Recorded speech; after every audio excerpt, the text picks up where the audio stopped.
Kauruora. Kauruora. Kauruora te tere waka ke mai nei ki rungi te marae nei ki roti te puku arohanu ki te takata.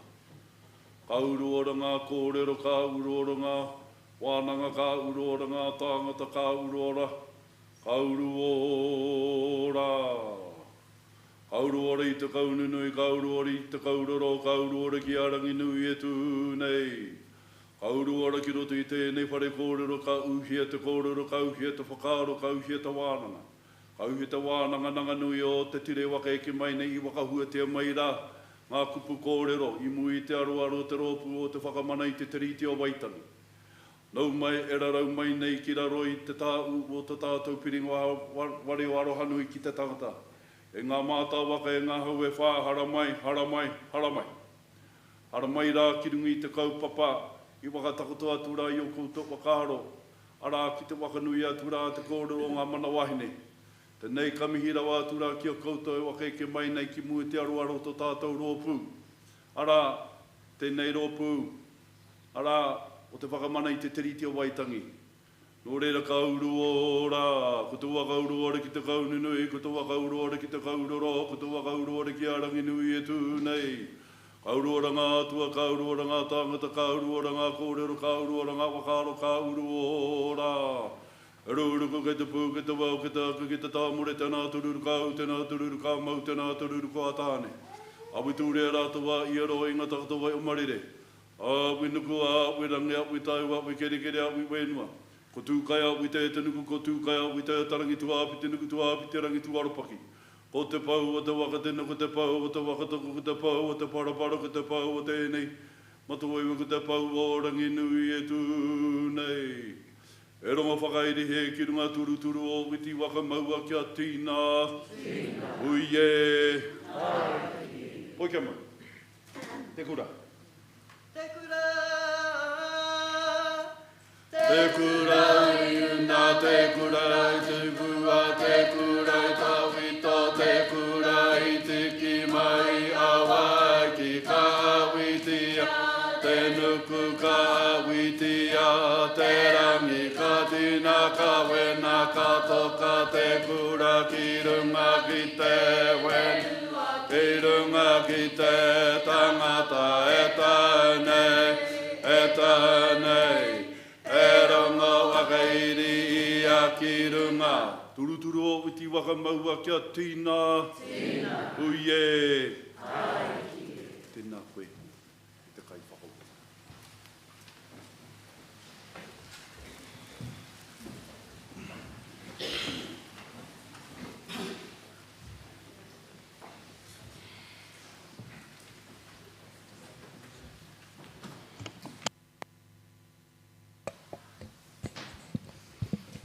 A tēnā tātou.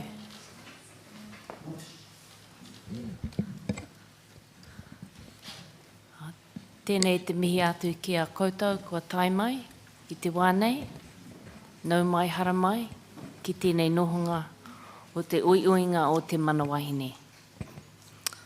Ko au, ko kaiwhakawai Reeves, ko tēnei te rōpu whakamana i te tiriti o te o Waitangi. Tēnā koutou katoa.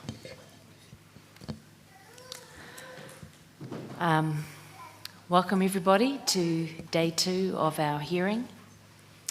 And we are shortly to commence with our witnesses for day 2. But before we do that, are there any matters that Council wishes to raise this time?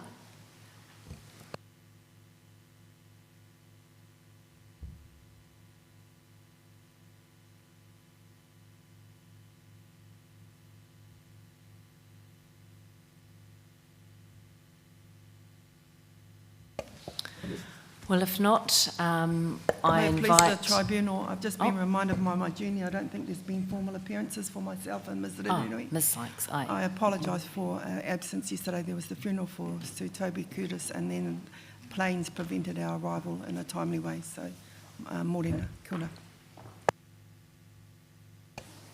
Tēnā koe, Ms. Sykes. I invite Woodward Law then to present their witnesses. Ai. Ana te rope whakamane te tiriti o aitangi tēnā koutou. Ana te kai whakawā tēnā koe. Ko Lyndon Rogers tōku ingoa e tui ho. Kei konei hoki tōku hoa mahi Jacqueline Field Turner. Ms. Odette Ford Bradley would normally appear and throughout the week. Kei te mawiri ia. So we are just standing in for her this morning. And we apologise that we were not here yesterday and that we will not be here for the rest of the week and seek your leave accordingly. Kei konei te ope o Ngāti Raukawa, me ngā kai kōrero o te ata. E roa ngā paper o te ata nei.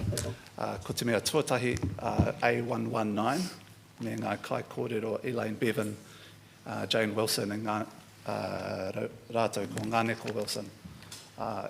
E tahi taonga rātou. Hoki ki muri I tēnā kātuka kōrero a Meriti Taipana hei te AVL. Hoi, I mai nei kātuku rākau ki te ope o Ngāti Raukawa, ki a Hene, ki a Elaine, ki a Ngāneko.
poe poe ia, i ngā tau e maha. E kore hoke koe i waiho tia ki raro. Ka hiki tia ka tairanga ki runga. Ko koe taku rau kura. Ka hiki tia moa ke tonu atu. Tuia mai, tuia mai. Ngā kaupapa e. Ka tira tēnā no tātou. Tēnā tātou, ko huhui mai ki tēnei whare a tāhua nunui.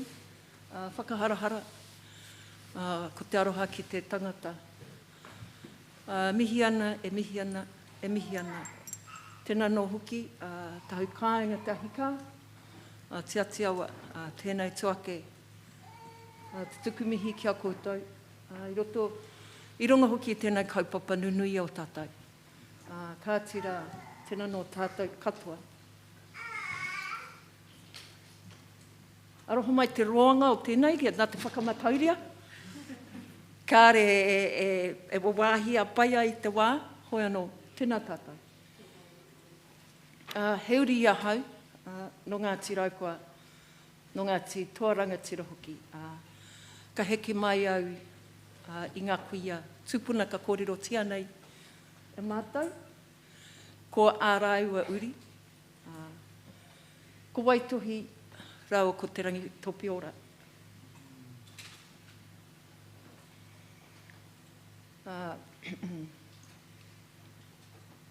Ko waitohi, nāna ka puta mai ko te rangi topi ora. Nāna ka puta mai ko mātene te whiwhi. Rau ko tana tamahine ko rā kapa ka hoki. Nā mātene te whiwhi, ko hēni te rei. Nāna rātau ko ruiha te whiwhi. Ka puta ko wirihana te whiwhi. Nā hēni te rei ka puta mai ko pipi te rei. Nāna ka puta mai ko tōku kraua ko hinare wirihana te rei. Rātau ko ana tuahine ko pare rau ko wā kāki raua ko pipi te awe awe lākans. Nā hinare wirihana te rei, ko pitira taipua wirihana te rei. Nāna kua hau. E tuake nei. Ki ana ko Janie Wilson. Ka mōhiotia hoki a hau ko hēni. Ore tino koutou katoa. Ko māo ko taku karanga tamahine a ngāneko. Huri nā wiri nā hinare. Nā pare raukaua ka puta mai ko Inareta Bevan. Nāna ka puta mai ko Elaine Bevan. E noho atu nei. Nā te kuia pare raukua anō ka puta mai ko Henny Morris, raua ko Piki Huia Shaw. Nā Piki Huia, ko Helen, ko Jane Ma, e noho atu nei. Nā pare raukua ka kik, ka puta mai ko Riki Hana te rei ka kik. Nāna ko Hamaima Wirimu. Nā Hamaima Wirimu, ka puta mai ko te rangi topi ora Wirimu. E noho mai nei. Ko hoki ahau ki a ruiha te whiwhi. Nāna ko ngā roimata, nāna ka puta mai ko Mariarangi. Nāna ko Hamaima, nāna ka puta mai ko Hamaima Wirimu ka kik mā. Kei konei mātou ki te kōrero moa mātou tupuna kuia.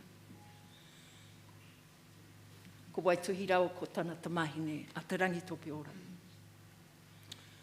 I'd like to bring our attention to the taonga displayed and acknowledged. And in doing so, acknowledge our tuakana Miria Pōmari and her mother, Lady Louise Pōmari of Hongoeka, and their enduring and generous, and at times with them onerous role, o kaitaki of these taonga. I'd like to say to the tribunal, if any members have questions regarding the taonga, please direct them to media. And others of our ope, as they have the expertise to reply. Ko ngā whakāhua e whā, ai kia mātou, ko Waituhi. Rātou ko tana tamahine, me tana tama, ko te rangi topi ora, rau ko te rangi haiata.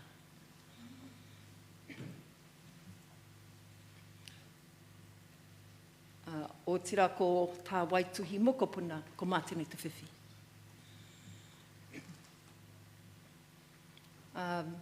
Ko Elaine Bevan, te kaitiaki o enei whakahua. Noho mai enei whakahua ki tōna whare, ki Rangiuri ki Otaki. Ko te heitiki, e mau mai nei te mokopuna rangi topi ora. Nā te rangi topi ora tēnei taonga, kuia nei. Ko tēnei tetehi o ngā heitiki e ka whakarākei ai te kuia tūpuna. Ki te whakāhua rongonui a Gauri, mōna nā Gauri, ai peitahia. Kua mātou whanau ngō te whānau te aue awe Larkins o Rangiutu, manua tū, ngā kaitiaki. Ko ngā huia e whā, kei te tēpu nei, no rangi topi ora anō. Koe nei tuhu ane ngā ai tōna nui i tōna mana.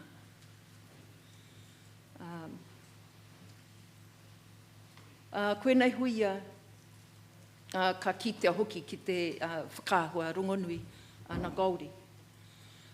Tēnā tuhu ane i tōna mana. Ko ngā taonga whai mai ana, hau e kōrero ana, ko te whānau pōmare o hongoeka ngā kaitiaki. Mau mai ana hau i te korowai, ko tūrangi marumaru. Hangai ai tēnei korowai mōna mo te kuia mo te rangi topi ora. Ko tāna rirunga i te tūranga nui ki ko huiarau. Ko huiarau te tahi o ngā whakaritenga o a tātou tupuna, te whakakotahi ai a tātou. Mō te tūranga ki a rangi topi ora, kuia te second commander of the ko huiarau movement. This korowai was last worn by our kuia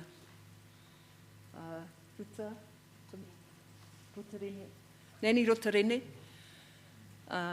and here in Stormont it's Puritanga Māori e Te Wānanga o Raikawa. This korowai also signifies the status and paramount female authority.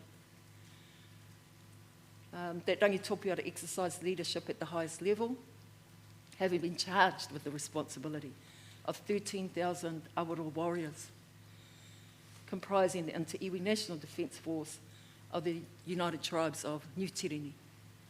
Ko te hui rau tērā. Ko te taiaha, takoto mai rā ki te tepu. So whalebone taiaha, kururu wai waihiku. Kururu wai waihiku, he taiaha kāre tino kitea. It's not seen often. It's an exquisite taonga. It's an exquisite taonga to hold. This taonga was also presented to Te Rangi Topi Ora in her role in Kohuiarau. There's an esoteric meaning to the name of which I cannot, at this stage, me whai wānanga mātou. The mere pounamu on the table, ko te heketua. We'll present te heketua, made from highly prized inanga pounamu. Yes. This is Te Rangi Haiata's mere pounamu. He taonga te patu. This was used to avenge the death of his wife Te Rongo in the Wairau affray in Whakatu.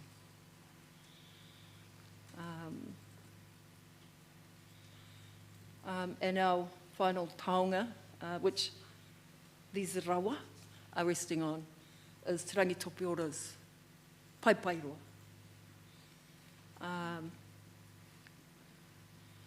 Koina. Koina ahau e kore rana mo ngā taonga. Ko ngā taonga, it's signifying the mana and authority held by these kuia. So tēnā no tātou. Tēnā tātou whakarongo mai nei. So I'll continue on to speak about the life of these kuia. Waitohi. Waitohi was the daughter of Ngāti Tōrangatira Werawera and his second wife, pare kōwhatu of Ngāti Raukawa. She was born in the Waikato in the late 1700s. Her brother, the youngest of 4 siblings, was Te Rauparaha. Te Rauparaha was the Teina.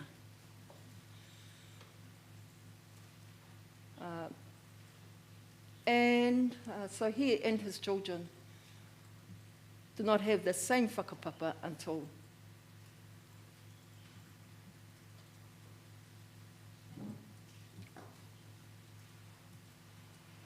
the time that came from a Te Arawa side.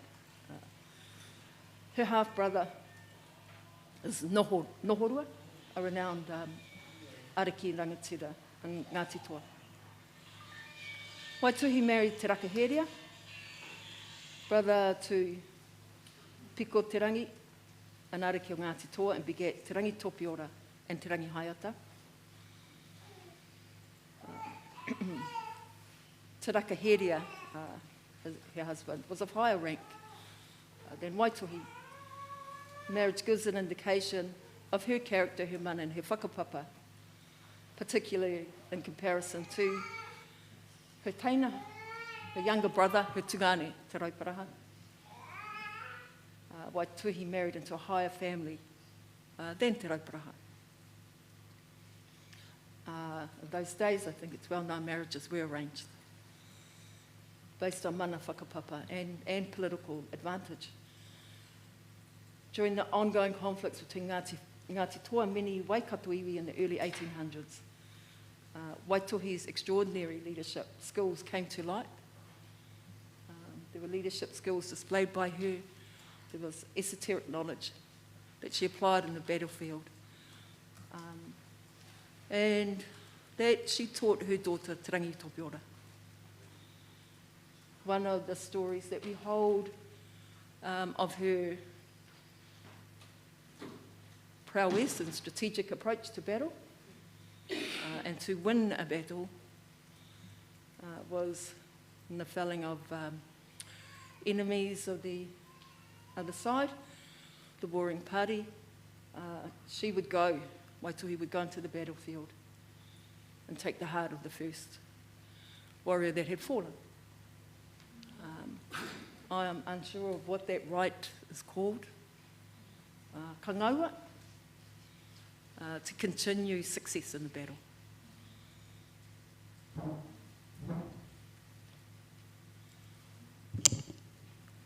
Okay, sorry.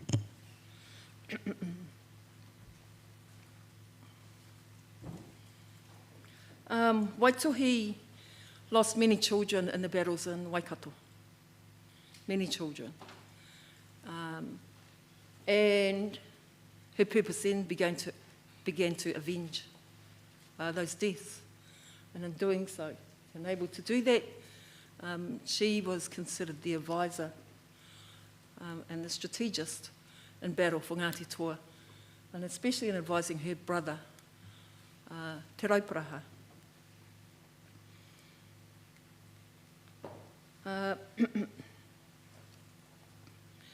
Including her desire to seek revenge for the deaths of her children.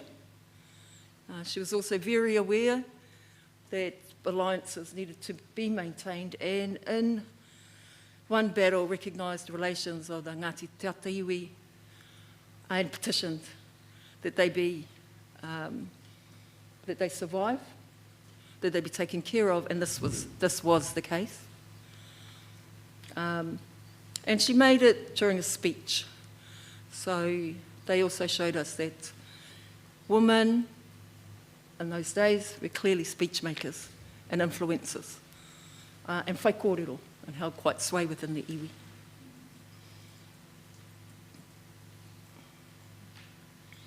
Her husband, Te Rakaheria, fought in the battle, one of the largest battles in Waikato, where he died. He died in a battle that his brother, Piko Te Rangi, and I'm looking at my tungane hepa, started the war.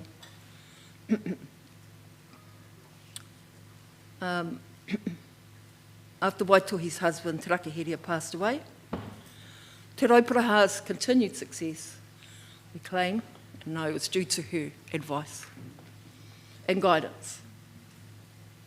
Advice, guidance and counsel.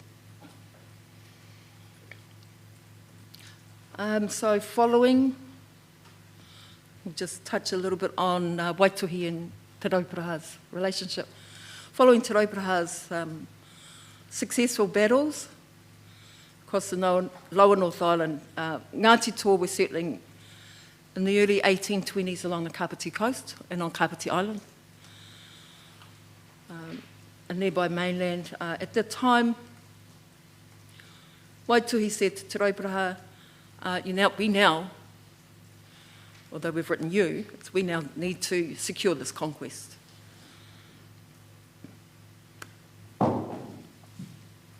We maintain it's unlikely that Ngāti Toa that we would have been able to hold the conquered lands down the lower North Island if it went for Ngāti Rauko and Taranaki coming down, migrating down.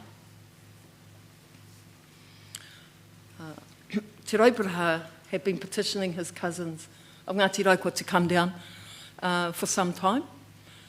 The Ngāti Rauko whanaunga and Maunga Tautari had heard that Ngāti Toa had actually met their demise down here and sent an ope to explore what had been the fate of Ngāti Toa.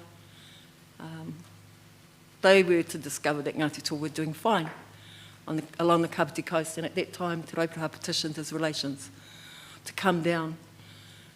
It's known in our iwi that Ngāti Rauko weren't too open to Te Rauparaha's requests. And it is known it was at the request and insistence of Waituhi, who said, "Mā wai aku wera wera e maumai." And Tahu Karamu is known to reply, "Māku ma te tuara whānui o Tahu Karamu." At this stage, I just would like to touch on some evidence given by our whanaunga, Ngāti Huia whanaunga, Ani Makaere, at the first hearings in Kerikeri, where she describes the use of the term "mā wai aku were were," and that were were being a description for female pubic hair, for pubic hair. Waituhi was very clear in alluding to were were, the use of that word, as her mother's side. Ngāti Raukoa, Ngāti Huia as her mother's, parekowhatu's side. So she was referring to her mother's side to come down. At that stage, that request was met with positive response, and heke of Ngāti Raukoa began.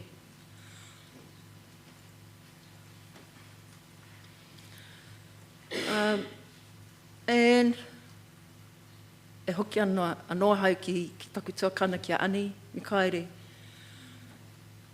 There's no doubt that Waituhi fully appreciated the use of the word to persuade, the use of the word were were.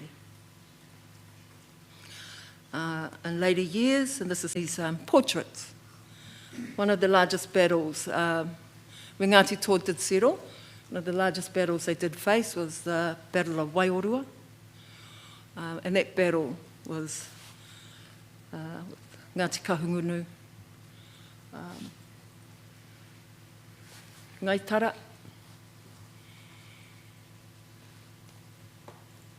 and I will remember the other iwi very soon. Okay.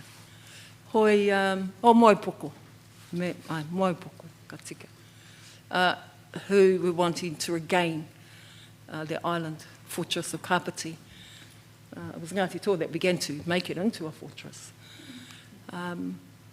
They sent an ope fleet of, it's now well known, over 1,000 waka.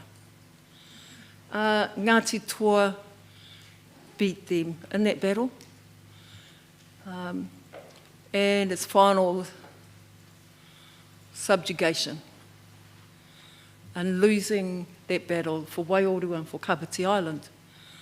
Ko ngā mauhere, those that were taken prisoner, had to walk under the legs of Te Rangi Topiora as she straddled the palisade pā. And this was to nullify mana. It was to nullify the mana of those that had lost the battle, and it could only be done by a woman, signifying the personal power that women held in those days, specifically for a woman like Te Rangi Topiora, who was engaged thoroughly and fiercely in battle.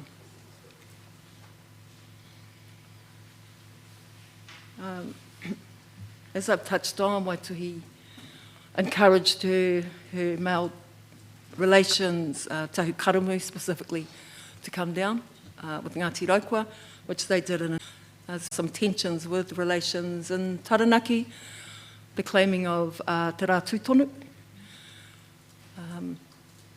There was a situation, Te Rangi Topiora ran towards, we hear, very handsome toa, warrior, and threw her cloak over him, and doing so claimed him as her husband, I riro mana. And also in throwing and claiming Te Rā Tūtonu as her husband, she also gave him refuge from her, at that time, her brother.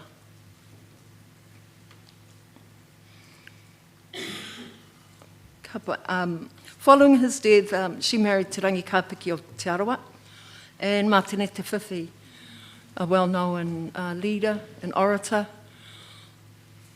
and follower of the Mihingari faith, turns out.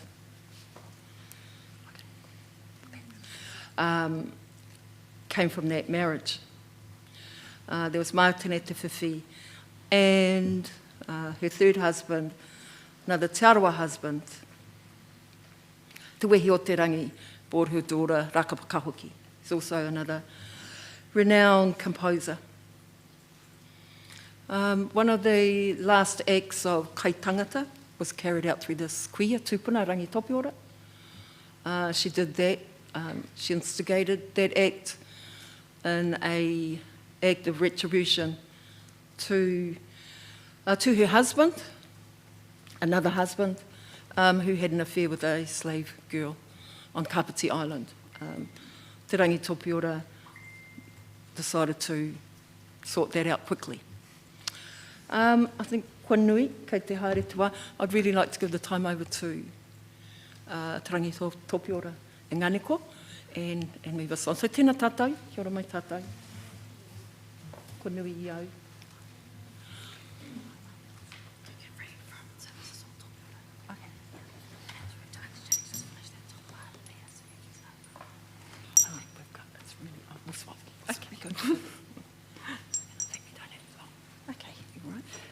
Kia ora mai tātou, ko Rangi Topiora tōku ingoa, he iri tēnei no Ngāti Raukawa. I know we only have a couple more minutes, so I'm just going to do a brief sort of wrap-up of Rangi Topiora. She was raised by her mother as a toa and a strategist and a matiki there, and a composer. She was a well-known composer, a passionate advocate for our iwi.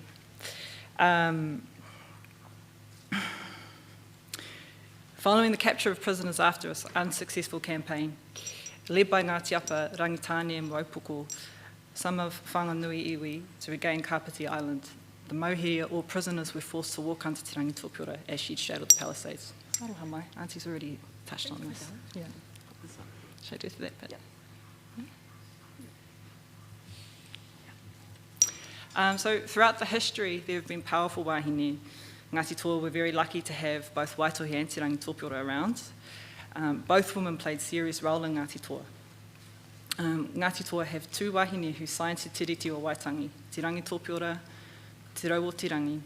Te Rauparaha signed it twice, and Te Rangi Haiata refused to sign unless his sister signed. While Te Rangi Haiata was focused on being accountable, Te Rangi Topiora signed on behalf of Ngāti Huia, even though she was Ngāti Toa. In doing so, she continued her mother's lineage.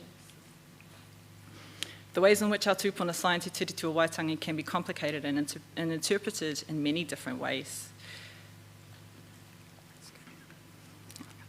We know that Waitohi undertook all the land dividing for the lands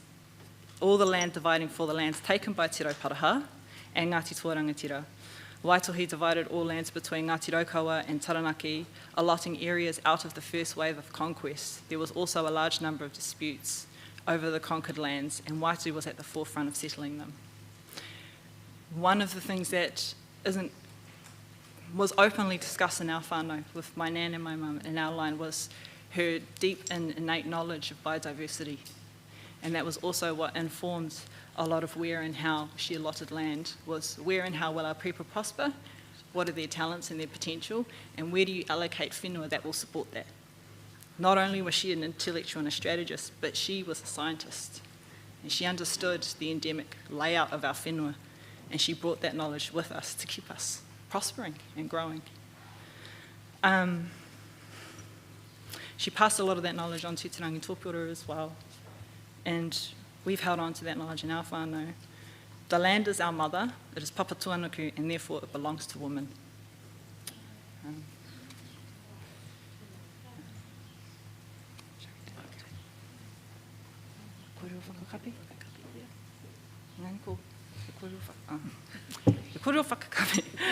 Waitohi and Tōpūroa's life of leadership and service. Their potential was realised through whakapapa, whenua, and an esoteric strategic knowledge of tikanga and te reo, ko ngā taonga tuku iho.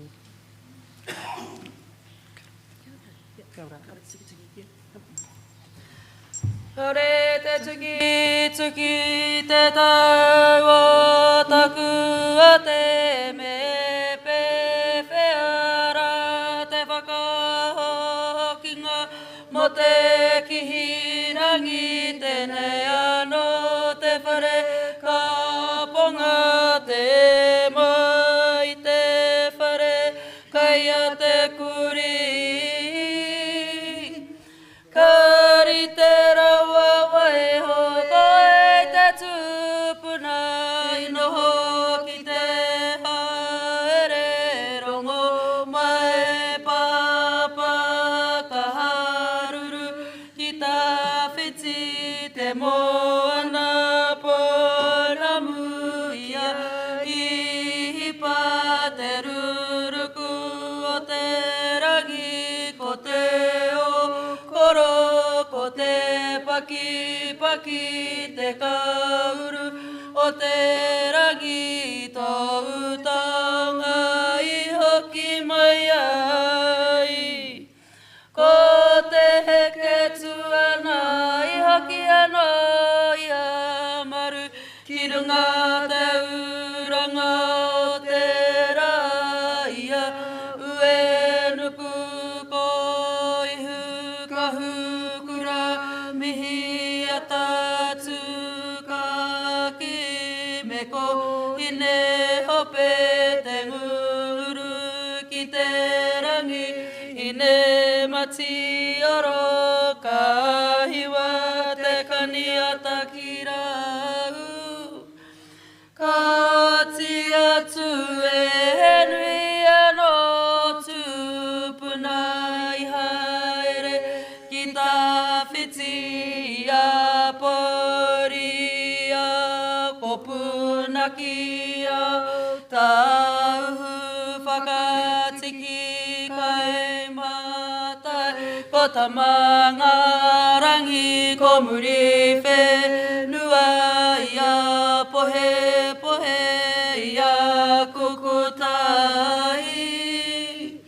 Ko te kanawa hea te he I a ngā toro I haere kuini me aha maro muka nāna te ahinga te iho ngā okura waero nāna I ai atu kai tā whara ka puta kai waho korau a puta pare ko hatu wai tohi te rau paraha hae ata me korangi tope ora ko ngā toru e.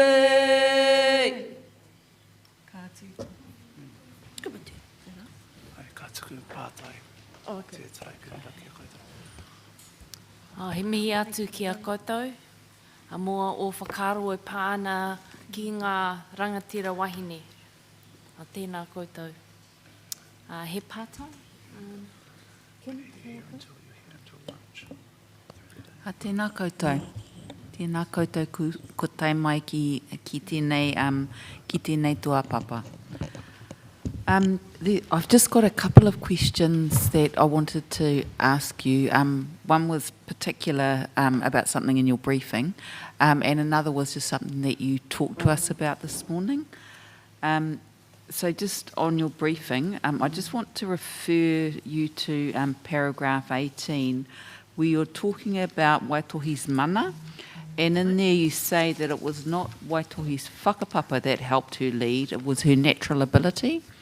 And I'm just wondering if you can just talk a bit more to us about that, and about the impact of both natural ability and whakapapa on mana. It's something that we've heard different views of over the course of these hearings, so I'm just keen to hear your thoughts.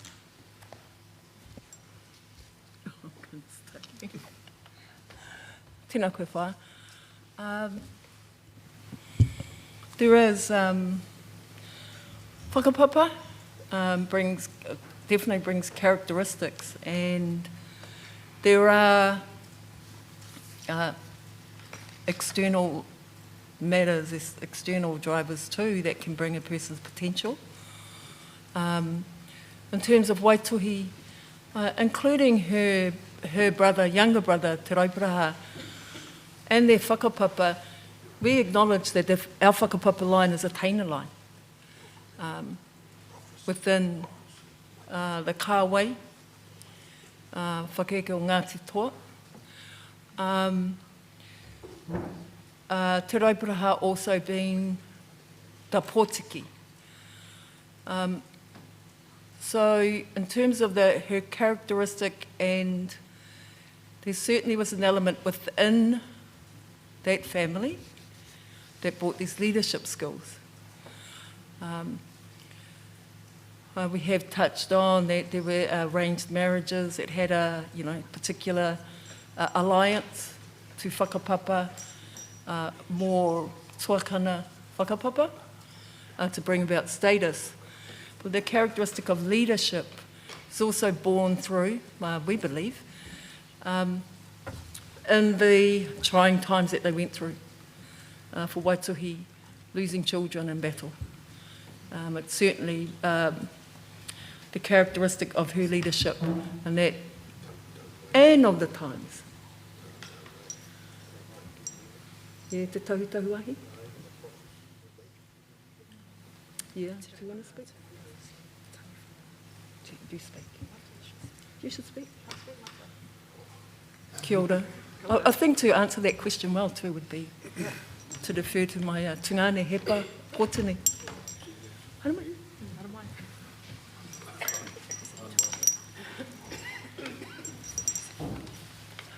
O tira tēnā koutou te traipunara, a kua tētahi whanau ngā nō I heke whakaputa tuau I a Te Raiparaha. O tira e kōrero ana te taha ki Waitohi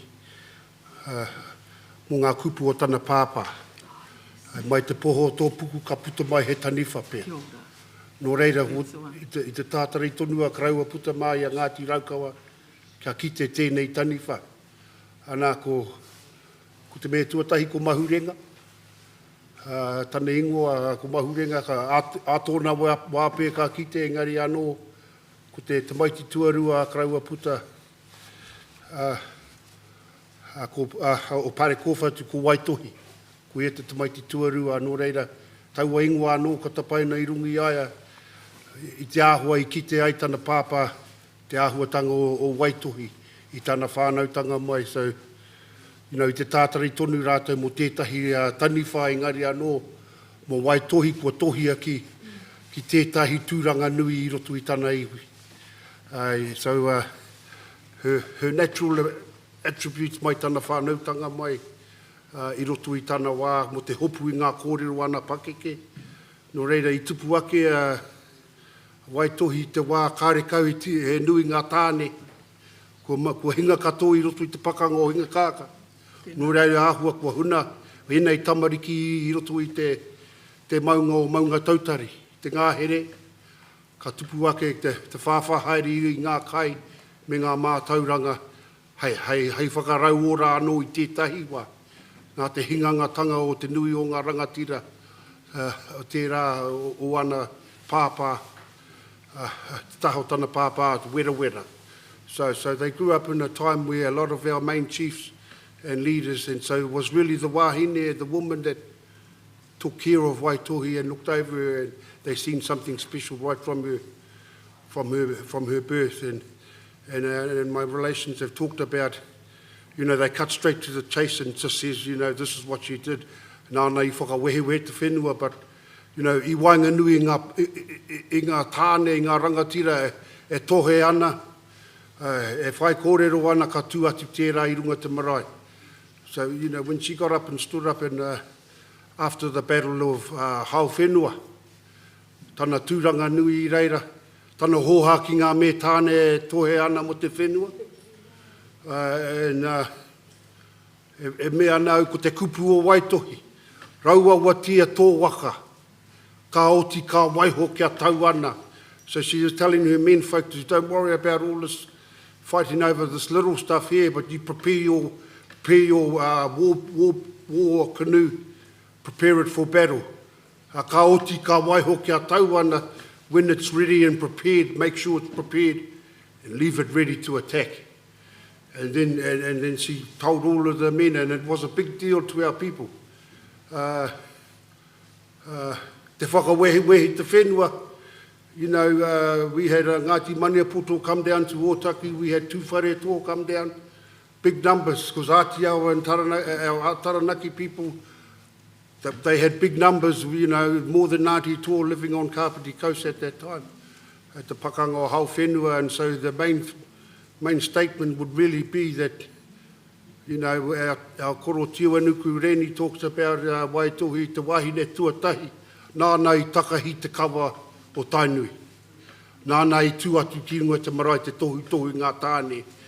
And se tana ohaki pēnei nāna mai te awa kukutaua ki te awa waikanai te ātiawa.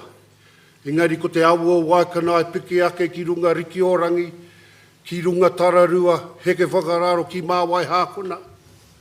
Atu apahat, tai atu ki pito one, hoki atu ki pukerua kuia ko te rohe waihotia I wehiwehingia e Waitohi mo te Ātiawa.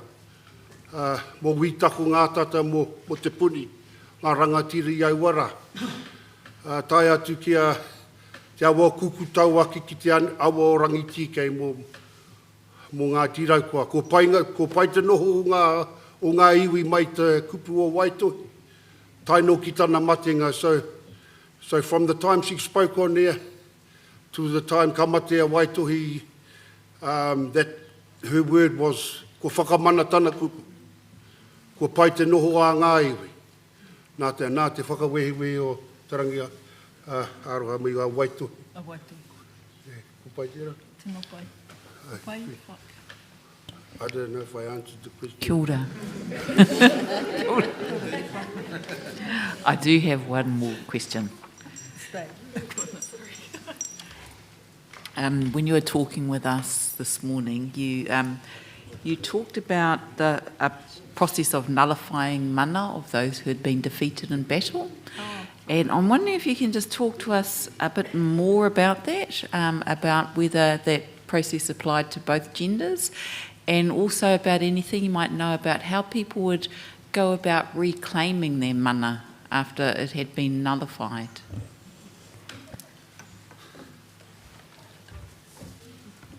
Tēnā koe whā.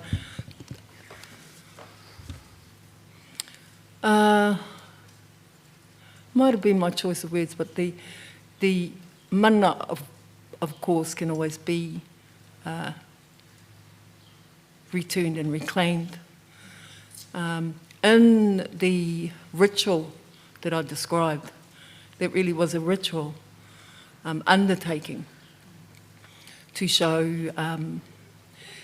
the enemy that they were they were under Ngāti Toa control. Over time, in terms of the prisoners that were taken, and I think, I believe this may be a general iwi kōrero, but within Ngāti Toa, prisoners, after a while, there's a term mokai, there's also a term of hoa, and status was returned after service. So to answer the question, yes, definitely mana. In terms of a person's dignity, was readdressed. As far as I understand, what occurred at Kapiti was part of ritual that Topiora and her mother were skilled in and understood clearly. And so nullifying also means it can be returned and that has occurred over time. Kia ora. Kia ora, thank you. Tēnā koutou. Can you tell me when Waituhi died?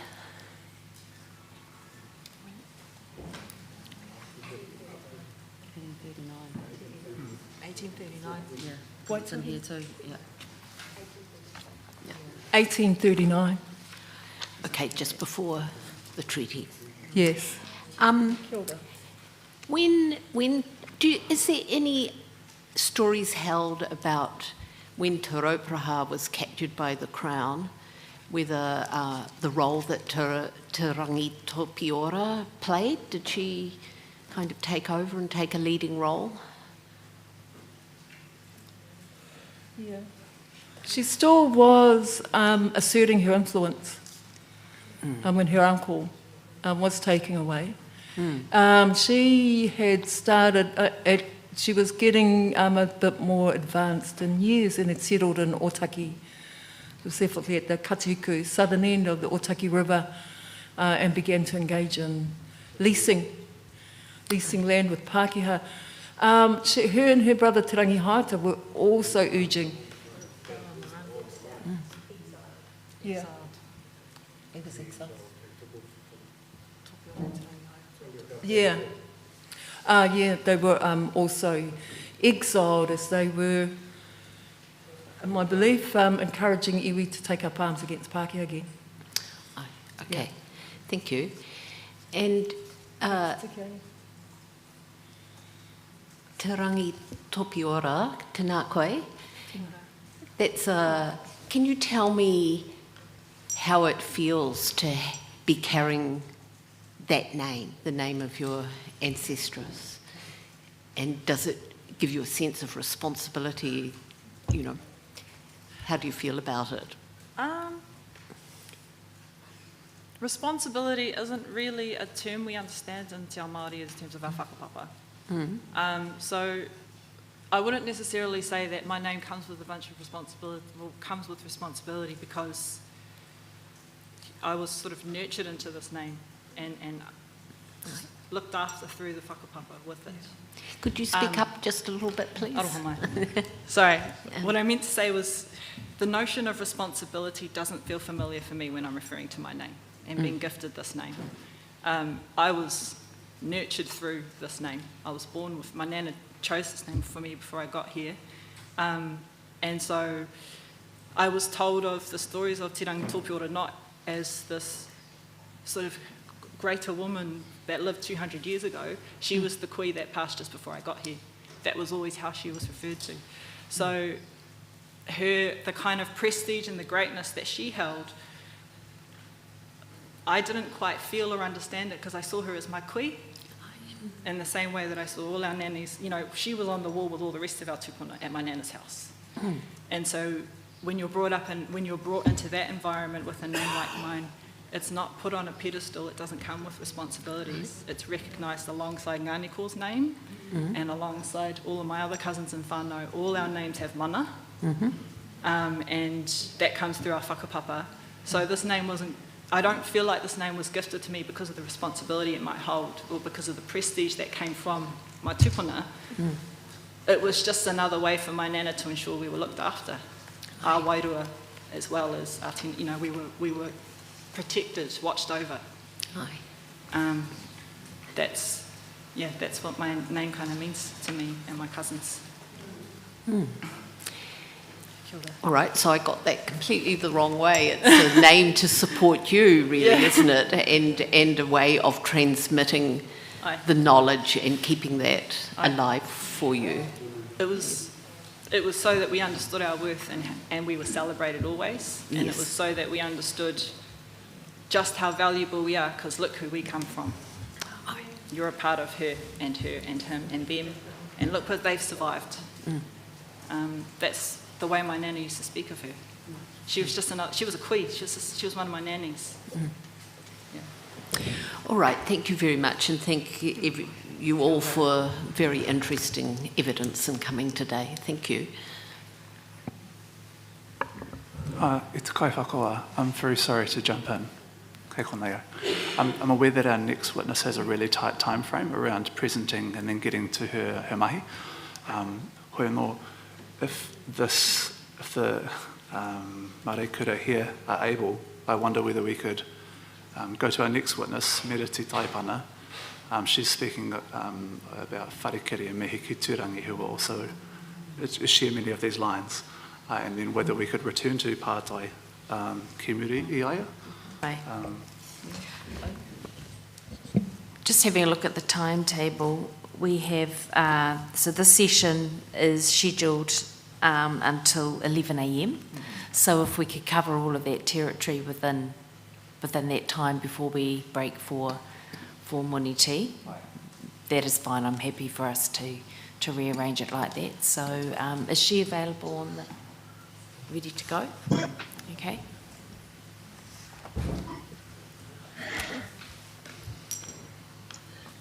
That's pretty good. There you go.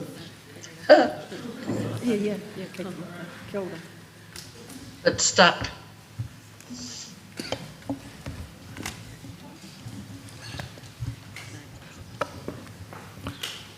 Morena Meriti, can you hear us all right? Yep, can you hear me? As clear as always.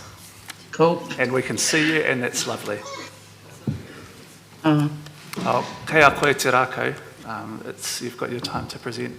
We have 15 minutes to present, 15 minutes for pātai. And then we're going to pass that rākau back to the wahine ahoi here for the rest of their questions as well. Okay.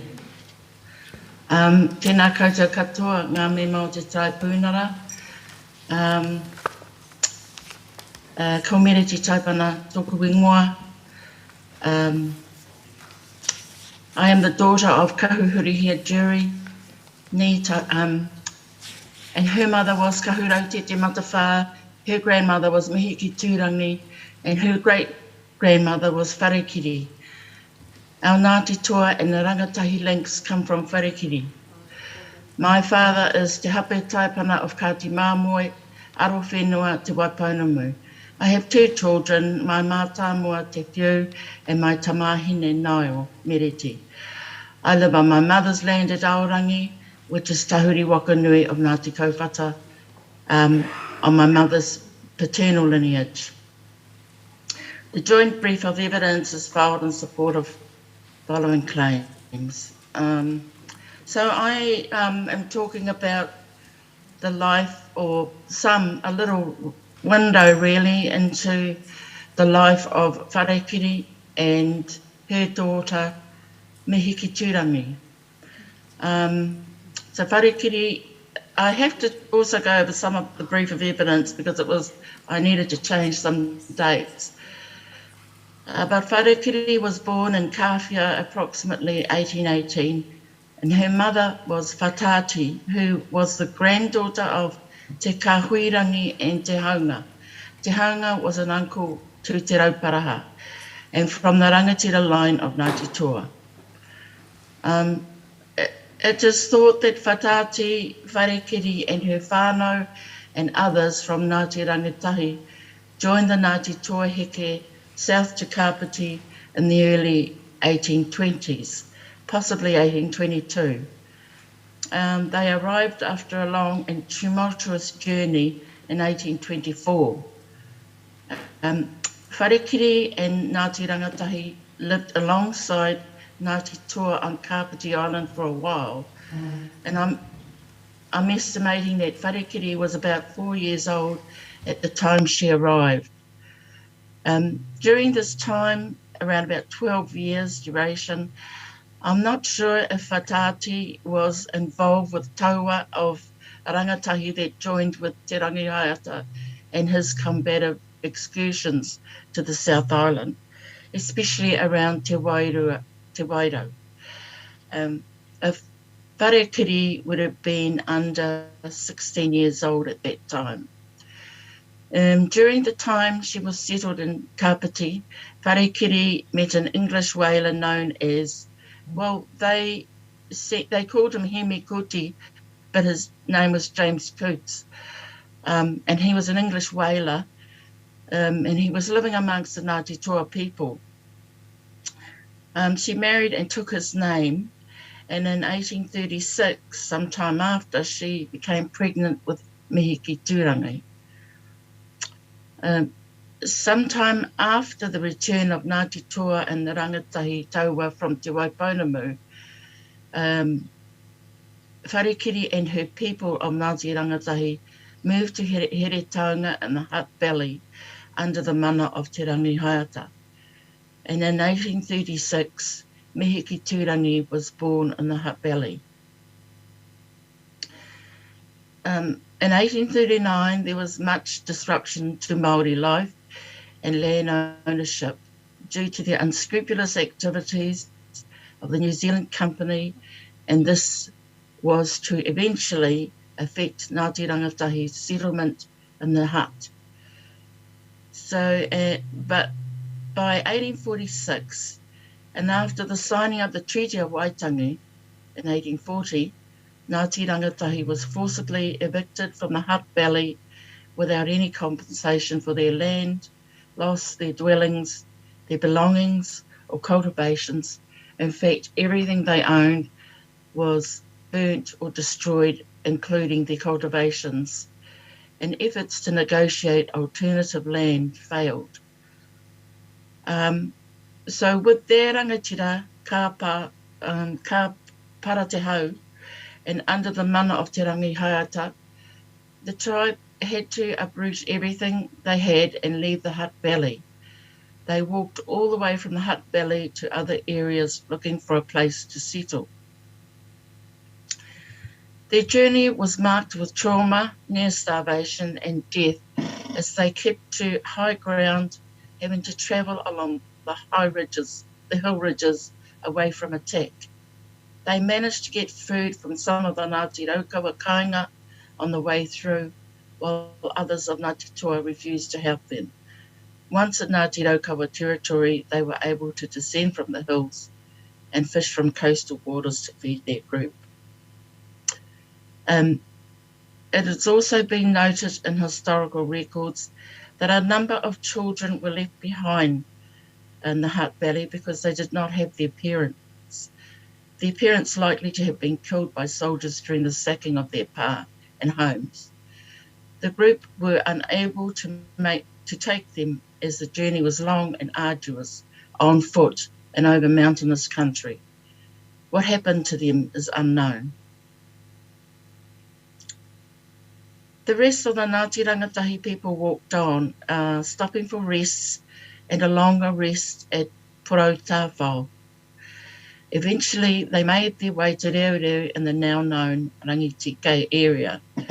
Wharekiri and her people eventually settled on the southern side of the Rangataua stream, and in 1868 built their whare named Miria Te Kākara.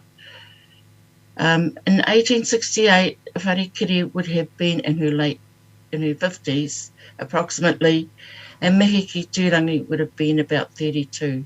As far as I know, Wharekiri had only 3 children. Miria te Kākara was decimated by flooding, so the people moved to an upland plateau of land and built a new whare named Te Hiri o Mahuta. Te Hiri o Mahuta still stands today and is used by the people of Ngāti Rangatahi and their kin, Ngāti Matakore.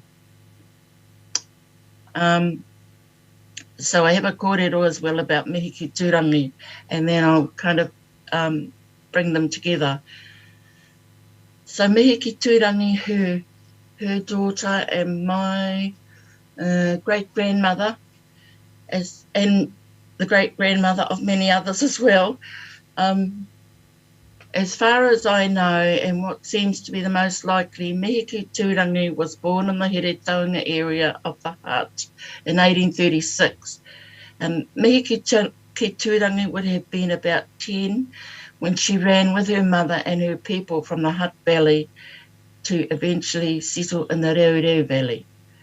Some of the Ngāti Rangatahi group dispersed further north, while mihi ki tūrangi and Wharekiri stayed in that area. Mihi ki tūrangi was born into a changing, tumultuous world at the spearhead of colonisation. 1836. So I think the European settlement was becoming quite obvious, and I think at that time also there was more interface with the European. So things were changing, and then, things really changed after the signing of the treaty. Her people had suffered huge land loss from other encroaching neighbouring tribes in the north, and then from the colonising forces in the south. Her most recent experience being the forced ousting from the Hutt. Everything they couldn't take with them was destroyed. Mihi ki tūrangi survived the influenza pandemic of 1918 and the tuberculosis epidemic of 1928, during the time when the level of illness in the Te Reureu Valley was at its worst. But there was no real medical care and no access to medical in town. I've discussed with other family members what happened, but I think they were blocked from going into town and getting any kind of medical attention when they were dealing with these pandemics, which is quite different from today when we can get a lot of medical attention and vaccinations. In some cases, they weren't allowed out of their area to get care advice. So mihi ki tūrangi lived with her people at Te Reureu, first at Miria te Kākara, then much later at Te Hiri in Kakariki. Te Hiri was her main home for 70 years.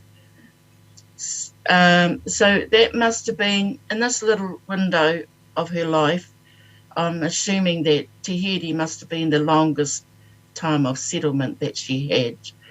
Otherwise, it was quite tumultuous and there was a lot of upheaval from having to move from place to place or flee from place to place. So setting up cultivations when they got there, using the streams as a way of preparing certain delicacies like kāinga piro and toroi, fishing, planting, kumara, potatoes, corn and harvesting harakeke, raupo and pingao for weaving. Many women from Te Reureu carried their skill with them, and they were great weavers. They were great weavers. My grandmother who was mihi ki tūrangi's daughter, was a master weaver. She made whāriki, bags, belts, pare. She was in piu-piu. She was amazing. And my grandfather used to help her prepare her dyes and things. But she would have learnt that from mihi ki tūrangi and her people from the Reureu. So mihi ki tūrangi learnt how to do all of the above and was to teach her daughter those skills. And then her daughter, Kahurau Tete, I was just saying, she taught her daughters how to grow and cultivate and harvest harakeke and weaving amazing things out of that material. I remember when I was a little wee girl, I was quite fascinated with my kui, Kahurau Tete. I mean, I only knew her when she was elderly, but she would have a place in this little stream that flowed by their house, and she still harvested the harakeke as she was taught by her mother and those people previous to her. And then either as an adolescent or as a young woman, Mihiki Tūrangi got her moko kauai. It is the design of Maniapoto, and she had her lips done and has a line above her top lip. And I'm not sure what that means, but it's distinctive. Not everyone has one above their top lip. Mihiki Tūrangi, as a young woman, had 2 husbands, Matawha and Kiremete, Matawha and then Kiremete Rewai.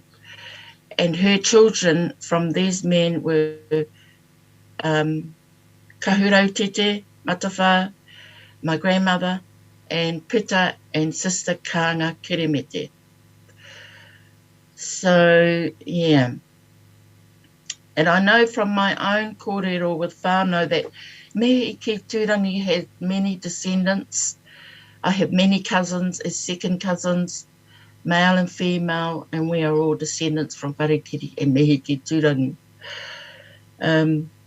Her daughter, Kahurau Tete Matawha, married Wahine Meihana Te Rama Apakura Jury from Tahuri Wakanui, and Ngāti Kauwhata. When she was about 17, she married. And she couldn't speak English, she only spoke Māori, my grandmother. When Mihiki Tūrangi became elderly, she stayed at the Jury homestead in Aorangi. And I remember going, when I used to go back with Mum to their homestead, there was a little whare there. We used to call it the Warri. It's a whare in those days. And that's where Mihiki Tūrangi used to live when she would visit. But other than that, there was no other woman on my mother's side of the whānau who have got their moko kauai. Oh, that's on my mother's maternal side, who've got their moko kauai. But on the other side, her paternal side, one of those grandmothers has a moko kauai.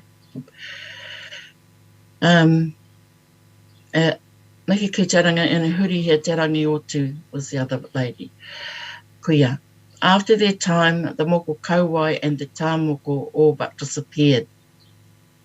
So it was a time for Mihiki Tūrangi, and on the other side of my mother's lineage, there was Hurihia Te Rangi Otu who married Wahine Meihana Te Rangi Otu of Rangitane, and she had her kauai moko.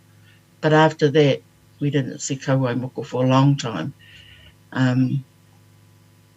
And I don't know what happened, but there were some negative things around the moko. My mother's kōrero of Mihiki Tūrangi was that she was a gentle and kind woman, and I got the impression that Granny Mihi, which is what we all call her, was a primary role model for my mother in her child years, because Mum had similar traits and was also kind, a kind and gentle person as well. So right up to our generation, my sister and I, we had Māori bread. We had a Māori bread bug passed down from Mihiki Tūrangi, and I used to think that was a real taonga, you know. Well, it was a taonga. It was the bug from Mihiki Tūrangi when she used to make Māori bread. The Māori bread had a distinctive taste that's really hard to recreate nowadays, but that bug died, and so we haven't been able to recreate that Māori bread from the good old days. At the time of Mihiki Tūrangi's passing, she was the oldest known member of the Ngāti Rangatahi and Ngāti Toa tribes, and she had more than 100 descendants. In the newspapers of the time, she was described as a chieftainess, as the last direct link between the West Coast Māori and the noted chief Te Rauparaha. Mihi ki Turangi passed away in 1939, and she's buried at Kākariki, and she was 103 years old. And she used to smoke a pipe, so she never had cancer or anything, but she smoked a pipe and probably ate very healthy foods of that time. So Wharekiri and Mihi ki Turangi, they did have that mana wahine because of their, I suppose, because of their ability to survive all of the trauma that they went through, and also their connections to Ngāti Toa, to Te Rangi Haiata, because there's a lot of connections between Rangatahi and Ngāti Toa. And their whakapapa links to Te Haunga and that line.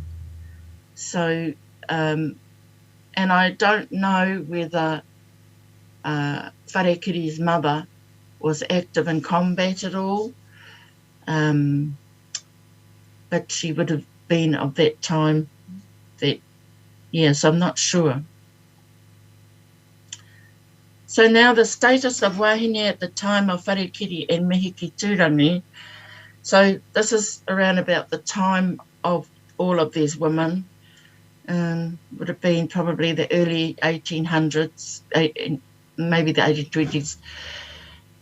Even though it was a tumultuous time of upheaval and extreme change, the status of Wahine Māori at the time of Wharekiri and Mihi ki Turangi did not seem to be obviously different, because these women could, they commanded respect just by who they were and who they were with and what they said and did. Even in towns, when the woman from Reureu came to town on the train, they would be the talk of, oh, this is probably more recent times, they would be the talk of the town, probably because the townsfolk probably were partly afraid and partly fascinated by all of these women that used to come into town. They all spoke te reo the whole time, and they usually wore black and were very personable, and some probably smoked pipes, as my grandmother did. They would buy their provisions and look around and then catch the train back to the Reureu Valley. They still had their autonomy as women, and they didn't really have the name mana wahine at that time. It was simply known to be who they were and just how they lived it, and they were the embodiment of mana wahine. The main sign of the changes on the status of Māori women in my grandmother's plural time were that they were now being more, especially in the 1800s, more drawn into land issues. And they would have had to change how they approached land issues, because the European law was becoming more influential at that time. And so what may have been left up to the chiefly men was now also the fight of their women. And so the treaty was signed in 1840, but that made no difference to the New Zealand Company agents, and many of the chiefly men were either hunted down and arrested, or they had to leave the areas they once inhabited. The women, as had the men, were now exposed to the unscrupulous tactics of land agents, being plied with alcohol, so they were easier to convince to sign over land. And this happened many times. In many incidences, the women never consented to signing any forms, but would be drunk from a drink they had never had before. This was the beginning of efforts to denigrate the mana of Māori women of that time. Those women, I don't think that my grandmother was affected like that or her people, but that was a practice that they were starting to bring in the 1800s. E hoa meriti, ko Lyndon tēnei. We're just getting towards the end of your time, and I'm aware the Tribunal will have pātai for you. Yes. So I might hand it over. Kia koe te kai whakawa. Just to note that I have misread the timetable. My old eyes cannot read the tiny writing. And this session's actually scheduled to finish at 10:40, so we are nearly there. I think we can go to 10:45 if there are maybe a couple of pātai that we can get away before that time.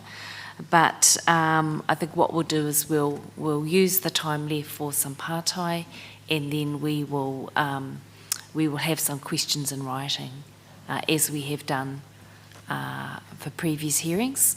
So if we deliver our questions in writing, you have a bit of time to have a think about it and give us a written response. So.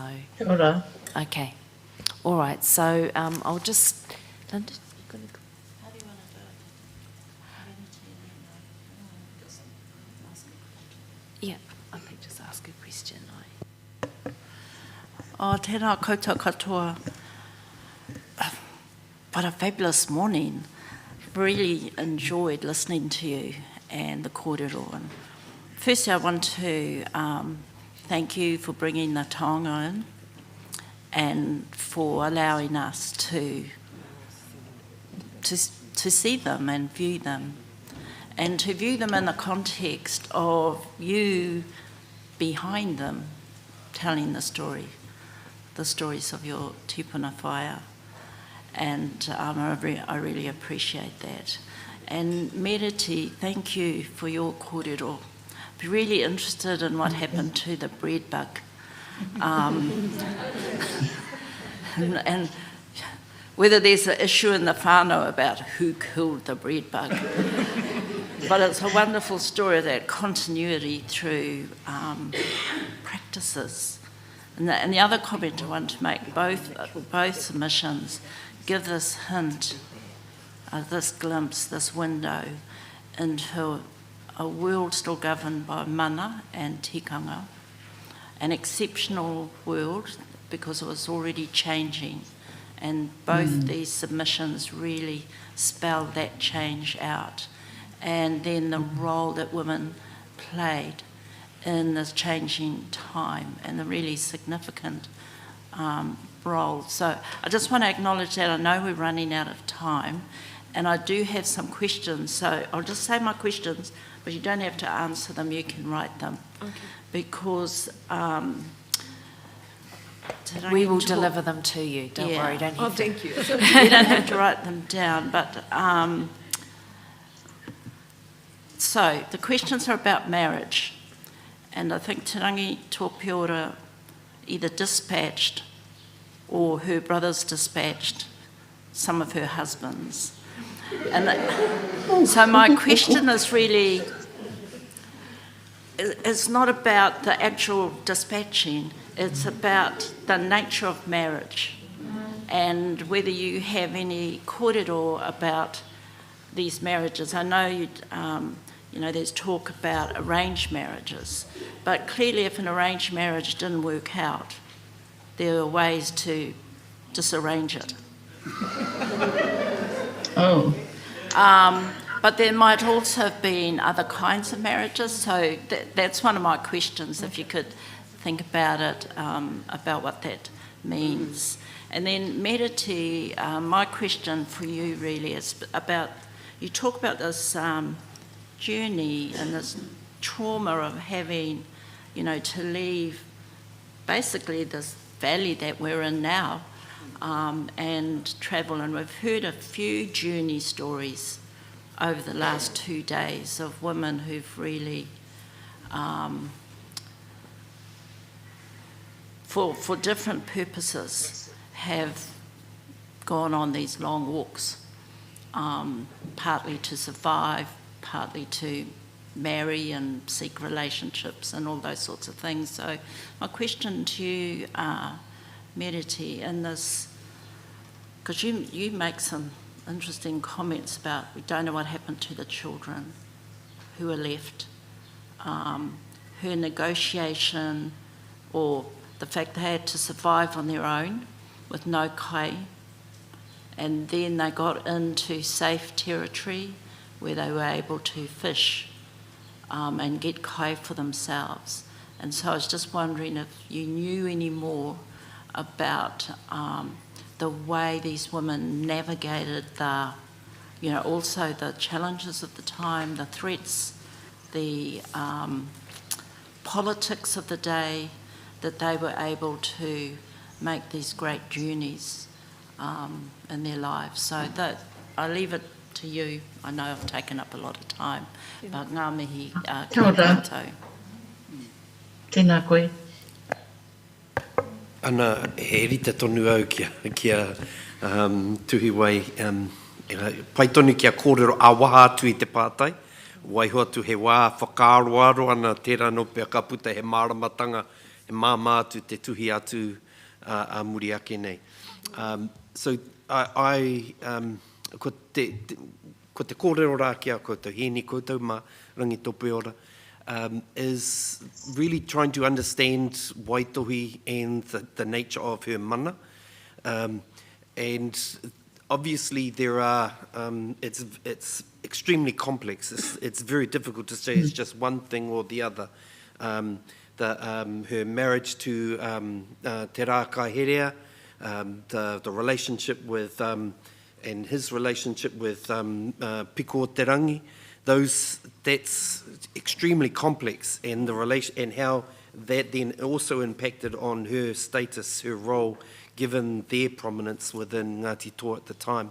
So I'd like, if there's a way in which, I'm not saying bullet points, but a way in which we can see really clearly the areas, the way in which Ngāti Toa sees the relationship of her mana in the different aspects that are recognised by the iwi. So I'd like that.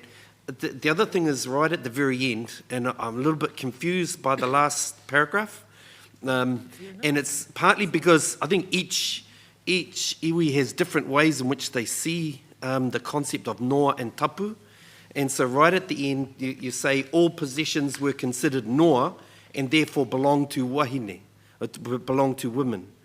And the nature of all things, all possessions being considered noa, and that concept of whakanoa, when others have talked about the tapu of wahine.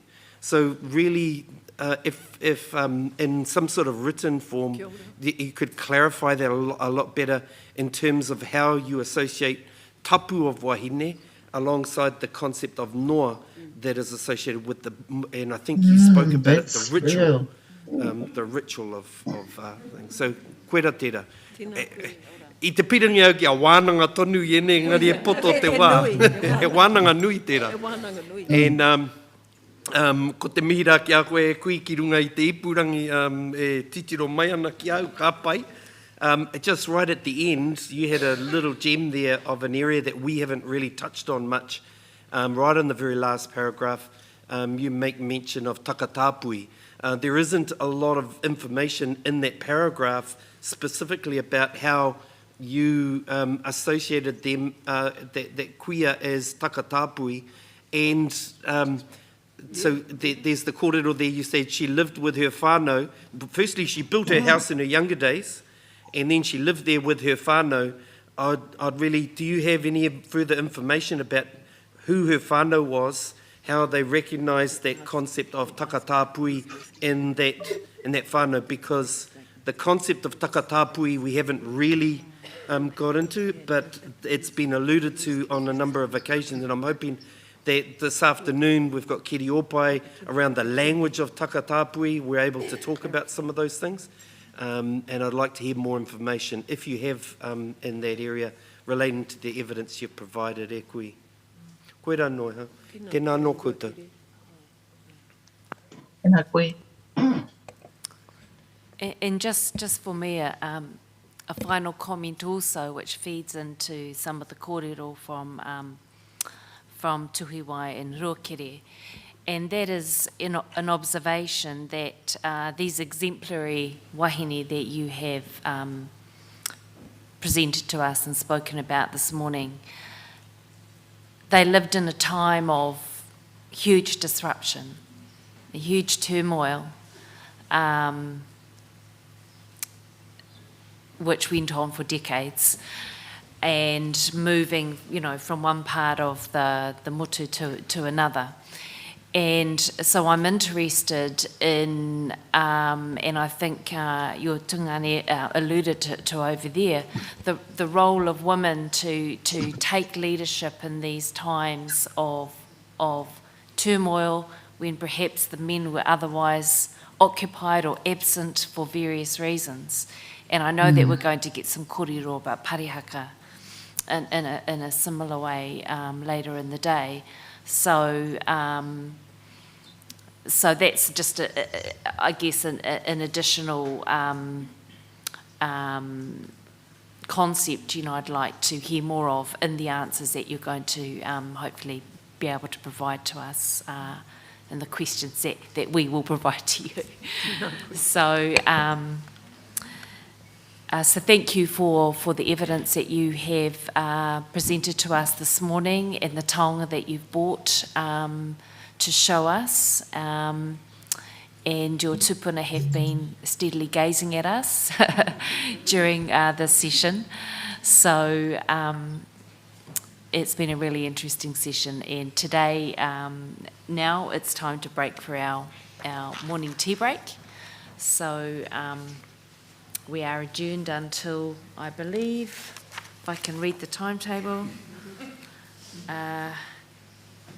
should we say just after 11, 11:05, we could come back. Kia ora mai tata. Tēnā koe. You're right there, huh? Yep, yes, kia ora. We didn't get an opportunity to sing his song, but take it right.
Okay. There we go. Tēnā tātou. Kia koe, Ms. Ramika.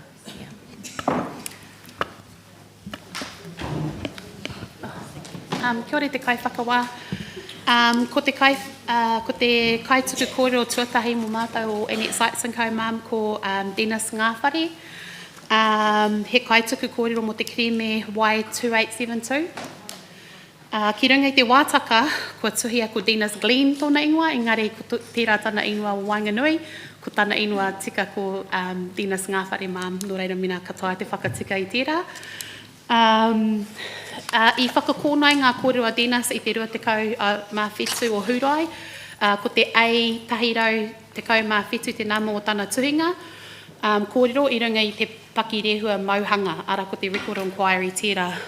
I tēnei wā, ka tukuna te rākau kōrero ki a Dennis, mana anō e huakina, ana kōrero, ka whakamārama hoki ko Waiia, ka tahi ka huri ki te puku o wana kōrero, kua whakaritea ki a Waiho he rima te community, nuku atu mo te ui o te tepu i te kaiwhakawā.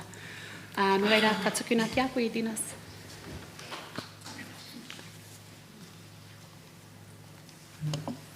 Ka ua au ki te uira, e wā iru ana rā, runga taranaki ti tō, ea. E, ko te maunutanga o te tani whā i tōna rua. E, ko rau oto ta pairu, kai arahi ia, ua taranaki e. Maranga mai e kui, ngā maanga tairi, e kore whiko e taka i whakana, pukanahi. A te tuatahi mihi atu ki a koutou, te tarai piunera, e roto i te kaupapa waka ira o te wā o te mana, Wahine, tēnā rā koutou katoa. Kia koutou, e mai nei roto i tēnei whare, e tautoko nā te kaupapa, tēnā rā koutou katoa, ka iri aki a kupu ki ngā pakitaro o te whare, ka wakarongo mai ngā tūpuna o tēnei marae o Aiwetu ki tēnei uki o Taranaki Maunga.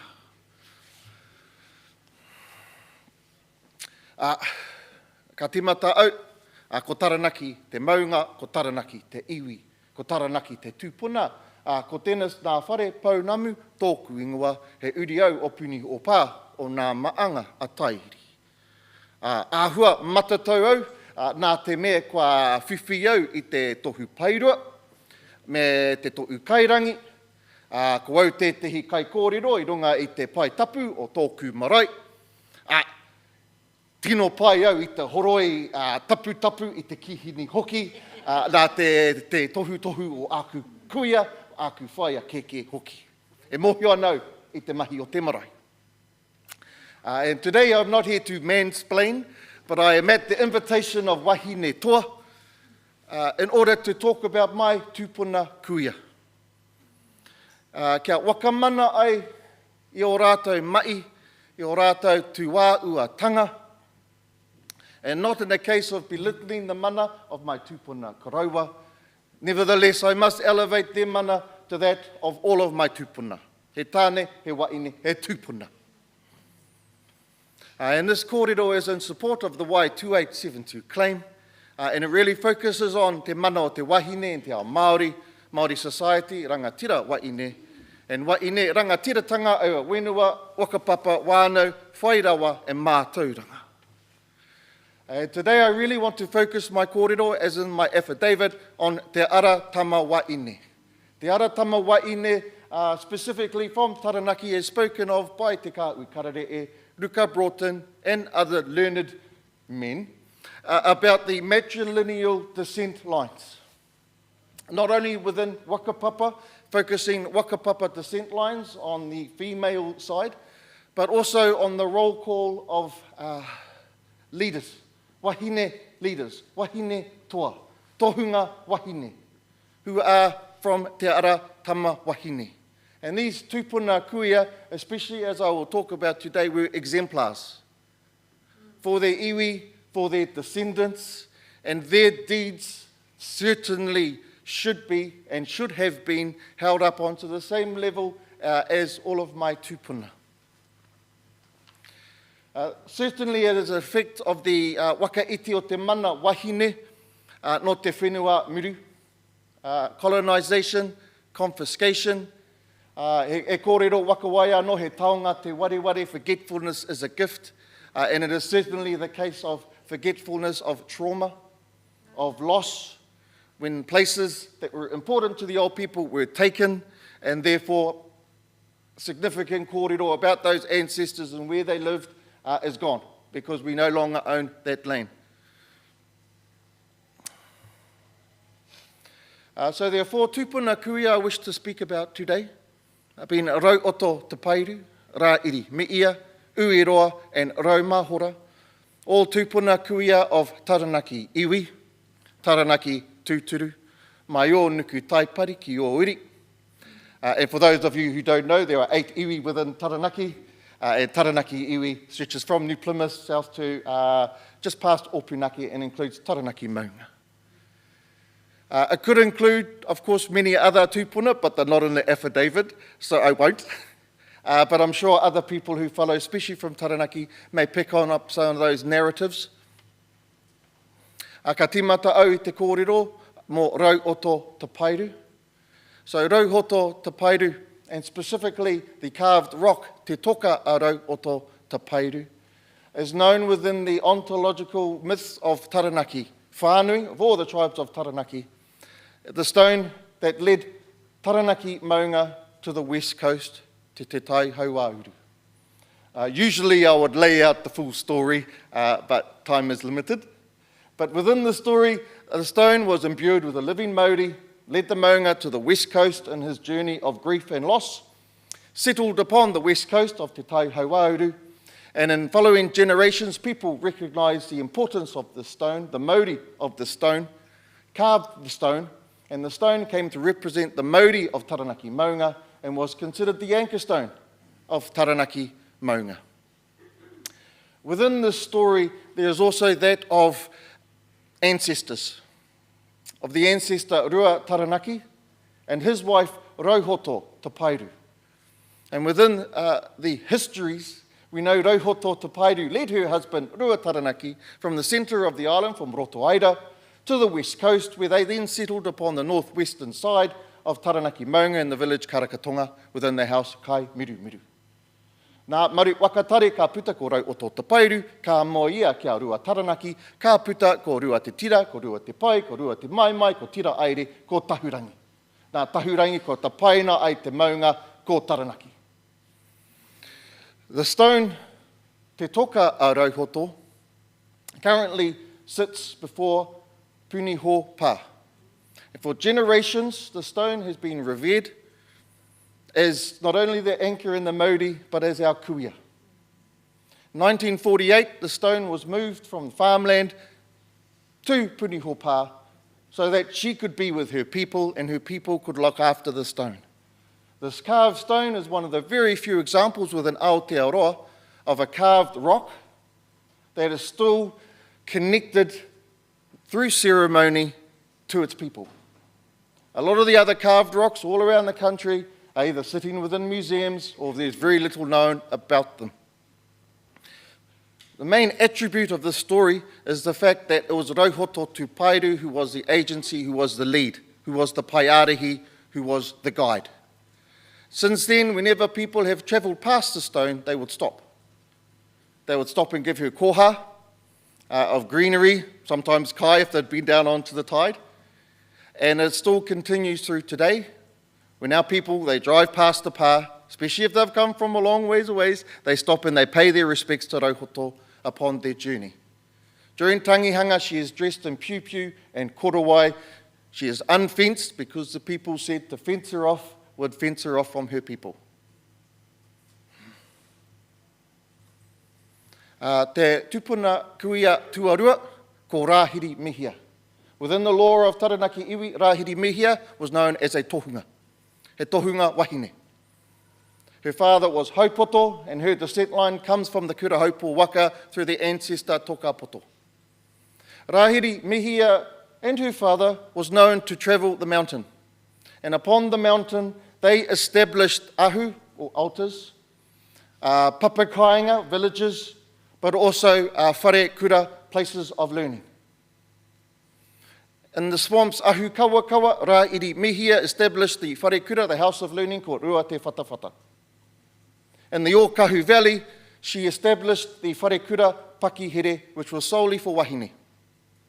As some refer to it, was a woman's retreat, but it was solely for wahine to go to learn. Do not ask me what, aua, mā te wahine te rā kōrero. And there are multiple other places, including Tahi Tūtukurua, Puke Kōkako, and other places where not only did she name, but she performed ceremony. So it was not solely tāne, tohunga, who would be performing karakia, performing kawa, at places around the maunga, around Taranaki, he wahine anō kua mahia. Te tūpuna kuia toko whā, paragraph 10, ko ue roa. Ko puki hou te pā, ko pito one te awa, ko Ngāti Hairoa te apu, ko te wahine rueke te pātaka kai.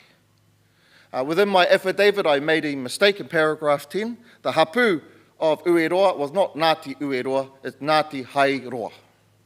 E kōrero anō mo tērā, nā kutehe.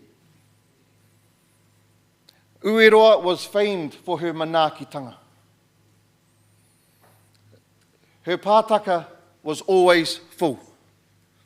Husbanding, or wifing, I suppose, of resources, all the kai that the old people loved, she always kept within her pātaka.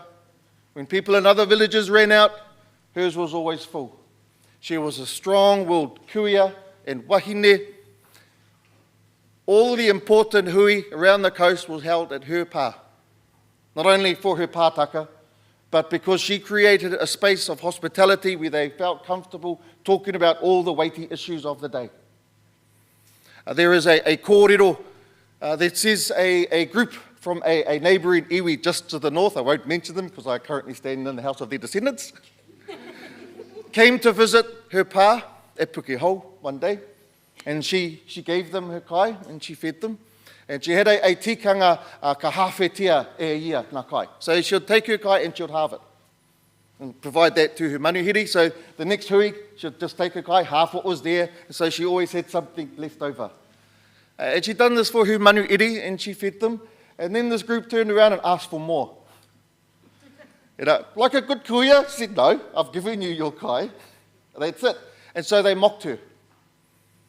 And they called her he wahine rueke, which means a porch woman. The connotation was that this kuia would spend her time lazing out on the porch, watching everyone else doing the work, ordering people around. For a kuia like Ueroa, this was a huge insult. Her people wanted to kill these manuhiri for the insult offered to their kuia. However, she told them no. She had fed them, she had hosted them, their life was sacrosanct while they were within her pā. And such was her mana, they listened to her. That wasn't it, of course, because then she turned around and she named the posts of her pātaka kai after parts of the body. Te reke reke, the heel, te tāhau, the shin, te iwiroa, the spine, te anganga, the skull. And so she turned around this insult upon her back onto those people who had given it because they had eaten food from within her body. And I'm sure the old people found that hilarious back in the day. And that group left travelling around the coast and they followed them around. And then later years, unfortunately, her husband was killed to the north, and she roused Taranaki iwi to war, Nāmaanga Atairi to war. Hence the name of Ngāti Hairoa, kua hai hai ia I tōna kiri, in her grief, in her lamentations, and she called all of her pā, all of the hapu, all of the iwi associated with her came to her call.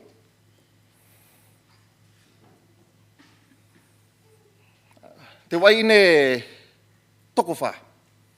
Ko raumahora tērā. Ko raumahora te tehi tūpuna, no konei, no waiwhetu, engari no Taranaki ia. Raumahora lived at Wakarewa Pā and was the epitome of elegance, of grace, strength, intelligence, beauty, and lineage. I'm sure we could all say there are Māori princesses in our ancestry, but Raumahora was that. She was chaperoned wherever she went, and her kindness was legendary. After Ueroa's tāne had been killed, started off a century of warfare between our iwi of Te Atiawa and Taranaki. And within that century, the pa of Wakarewa of Raumahora was besieged by the chief Te Rangi Aputirua, and within the warband, a young man by the name of Takarangi. Wakarewa was a strong pa, however it contained one weakness: there was no water. The spring Oringi was 100 metres outside the fence. So within several days, the apu, the old people, were in dire straits. The chief of the pa called out that his daughter was thirsty. Takarangi went to the spring, filled up a calabash with water, and brought it into Wakarewa pa. Over the objections of his own cousins, but he still got in, they let him into the pa. He gave over this calabash of water to the chief, Te Rangi Rārunga, and he said, "Matua, I have fallen in love with your daughter. I wish to marry her." And to paraphrase, Rangi Rārunga said, "That's right. Daughter, what do you think?" Because one knows you don't tell a Taranaki woman what to do. Actually, don't tell any Wahine Māori what to do. You learn that. And it was her choice, her decision to marry Takarangi, and by doing so, bring an end to that battle and to an end to the wars between our hapu and our iwi. In later years, she was to continue to be a strong leader, and from that marriage of Raumahora and Takarangi, not only comes Te Warepauri, no konei, but Tohu Kākehi and Te Whiti o Rongomai. Her descendants were Takawaenga, those who walk between. So there is a real need to balance the narratives that we tell in the history of our ancestors, which is very male-centric. And Te Ara Tama Wahine needs to be affirmed and broadcast. With the recent change and the encouragement of the New Zealand history curriculum, there is space within it to include the focus on the narratives of our tūpuna kuia, of our Te Ara Tama Wahine, to bring balance to the stories we tell. And so these examples I've given about the attributes of these tūpuna kuia who maintained and grew rangatiratanga, the resources ceremony, starting war and negotiating peace. At the heart of all of these kuia was manaki tanga. Perhaps it's a tourism too often. Our tāne focus on mana, as our wahine focus on manaki. But at the heart of what they done was looking after their people, looking after all of the people. Ka tupu te manakitanga o e nei tupuna kuia. Koina taku kauhau kia koutou maha. E pātai a koutou. Hau nā mihi ki a koe mō kōrero. He pātai tāku. I'm interested in the concept, as you expressed it, of Te Ara Tama Wahine and what that looked like in practice at the time of the times, and then coming, I guess, bringing that forward, what that would implications of applying those principles in the present day world. We had a witness yesterday who linked the concepts of matrilineal descent lines with matrilocal residence, I guess, for want of a better word, and ahika. So what's your thought on that? And can you just tease out this concept of Te Ara Tama Wahine? Like many other iwi, a lot of our kōrero was lost through the upheavals of the musket wars, the land wars, the confiscations, the native land court, etc. One of the scribes that retained and recorded a lot of the history was Te Kāhui Karare'e of ngā te haupoto of Taranaki iwi. And in his time, he was once a scribe up at Parihakapā, also a correspondent with Percy Smith. So Te Kāui Kararehe, he wrote a lot about Te Ara Tama Wahine, and he gave specific Te Ara Tama Wahine of Kuia, who had maintained mana, rangatiratanga, manaki, etc., as lists of names. And some of them were related, from what I can ascertain in my own reading and knowledge, but a lot of them were elevated because of what they'd done and what they achieved for their people. It's interesting that, for example, the Kuia Uiroa I spoke about, in his letters to Percy Smith, I know Percy Smith, but in his letters to Percy Smith, he really highlighted Te Ara Tama Wahine and this Kuia Uiroa, whose narratives are basically being lost. There's very, very few people who'd actually even talk about Uiroa anymore. And he really highlighted her importance, her stories, her wakapapa. When Smith wrote that the book, The Maoris of the Taranaki Coast, one sentence focused on Uiroa and the rest upon the war that started after the murder of her husband. So you really see that belittlement. So even though Te Kāhui was really focusing on her importance, on her place, very quickly, one sentence. Certainly, most of the tour, if not all of these kuia, are local to Taranaki. Even though Raumahora, for example, has a link down here to Waiwetu, and our Taranaki whānui kin who settled here in Te Whanganui Atara, it is the case that a lot of these narratives are local.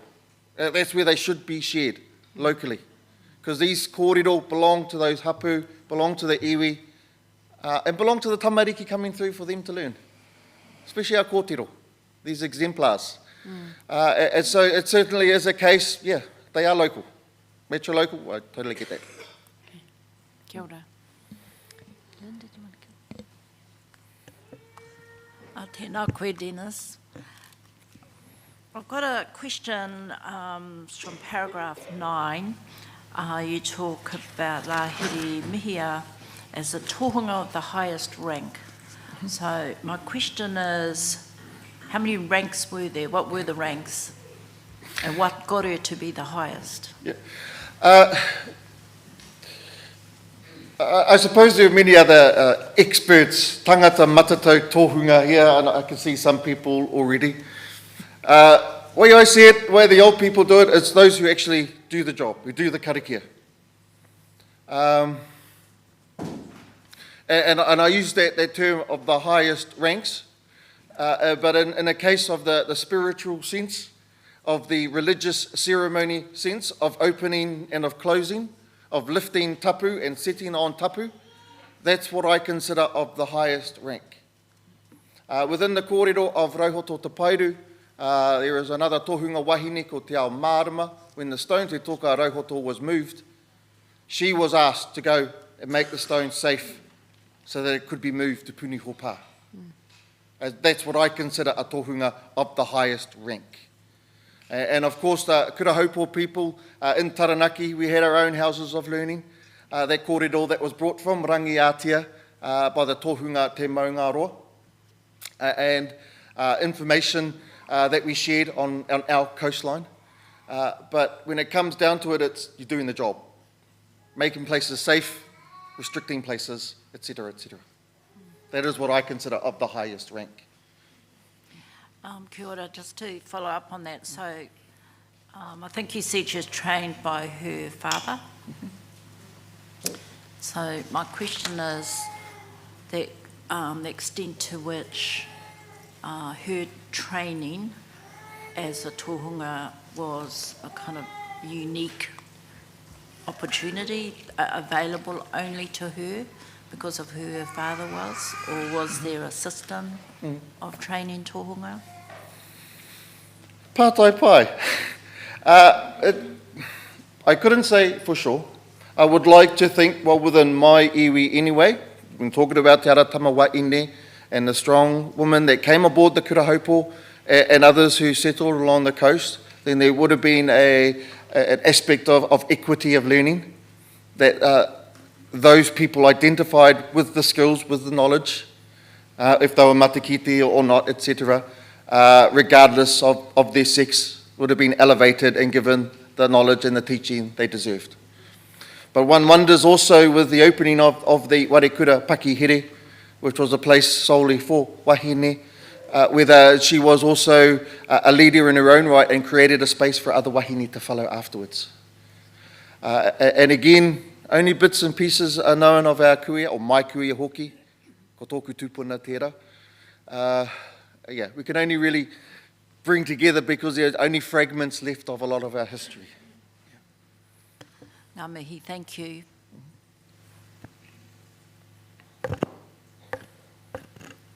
Tēnā koe he te whanaunga. Tēnā no koe te whakatairanga i ngā kuia o roto i te kāinga. Kei te tika tāu, kua roa e noho hunana ki te nuinga o ngā tāngata. Aha koe kōrero ti ana e te hunga e mārama ana, e mōhio ana, kāri te kaha kōrero tia. Nō reira kua kōrero hia i tēnei rangi i roto i te aroha nui ki te tangata te whare e tūnei. Tēnā koe. E ahua pēra te ia o oku pātai ki te mea kataheno ka mutu te kōrero mō rāhiri mihia. Me te ahua o pakihere. Nā te mea ki etahi he pātera. E harei te mea māku tēnei he kōrero. He pā me te wānanga, ne? Nō reira, he wāhi tiaki i te tangata, a tinana, he tiaki hoki i te mātauranga. Nō reira, ki o whakaaro, kei te ora tonu tērā whakaaro, tērā wawata i wainga i te iwi, ki te tiaki a Wahine i tēnei te mana te Māori o Wahine, kua rongo koe i etahi kōrero, e haere ana no tērā mea mō ngā momo kōrero a Wahine, pēnei i a rāhiri mihia, he wawata kau atu rānei? E wawata kau ana tērā ake ne pēr.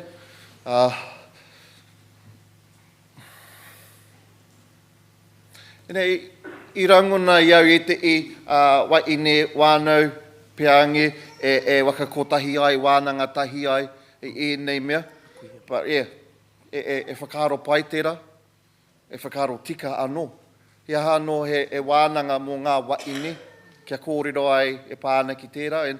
Ko rangona pēr e wānanga pērā i parihaka mō ngā Wahine? Nei, mā te wahina no e arataki, e wakahaere, e wakarite aua momo mea ki au nei.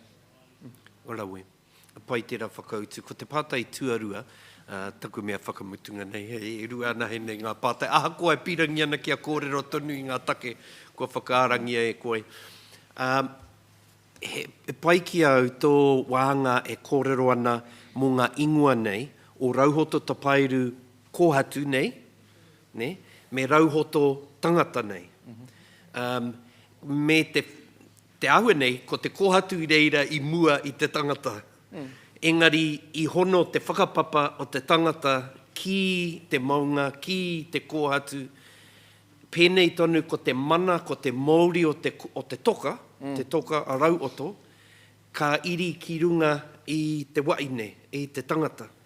Kia tāia i te ki he whakapapa. Pirangi nau kia whakamārama pia, ki o whakaaro, hea te take i pēra, e harei te mea ko rauhoto anake, engari ko taranaki anō. Nō reira, kōrero e tāi ane koe te whakawhānui atu i tērā kōrero o te hoatu ingoa mai te whenua, ara ngā whenua e aro ana ki te mana, ki te Māori o te Wahine, ka utaina ki runga i te tangata. Kia ora, tērā pia he whakaaro o, e whakawhānui i tērā wāhanga? Koe nā te take o taku tuhinga tohu PhD tērā. Koia. Ka tai au te tukuna atu kia koe, engari. Ki taku ki te ngā mōhio tanga hoki.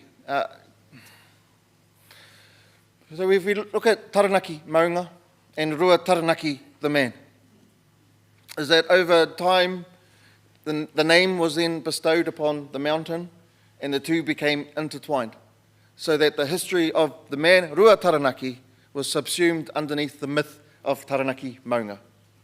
I believe the same happened with Te Toka Arau Oto, with Rauhoto Tapairu. That at the same time, the two, the toka, te toka a Rauhoto, the stone of Rauhoto, and Rauhoto Tapairu became seen as one. And then over multiple hundreds of years, within the kōrero of Taranaki Tūturu, Rauhoto and Rua were the first inhabitants, or amongst the first inhabitants within Taranaki, our tangata whenua, so hundreds and hundreds of years, multiple migrations, the arrival of the Kurahaupo and their kōrero, etc. And so one could only consider that it was a case of hundreds of years. These two stories, the history and the myth, get intertwined, and we're left with the myth. But we still have the embodiment of the stone and of this kuia, te toka a Rauhoto Tapairu. That said, there is some divergent whakaaro about Rauhoto Tapairu, as I'm sure all of our peoples have, depending on who you talk to.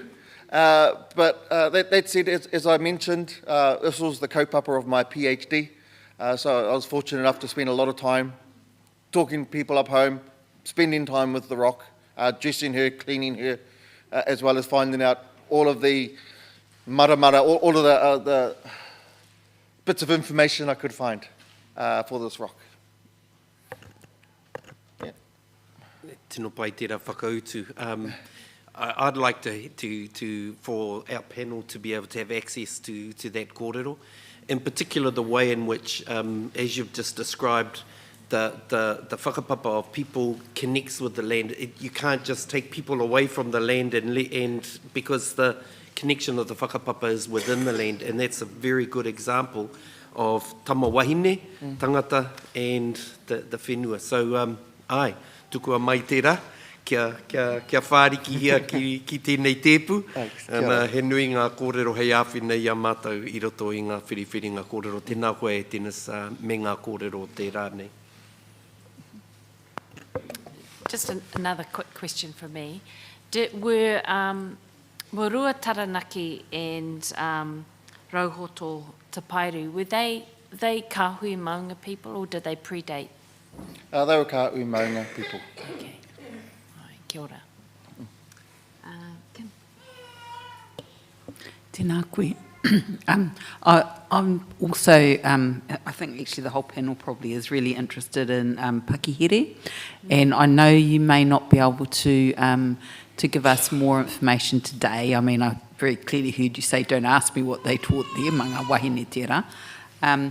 But if there is anything further that you can tell the panel, I think we would really welcome it. In writing would be fine, but if there's anything more you can tell us about about why it was just for wahine, what was taught there, what benefits accrued to people who went there, did it increase their status, is that kind of practice still continuing? So I think I certainly would be, and I think the panel would be really keen to hear more, but not expecting you to do that today, because we have heard that you're dealing with fragments at the moment. Kia ora. Tēnā koe. I'm interested in the fragments and the process of recovery, if you like. Can you maybe describe a little bit more the process you've gone through to recover what you can, and do you think there's more out there to be found?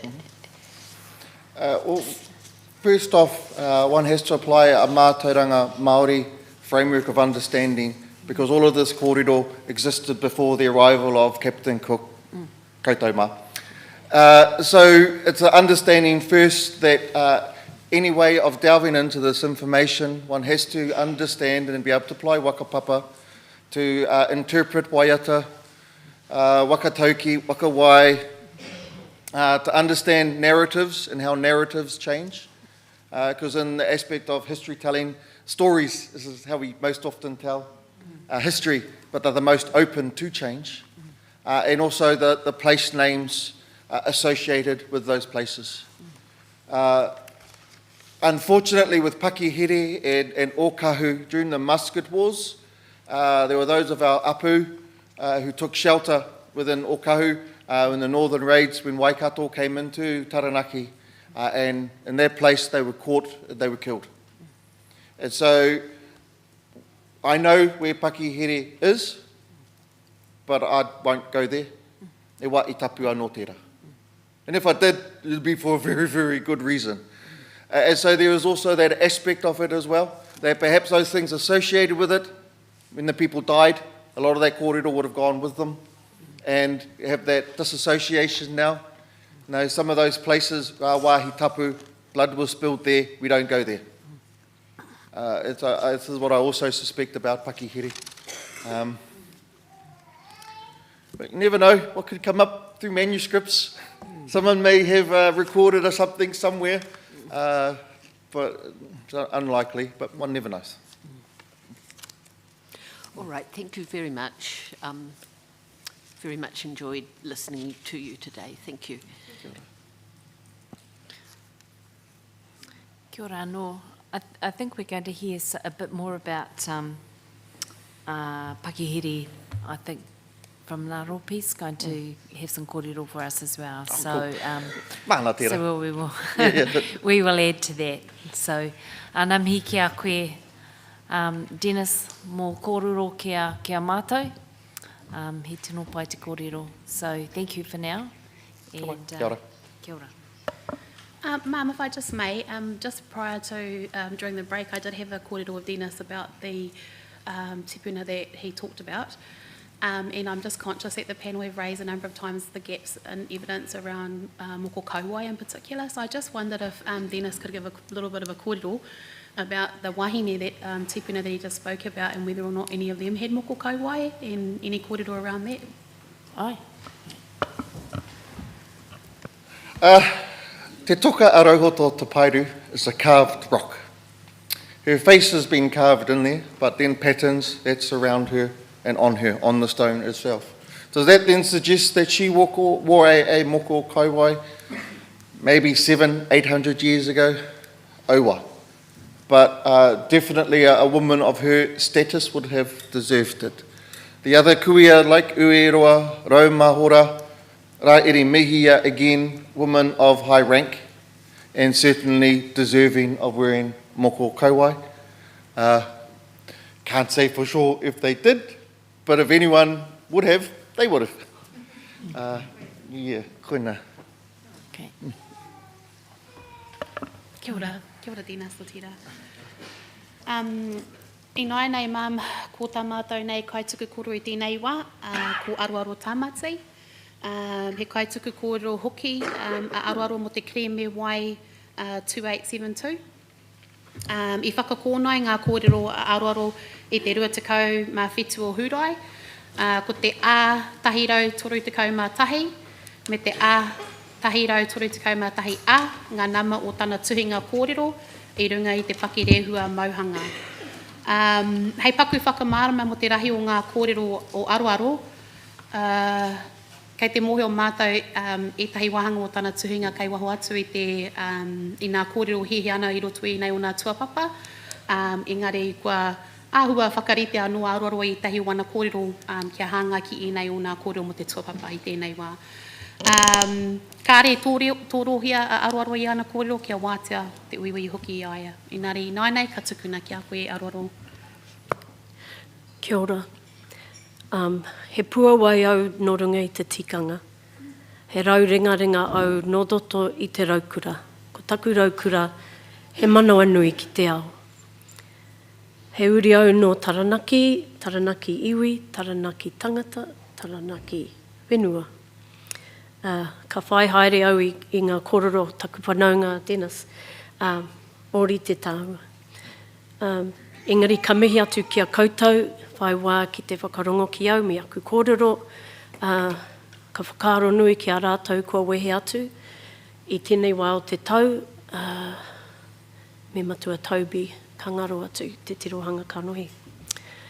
Ka whai au I ngā kōrero Dennis, I te tuatahi. I am greatly, actually I requested that I follow Dennis because his kōrero was so rich in the whakamārama of our tupuna wahine of Taranaki.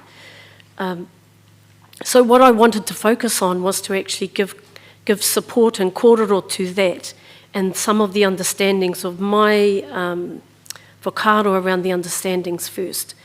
And that is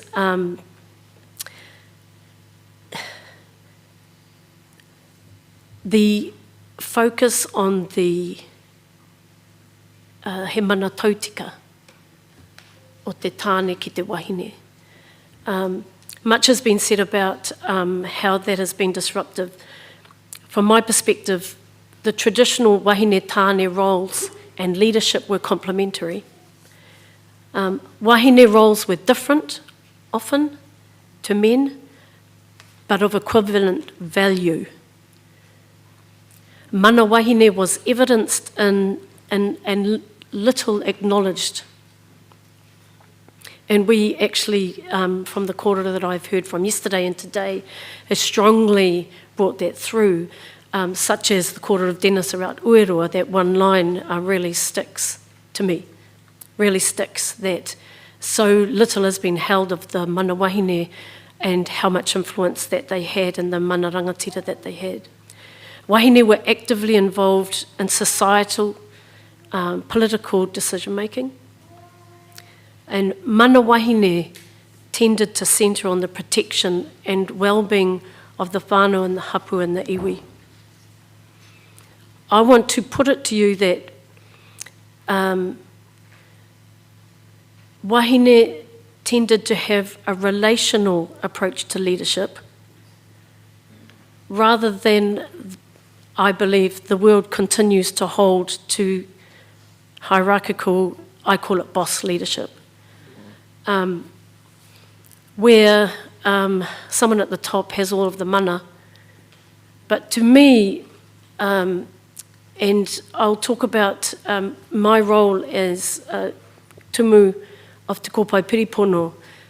We've been running for 28 years a kaupapa Māori immersion early childhood centre, or a punareo, premised on the tikanga of Pariaka, where the contribution of everybody made that community work. And so the approach to leadership, that everyone has equal or equitable mana or status, whether they are a tāne, a wahine, a tamaiti, was that which held significance and mana in its own right. So in our consideration around what that leadership approach looked like, and all of the examples that Dennis has talked to you about today, in Rauhoto Tapairu, she ensured the welfare of Rua Taranaki in that kaitiaki role, bringing him through, and the leadership she displayed in bringing him through to where he rests now. With uerua, she practiced the well-being and the care of her people by halving that kai so that there would be kai left for the next one and the next one, as opposed to using up all of that kai. That was smart. And so the concept that they displayed was around contributional leadership, about ensuring the community survived, the protection of the community, of the whānau, of the hapu, of the iwi. Dennis, you didn't talk about rākei tākiha. Okay, I can talk about rākei tākiha. Rākei tākiha, he tupuna tino rongonui, actual. Hers was the expert knowledge of propagation of harakeke. And our tino kōrero taranaki iwi, our tōngai harakeke nui, no roto waiwiri. Taranaki tōngai harakeke nui, no roto waiwiri. Now, Rākei Tākiha was the tupuna kuia who was the rangatira of that mahi. She held that knowledge. And as we understand about the harakeke is, well, it was an economic resource. It was able to be traded.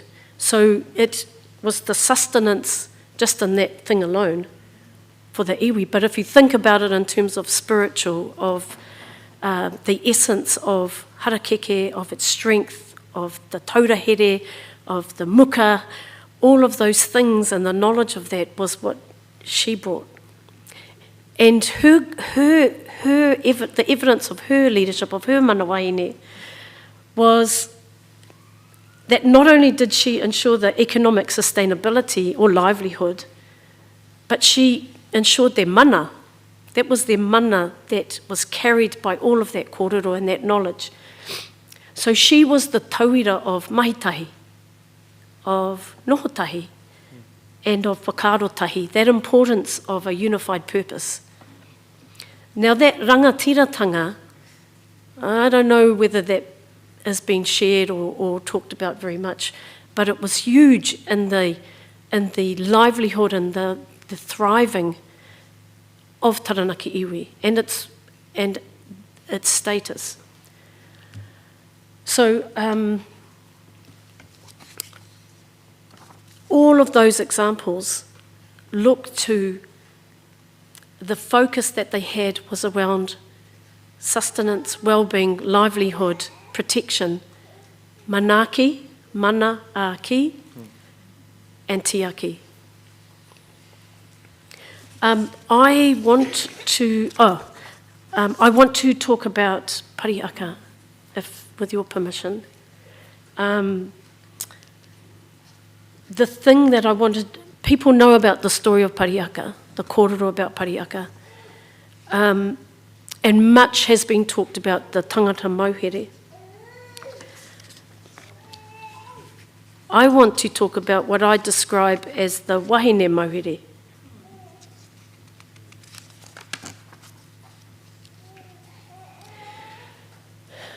I want to first start off by talking about, and I'll just focus on and support the kōrero that's been said before about the invisibility of wahine in our kōrero. So when we get to the parihaka experience, much has been documented about the suffering of the tangata mauhere. And yes, there was suffering, significant suffering, and being taken to jails in the South Island, Wellington and the South Island in brutal conditions. So I acknowledge that. However, the suffering of the wahine mauhere, I believe, was far greater. And the reason I say that is that they were left there, or held there, to ensure the survival of the community. They experienced, and the community there left, starvation, the removal of taonga, the razing of crops, of buildings, of rape. And in my kōrero that you have read, there is evidence of that. Evidence in Waiata, in the speckled potatoes, ngā kōpurapura, of syphilis. Their tāne were imprisoned. So there was evidence. But I want to mihi to those wahine because their actions at that time, tū tamawahine i te wā o te kore, it was they who held the community together. It was they who fed the community. It was they who looked after. And it was they who ensured that when the tāne returned from the jails, that there was a parihaka to go back to. I can't help but think of the trauma of the violence visited upon them, how that must have been. And the impacts of then to now, of intergenerational trauma, and I'm sure that those very learned in the area of that aspect, Ngāropi particularly, will talk about how that has been visited upon successive generations. That is the main point I want to share with you today about the wahine, the desecration of mana wahine, from what we're talking about, these tuapapa hearings, to the evidence of desecration, belittling, demeaning, not just the taking of the land and the starvation, but the desecration of mana wahine is palpable.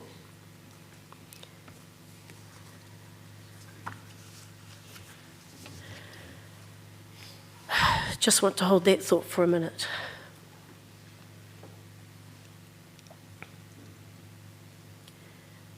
Ka mihi ki a rātou mā, ngā tūpuna wahine, kua ngaro atu. Ngā rangatira I pupuri te mana whakahaere, o ngā kāinga, o parihaka I ngā tau. Noho ora mai I roto I te whakaaro nui o tātou mā. Tēnā koutou katoa.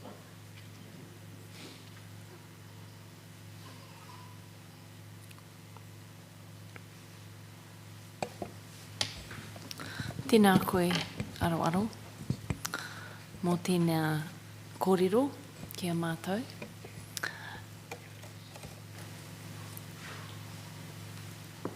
One of the things that struck me, I guess, in reading your evidence, reading Ngāropi's evidence, was this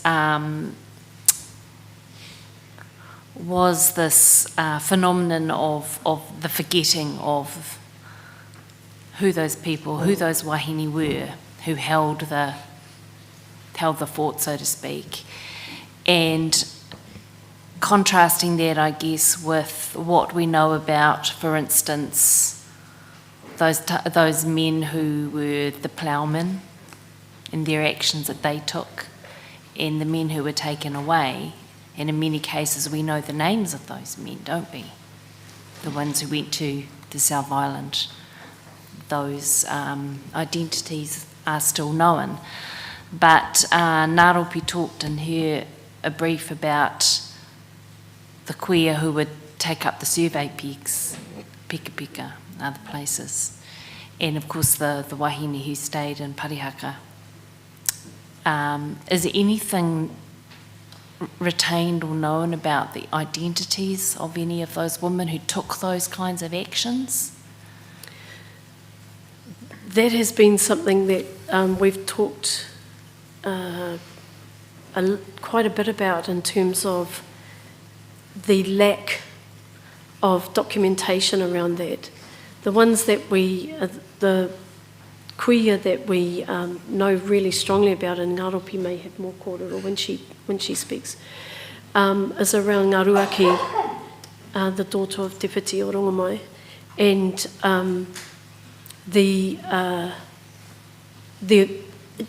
not in written documentation, but in kōrero handed down of kōrero of the way that she was able to hold the community together, and there was huge respect for her. The community had high regard for the likes of people like her. But that's the point of what I had put into my kōrero, was the fact of how little has been written about that. And it's really not even sad, it's really alarming that so much has been missed, left out, and whether that's consciously, well, yes, it probably was, that there was way more than Te Whiti o Rongamai tohu kākahi. There was way more than Ti Toko Waru, Te Ua Haumene. And the event of colonisation has done that to our people. I do not believe that those tupuna kuia, that would have evolved from then to now as to how things have been if the interruption of colonisation had happened. Disruption. Yeah. Kia ora.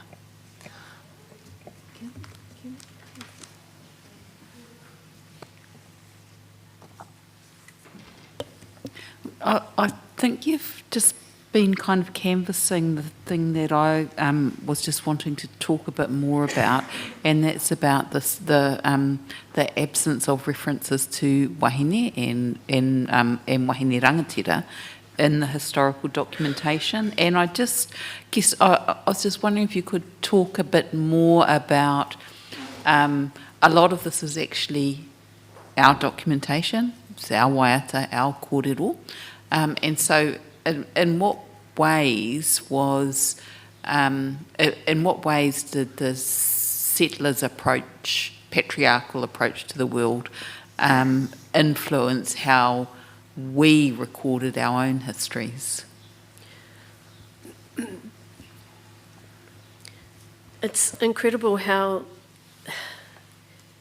the colonisation subsumed us under that. It's incredible how quickly that we took on all of those aspects of patriarchy that have silenced the wahine voice. And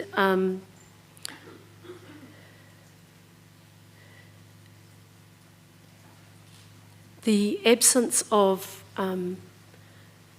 mana wahine through the decades, I was thinking of just in terms of early childhood, because that's my where I sit. You know, the advent of early childhood, the missionaries when they came in. One of the key things they did was to, as they have done in other Indigenous communities, get the tamariki and take them and keep them separate. And the kōrero that I've researched around their intent, and this is Aotearoa I'm talking about, of removing children from their parents to remove them from their kōrero, from their worldview, was intentional. And so the establishment of the likes of kindergartens and that was serving that purpose.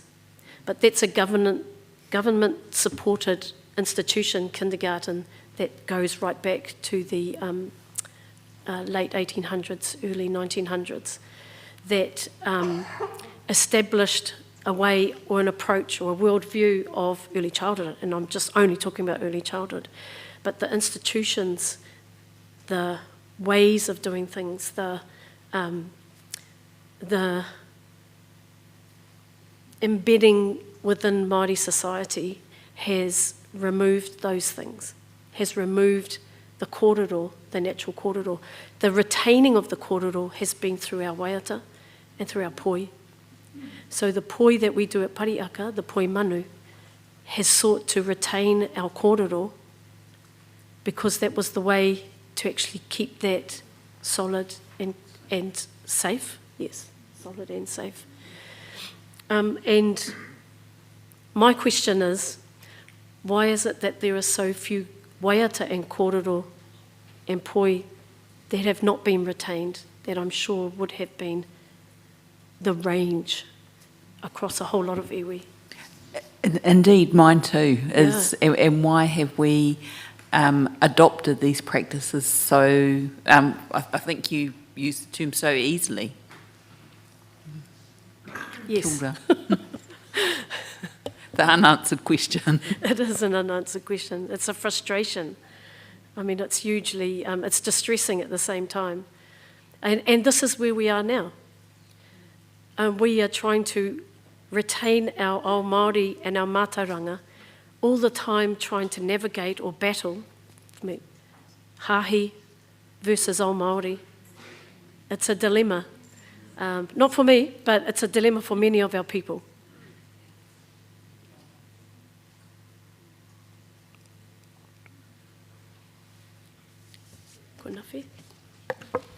Tēnā koe aro, te tuahine. Me ngā kōrero kua takoto.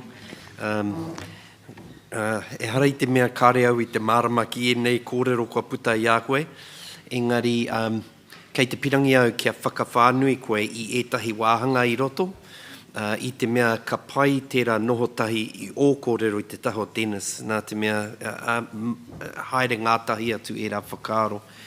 Ko tētahi o ngā wāhanga I te tuatahi, Ko te whakaaro o te kāwanatanga i te wā i tuku atu ngā tāne, ka aro te motu ki ngā tāne i mauherengia, kāri whakaaro hia ngā wahine noho here nei ki te kāinga. Tērā no pia i pōhehe pia, o i whakaaro pia, kāre he take o te aro atu ki ngā wahine.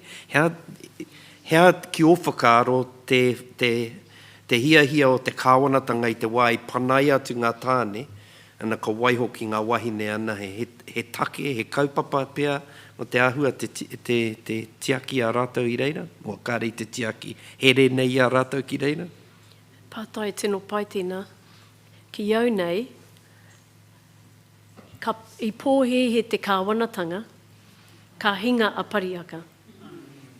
I pōhehe te kāwanatanga, pērā i ngā whēako o te ao, ki ngā iwi take o te ao, ka hinga tērā hapori, nā rungi i te wehenga atu, te kāwhakingia ngā tāne, ki ngā mau whareherehere.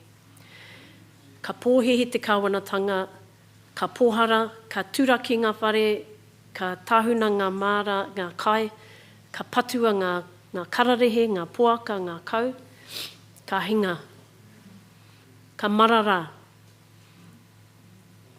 Engari i kore.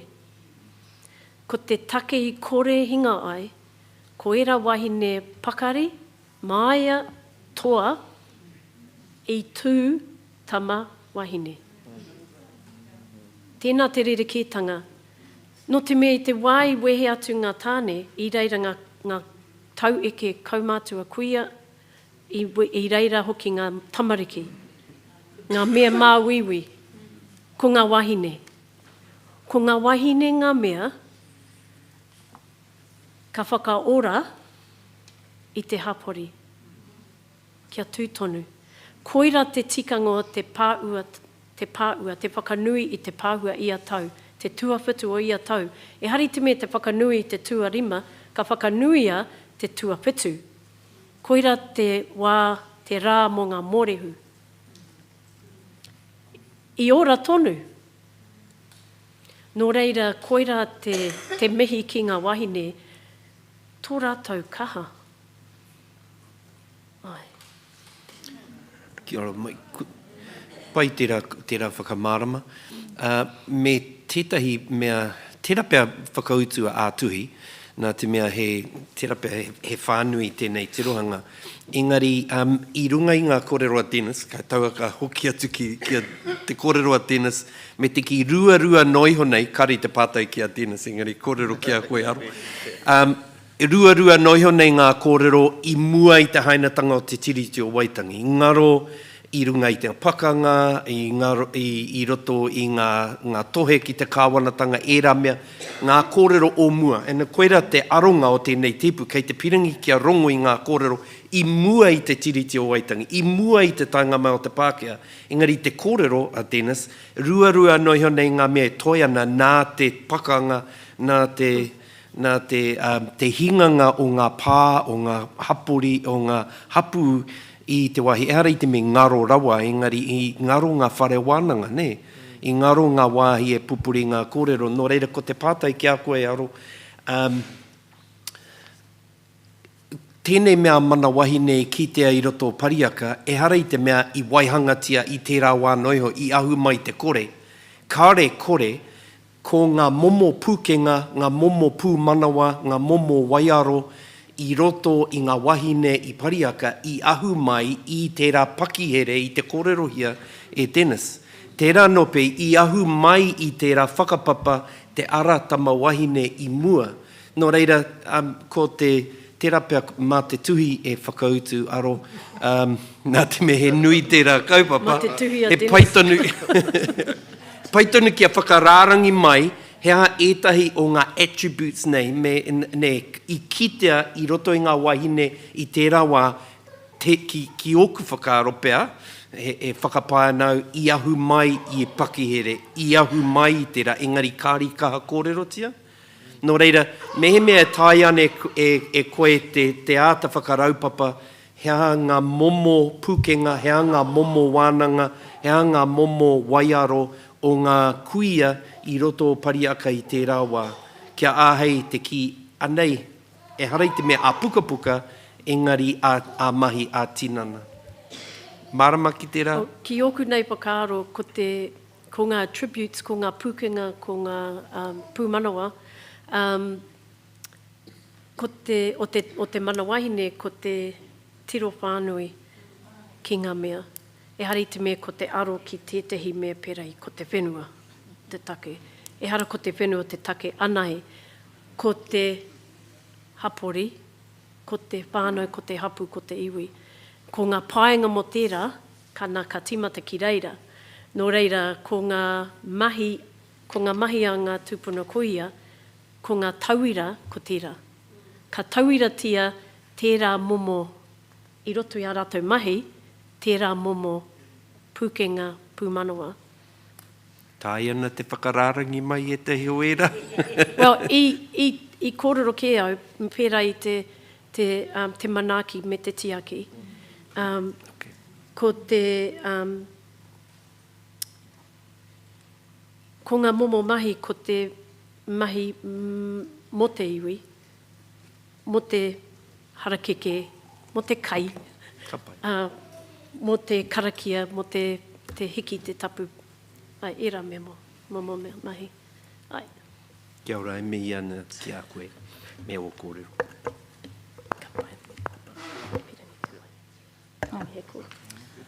A tēnā koe, aroaro. Oh. Thank you. E pohe au, ko mutu au. No, kao. I guess we're not wanting to set a big homework task for you. But, engari, your evidence kind of opens up a couple of questions that I think over the last 2 days have started to become a little bit clearer. To me, anyway. So in paragraph 4, you talk about pre-colonial mana wahine, and then I think between you and Dennis, you kind of raise some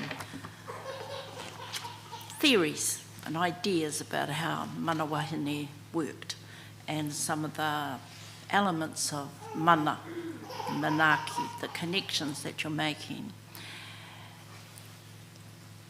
So what I'm interested in, because you talk about this kind of balance and the role between men and women, the gender, and I'm linking it also to the story you've just said about parihaka and the sending of the men away. So my question is a kind of theoretical one in a sense. What's the relationship between men and women? I mean, we can talk about balance, but you gave a story of when the men are gone,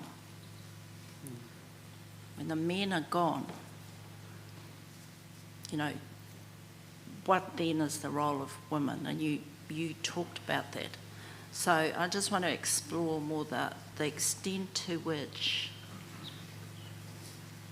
we need each other, we don't exist without each other, that complementarity that people talk about is because we can't be whole, you know, without all these elements in our hapori. And I was just wondering if you want to explore that a bit more. I mean, if you want to write it later and join that up to Ruakere's homework. I can encapsulate. Yeah. This is about whānau for me. This is not about wahine anake, this is about whānau. This is about tamariki mokopuna tāne wahine. And so the complementarity, the word that you used, to me is paramount in all of our approaches in our dealings, to look after each other, to rebuild our community. I think that if we're talking about historically, I believe that I was listening about the kōrero around Kahungunga from yesterday, and about that they basically ran the show, and I pretty much believe it, because I believe it now. The key thing is about that equilibrium of maintaining balance and one not getting outside of itself. And I think that was probably, if we're talking about attributes, one of the things that Wahine brought to that picture, that wider view of things enabled the balance to happen, and that if things tipped a bit, that it would actually be brought back and not go down a windy old path without thinking about the whole. Because I think we have to, we're so we have a colonised perspective on the world, even though we don't realise it, and so we're so individual in our thinking that holistic collective view of the world truly, in the truest sense, is hard to consider. Just to continue on from that, I don't really want to go down the line of sort of the biological differences, and it's like, well, that's just men being men and women being women. I really want to sort of think about the cultural system that holds these relationships in balance. And, what I'm hearing is that women are a really serious mechanism, if you like, that the things that women do ensure that balance. And if they're not present, the balance goes haywire. So just if you want to kind of elaborate on that, and just, because if we're thinking about ourselves as an organic system, we hold ourselves in balance. Our whānau are important, our relationships are important. And then post the treaty, it gets tipped. Yep. So when we look back to pre-colonial times, then what are those special things in the system that just keeps it moving, keeps it holistic? I'll go back to Rangi and Papa then, because Rangi and Papa Tuanuku, that balance, that symbiosis, is strongly what Huirangi used to talk about when he was alive, about that equilibrium.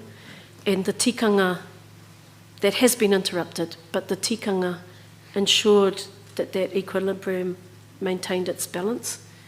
We are interrupted in that. However, I truly believe that the tikanga that we had in those times helped maintain that. Thank you. It's a work in progress, I think. I can write more then. Yep.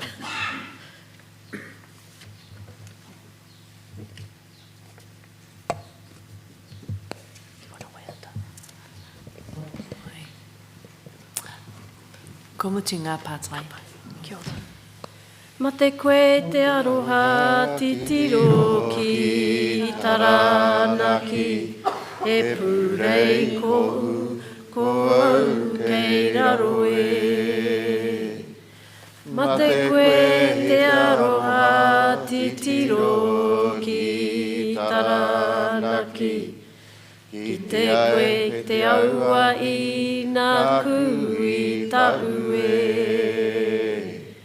Kei runga i a taranaki ngā puna wai mātau. Kei roto i aku karo, e puna wai e rai.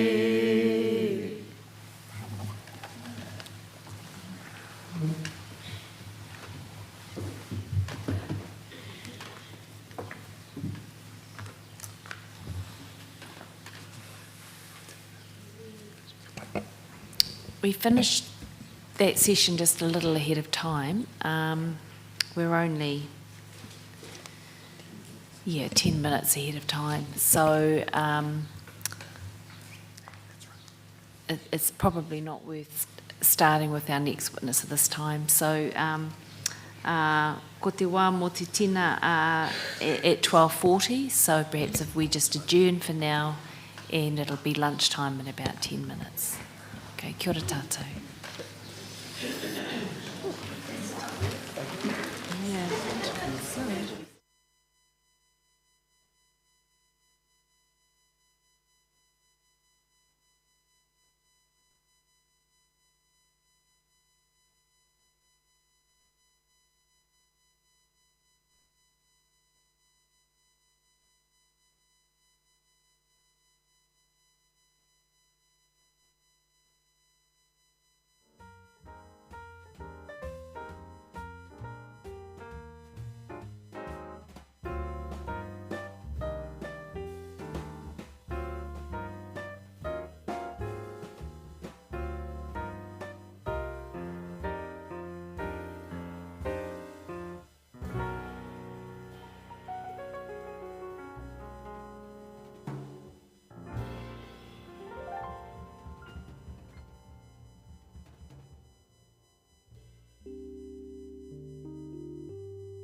Tēnā tātou, me haere tonu.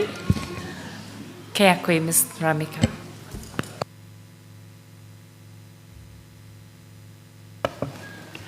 Aro mai, kia ora te kaiwhakawā. Oh, sorry, cell phone.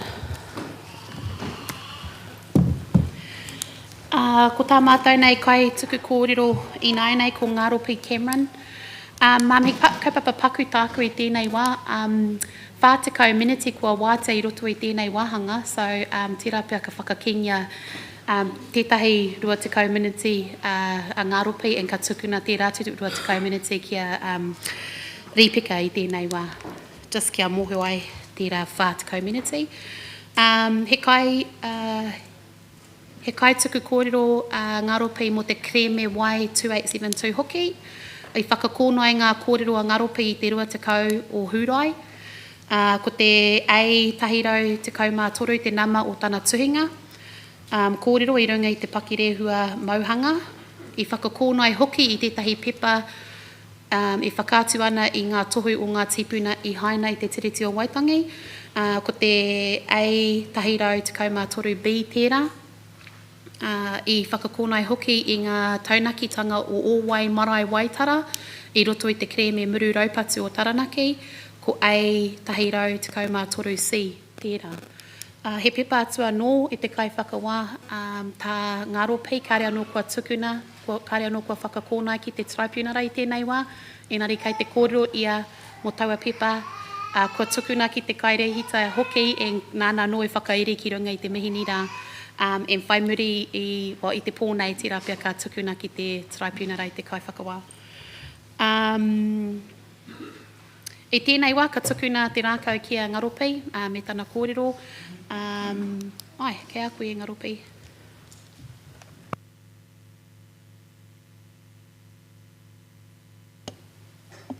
Pai. Tēnā koutou ngā pai maunga. A bit nervous here. Tēnā koutou ngā kai kōrero I mea ia hau.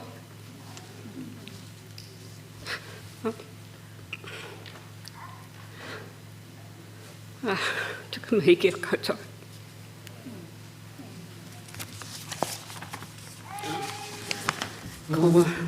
Ko raumati te whānau, ko raumati me mātuku ku whānau, ko Ngaropi ahau.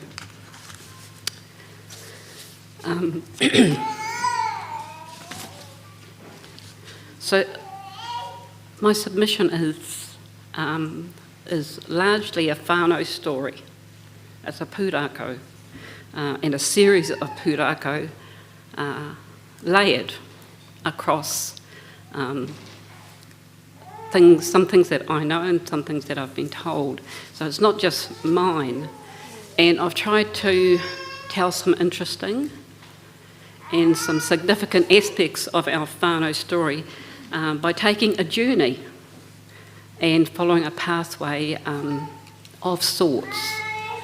So it's a pathway that presents aspects from our whānau's recent past, and I've tried to meld those aspects into the present and offer some suggestions for future direction. So it's a series of pūrākau, and it's got a name. We decided to name it a whānau pūrākau, more or less. And there has been some attempt to make it readable, and I have tried to offer a comprehensive knowledge base, and I hope you've enjoyed reading it.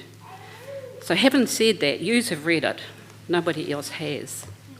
And so, you know, there are two parts really around my submission, is that it's getting some things on record and making some public statements for my own whānau and whānau connections to here. That's partly what, there's some other aspects happening here. And my apologies, before I go any further, just that the two young women sitting beside me are two of my 5 progeny. Okay? Yeah. Kitirangi and Te Rehua Tuarangi. So I think I've got over that little bit of a I was just looking at the photo of Tiffany o Rongomai and Tohu Kakahi ki runga, the Pakitara, so how do my rātou ki te tautoko. So I'm offering, I will read quite a bit of this, but I will also not read some of it. So I'm offering this account, you know, as a whānau member and as a mokopuna, but also as a granddaughter, you know, and a mother and a grandmother, and as a great-grandmother. And the other part of that is also as a Taranaki whānau social justice worker for 35 years now. So currently I'm the foundation member of Tūtama Wahine o Taranaki, and I'm currently the director.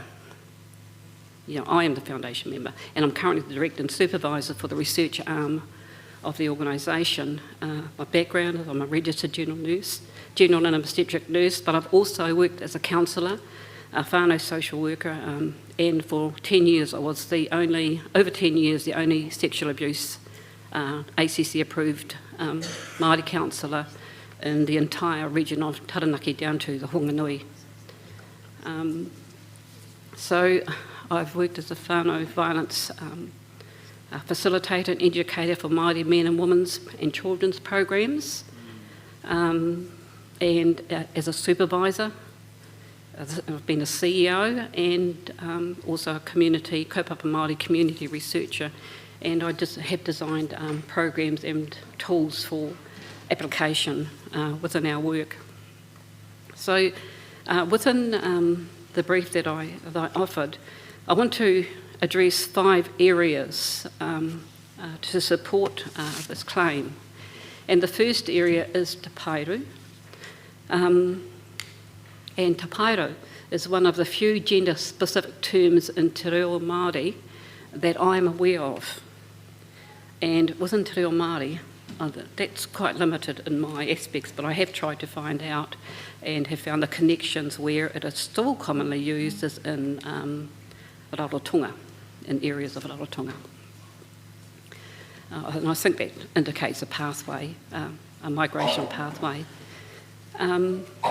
So I'm saying this because this word means and indicates wahine Māori of immense mana. I'm just going to briefly comment on Rauhoto Te Pairu because that has been done earlier by, admirably by Dennis and Aroaro. But I have mentioned her because she demonstrates that female mana and tapu was well established and ancient, and that her power continues to interconnect us to her and to each other. I want to talk about Hene Tuhi. So Hene Tuhi is another example of a pre-colonial wahine Māori whakapapa and leadership. And I think it's important to mention this whakapapa as it is probably not well known amongst some of my own iwi, but certainly amongst my own whānau.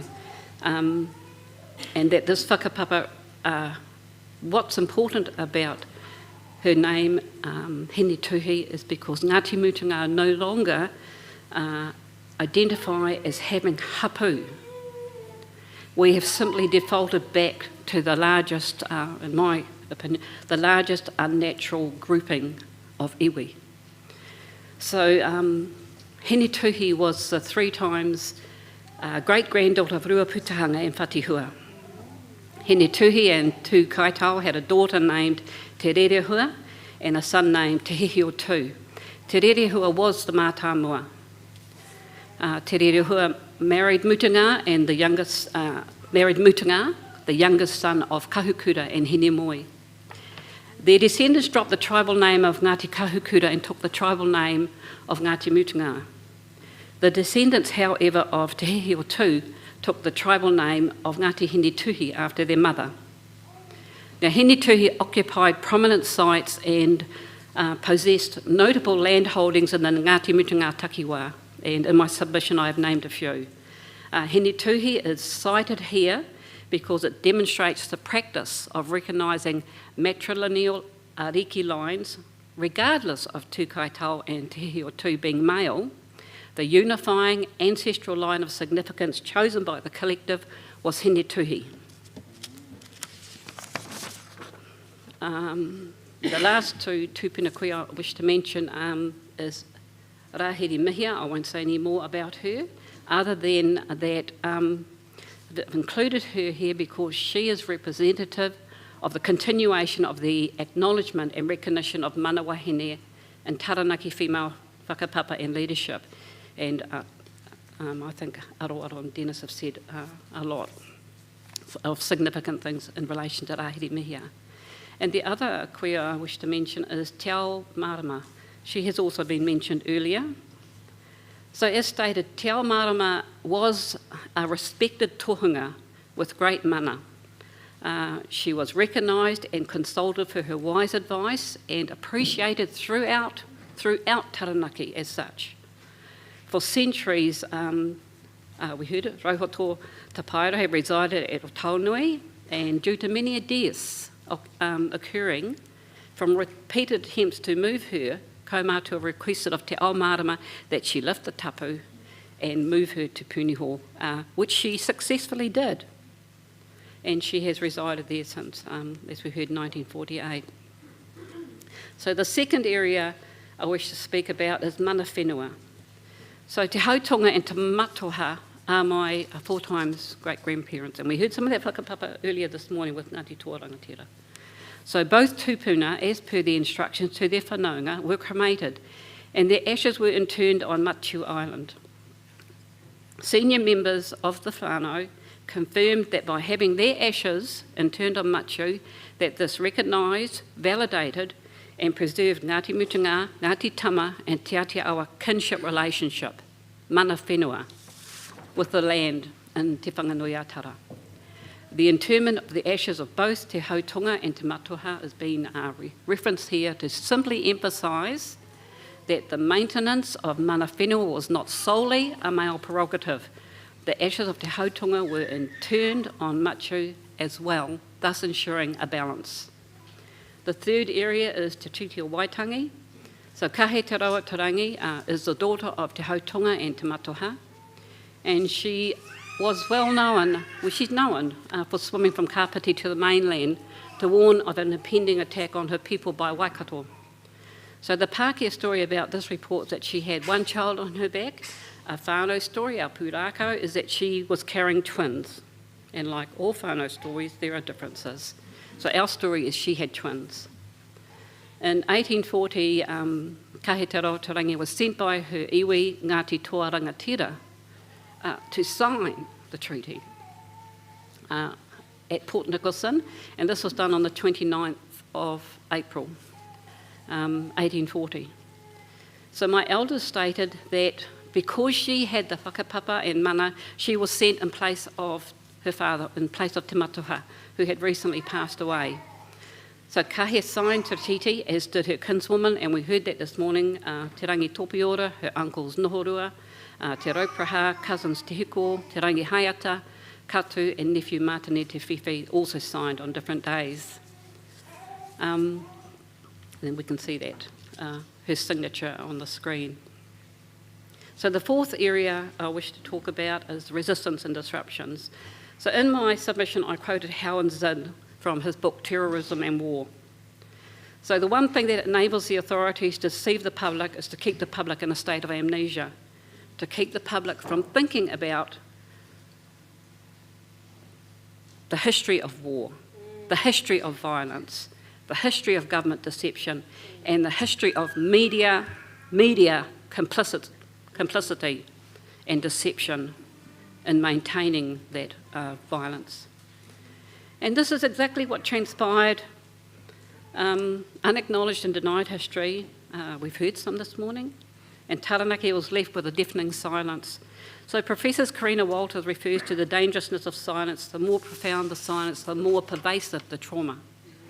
And there's a silence that continues to permeate through Taranaki communities in relation to historical abuse, intergenerational abuse, neglect and trauma, that we refer to as unholy silence about the original sin in Taranaki, the theft of our lands and the vicious manner in which it was achieved. I really have to acknowledge Aroara this morning. I think she's extremely restrained and polite. It was vicious. So I've quoted a couple of other people, Elkins and Pedersen, identify settler colonisation, colonialism as an ongoing settler project of replacing the Indigenous peoples and their nativity, and over time developing a settler identity and sovereignty. And Wolfe also points out that settler colonialism is a structure built upon the logic of elimination. It's not a one-time event. That is the settler colonial power both requires and generates by the destruction of Indigenous peoples. We need it. They need to destroy us.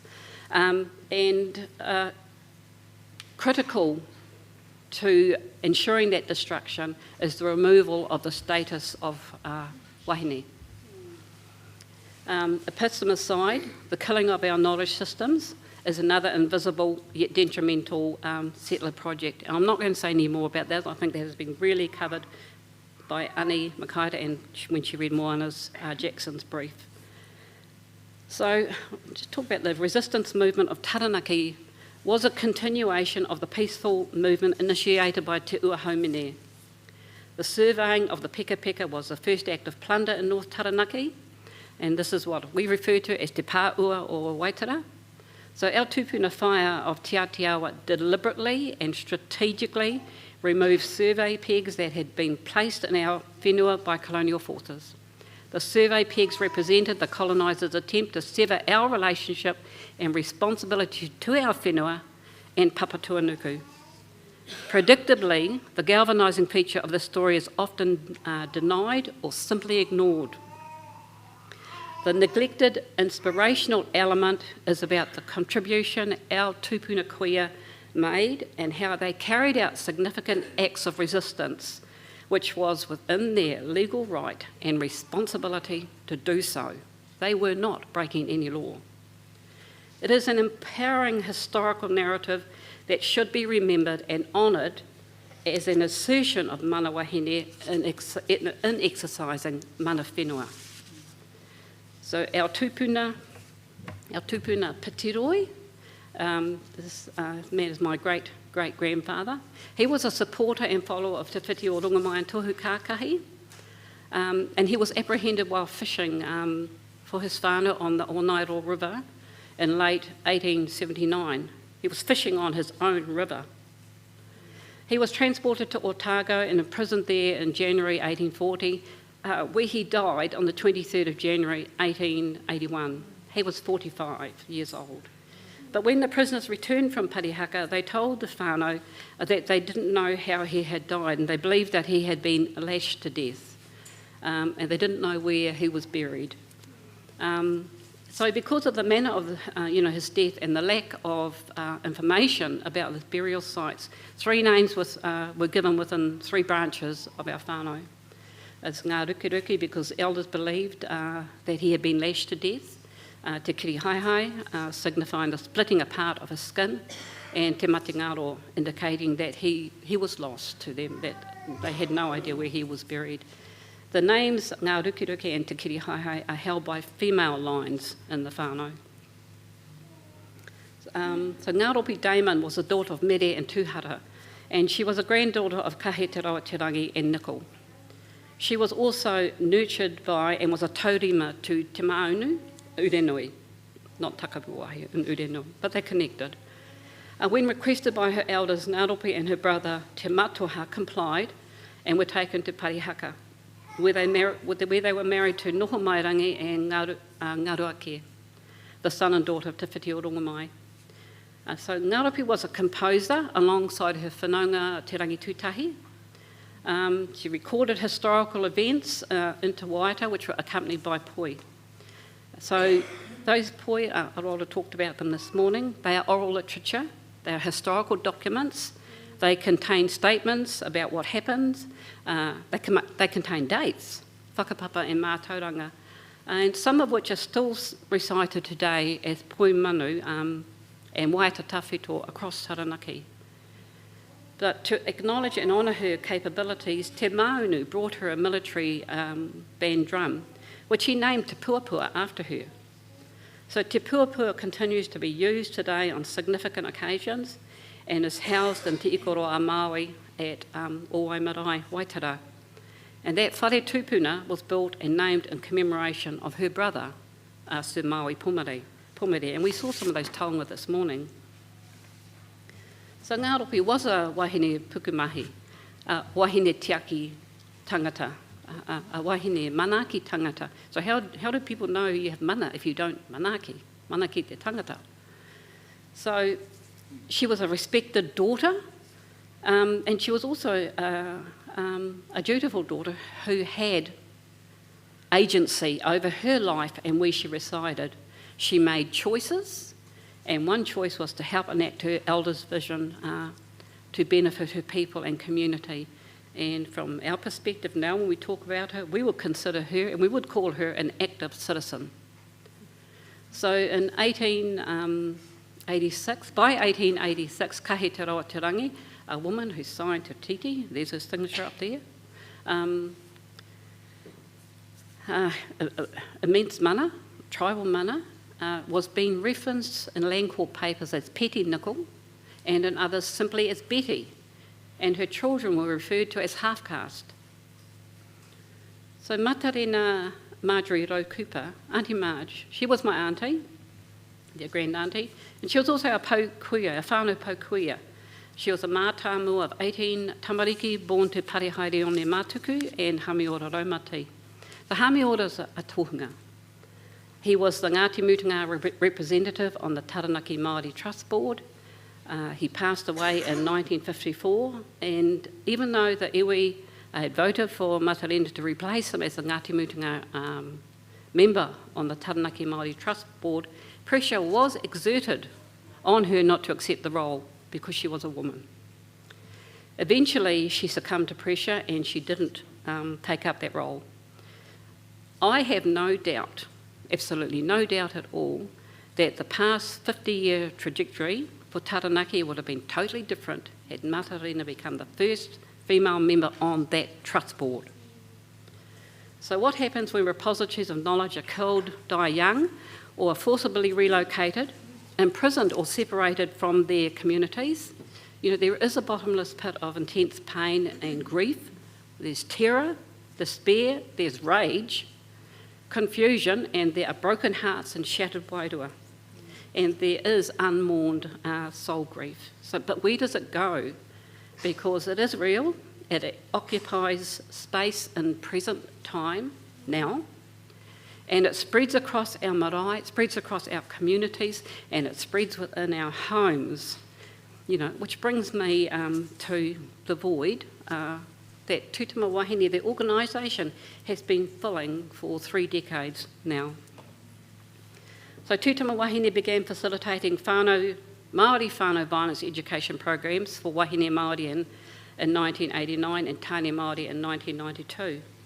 So there are 2 features which I'll briefly touch on in relation to the programs, which show how disrespectful imported foreign attitudes and behaviour about and towards women and children have influenced and disrupted whānau Māori wellbeing, because basic knowledge and application of tikanga practices are missing.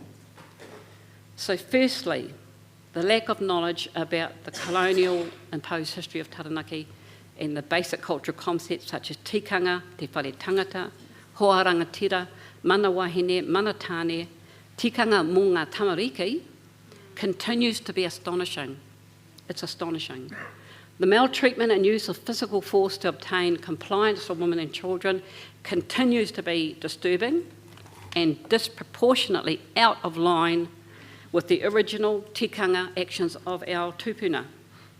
So interestingly, we found that referencing early reports from missionaries and other early colonial observers quite useful to support reinstating tikanga for non-violence in the home and safe nurturing practice in respect to tamariki mokopuna. I'll just read one of those examples. I think it says it quite clearly. This is from the Reverend Samuel Marsden. It's recorded as being 1814. I saw no quarrelling while I was there. They are kind to their women and children, I never observed either with a mark of violence upon them, nor did I ever see a child struck. Reports such as these by early colonial observers provided clear evidence that well-being and respectful ways of behaving within whānau was central to our people. Secondly, the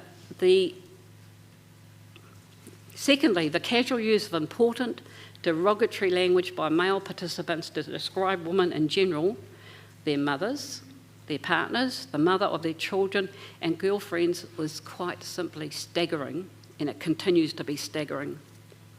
In one exercise, over 60 derogatory and insulting names were written by men in that particular group, which they used to describe women, with many of the words being used on a daily basis. The majority of the words are examples of the total reversal of the terms te whare tangata and hoa rangatira. Te whare tangata and hoa rangatira are not only mana-enhancing concepts that acknowledge mana wahine, but they also enrich protection of whakapapa and heighten safety for women and children. That repertoire of words alone demonstrated how unbalanced and dislocated some tāne Māori are in respect to comprehending mana wahine, let alone nurturing or protecting their own whakapapa and mana. So in 2010, a 3-year research project into the origins of whānau violence within Taranaki was carried out by us. The research was driven by a direct desire by iwi to establish and understand the foundations of whānau violence in Taranaki. And it is the view of Tūtama Wahine that these foundations are influenced by the unique history of the Taranaki region, and therefore the importance of understanding the broader context in which whānau Māori violence exists today is relevant. It's connected. So evidence from the interviews demonstrated that whānau trauma is not solely about the physical violence perpetrated, but does include acts of racism, discrimination, oppression, corporal punishment, and those things designed and undertaken by agencies of the Crown and State. I mentioned in my submission about the racist policing behaviour and the child welfare policies and systems specifically directed at whānau Māori. Ani and Moana have covered that. And also mentioned, in order to fully understand the origins of violence within our whānau, there's a need to directly engage with the ways in which colonisation has disrupted the fundamental relationships amongst our people. Other things around here have been covered again by Moana Jackson. The consistent practice of applying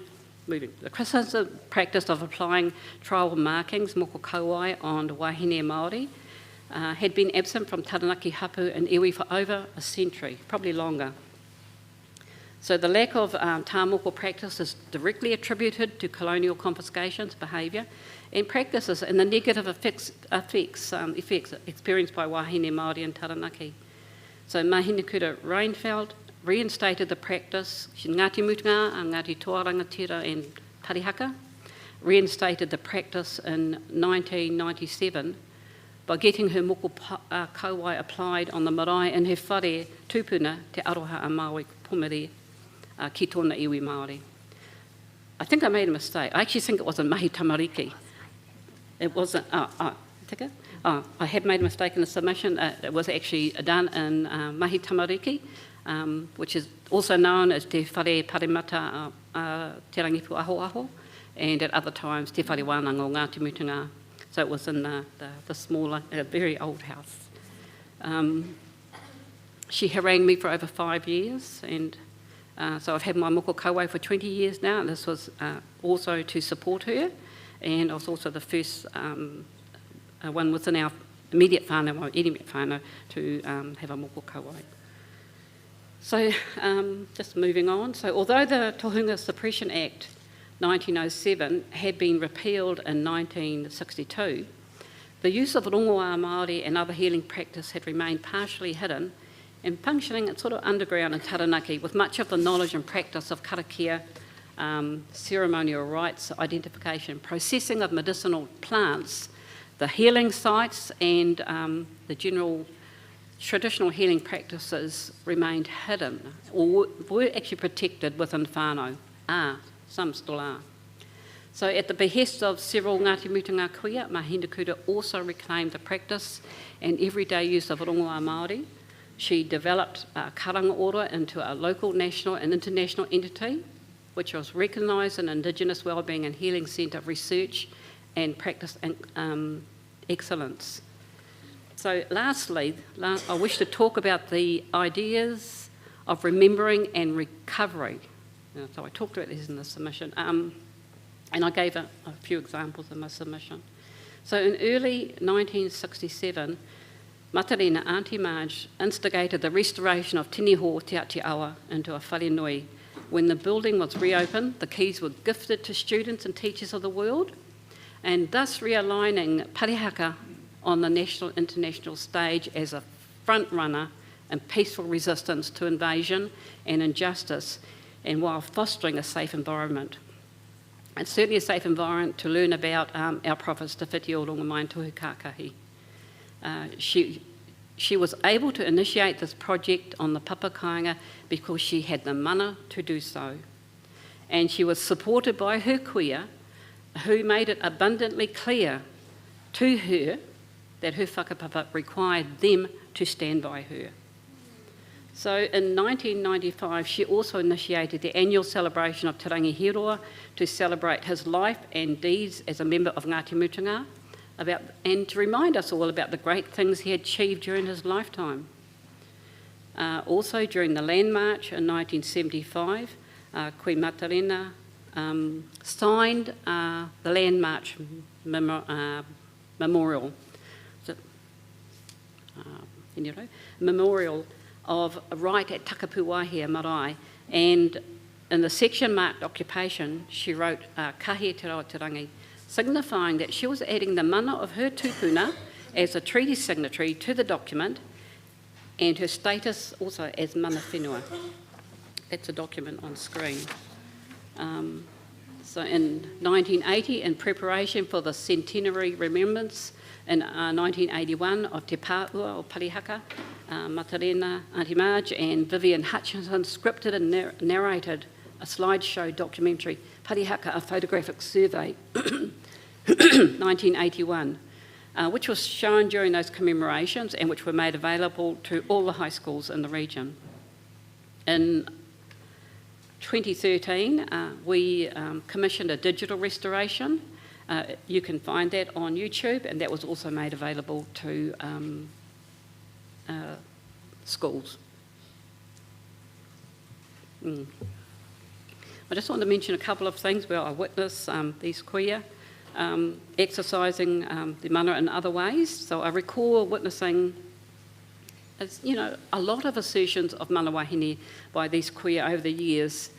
So the first one is that hui at Te Rua Peka Peka Marae Urenui, during one debate, the rebuttal of that po kuia to a male whanaunga who was not being mindful about her status was to remind him that it took her mana to open the passageway because her numerous tungani could not find their way out. And that's exactly how it was said.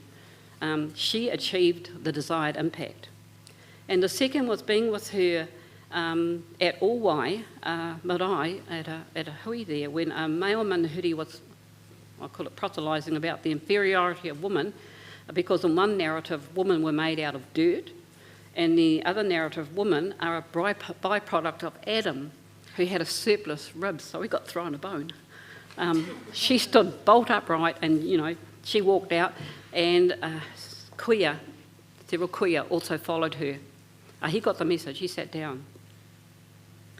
In 1990, I presented a paper to the Waitangi Tribunal at Owai and made reference to, I'm just saying this here now because I did reference mana wahine in there, rather naively, I think now, but I was trying. So Tūtama Wahine o Taranaki is a tangata whenua development and liberation service, was established in 1987.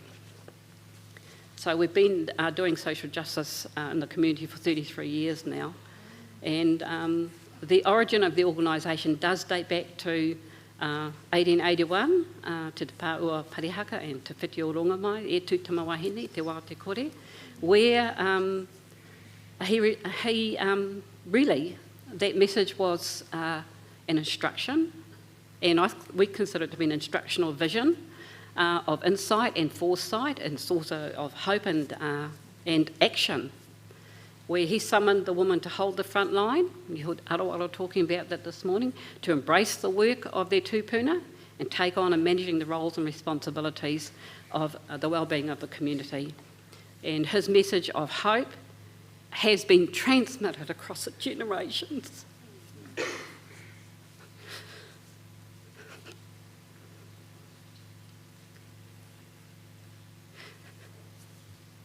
And certainly within parts of my whānau with a woman, that is not something we are going to let go of lightly.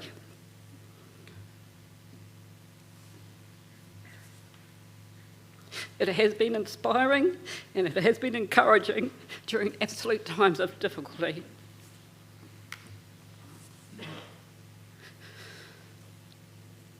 So anyway, the name was gifted to Tūtama Wahine, was gifted to us by Auntie Marge and Dr. Huirangi Waikiripuru.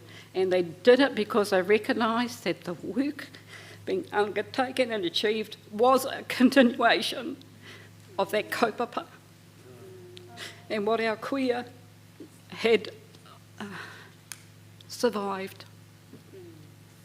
You know, because they did more than endure it, they survived it. So they understood, both Auntie Marge and Huirangi, they both understood the context of the self-destructive aspects that we try to help address today. They understood that they were connected and a direct consequence of what happened at Parihaka and what happened in Waitara in 1860, 20 years before. So I will not comment. Kiriopai is speaking this afternoon as well.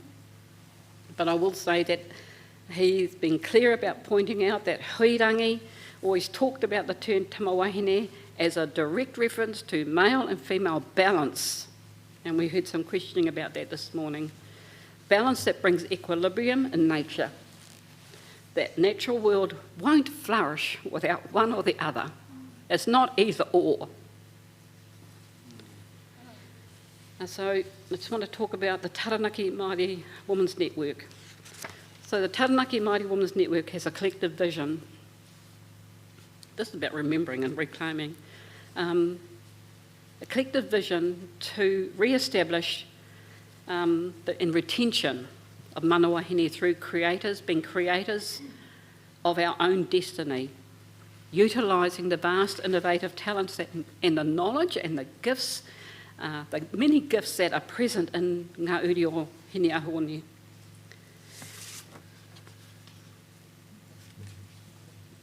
The Taranaki Māori Women's Network was initiated and it was supported. It has initiated and supported and participated in numerous activities, just name a few. And part of the reason, is this is about addressing the ongoing racist abuse and disrespectful attitude to wahine Māori in Taranaki and the historical and political amnesia. We want to redress it in creative ways and to remind all of Taranaki that wahine Māori, namely our tupuna kuia, maintained the front line of the resistance movement by their refusal to succumb to colonial hegemony. They absolutely refused. They had their own mana. And we saw parts of that. I saw parts of that growing up, and certainly my daughters have as well. They had their own mana.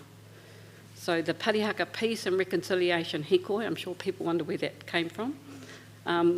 We just merely supported it. The Peaceful Peka Peka hikoi, the Māori Award, the Mana One seminars that we've been running for several years now, the exhibition Hina, and also Ko Taku Poi Te Manu. We've got a few other things on the go as well. So in 2019, we commissioned a Pukawai a photographic exhibition titled Tūtama Wahine, 30 Years of Liberation Work. Now, the intention behind the exhibition was to whakamana again our tupuna kuia, who held the vanguard by capturing the attention of the general public in Taranaki with images of Taranaki Wahine Māori who have in some manner held the front line and who continue to honour their tupuna kuia by upholding tikanga Māori, mana wahine, and by contributing to the current generation's implementation of that instructional vision left to us by Te Whiti o Rongamai and Tohu Kākahi. Nō reira, tēnā koutou katoa. That's me.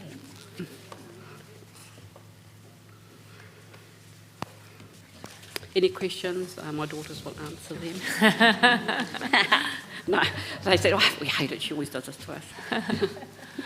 O tēnā koe, nā raupi. Nā mihi ki a koe mō o mātauranga ki a mātou, mō o māramatanga hoki. So I just have a couple of questions that I'd like to just put first while they're still in my brain. And firstly, I'd just like to say I really enjoyed the way you and I think Arawaro did as well in her evidence, is linking your insights into your history and the events of your history to your present work, the work that you do in the present day and the mahi that you're doing to address those matters in today's world.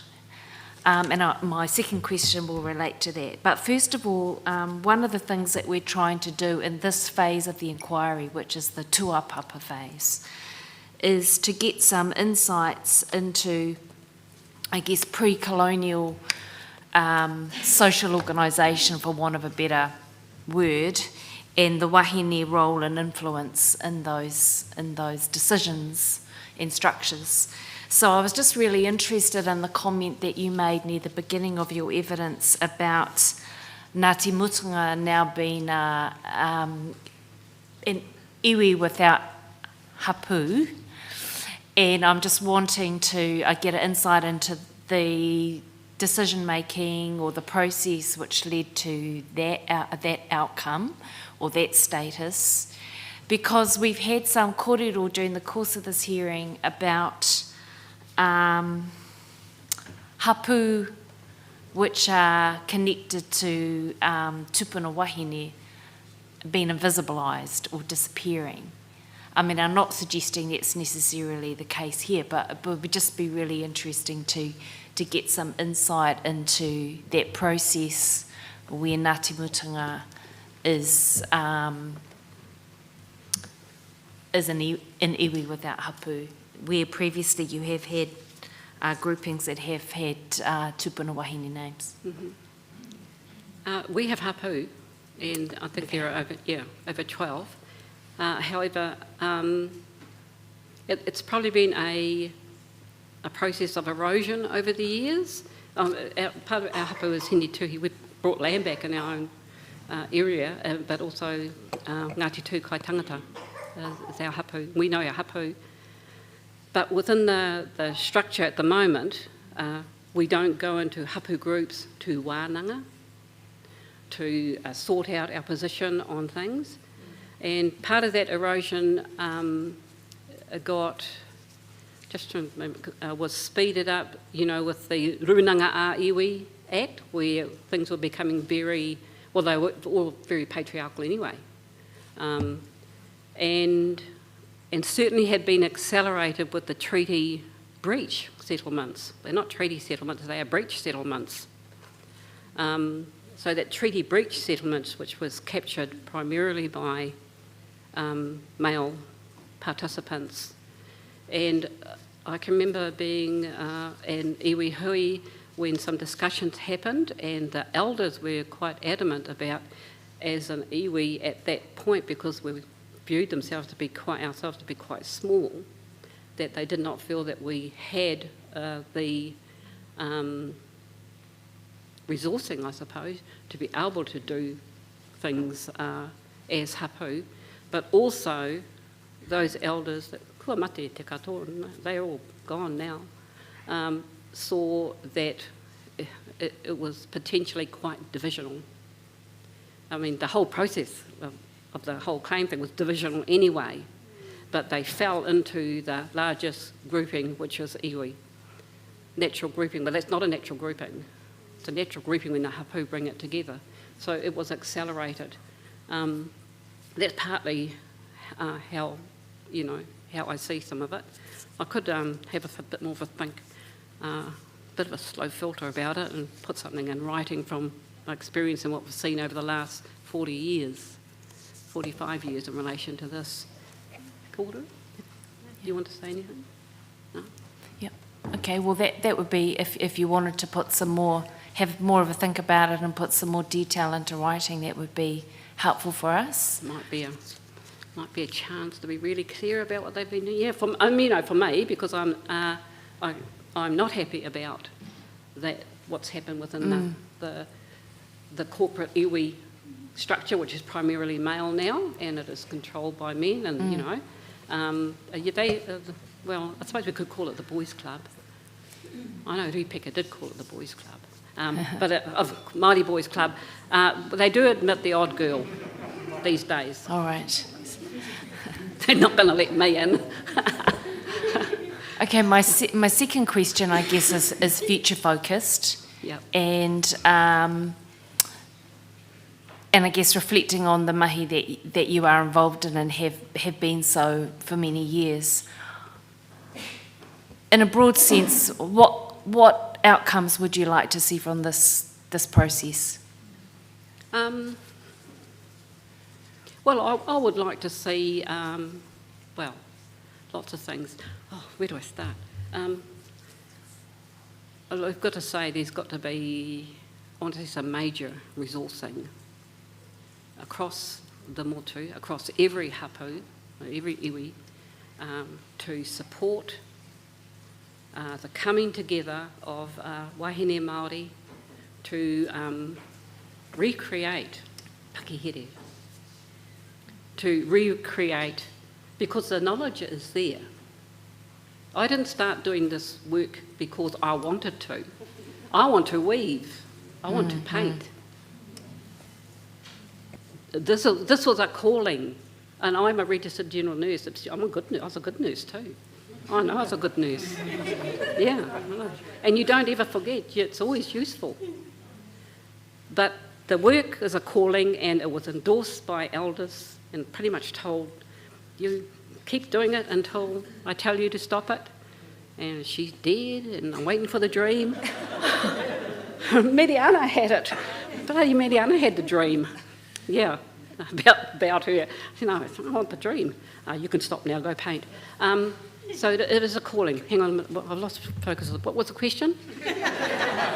But about resourcing. So some of the work that we do now is a calling. And knowledge comes through, and I know I was a watershed with the Poi and the Waiata and North Taranaki. I can't speak hardly a word of Māori, but I learnt those things overnight.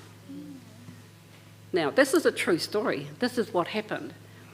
So now I withdraw. There's others that do it, and they are bilingual. I'm not. I'm bi something.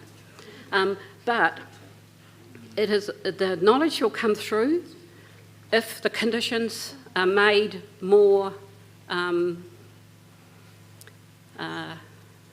accessible. I'm not saying appealing. You know, there's nothing wrong with struggle, but it shouldn't be struggle without end.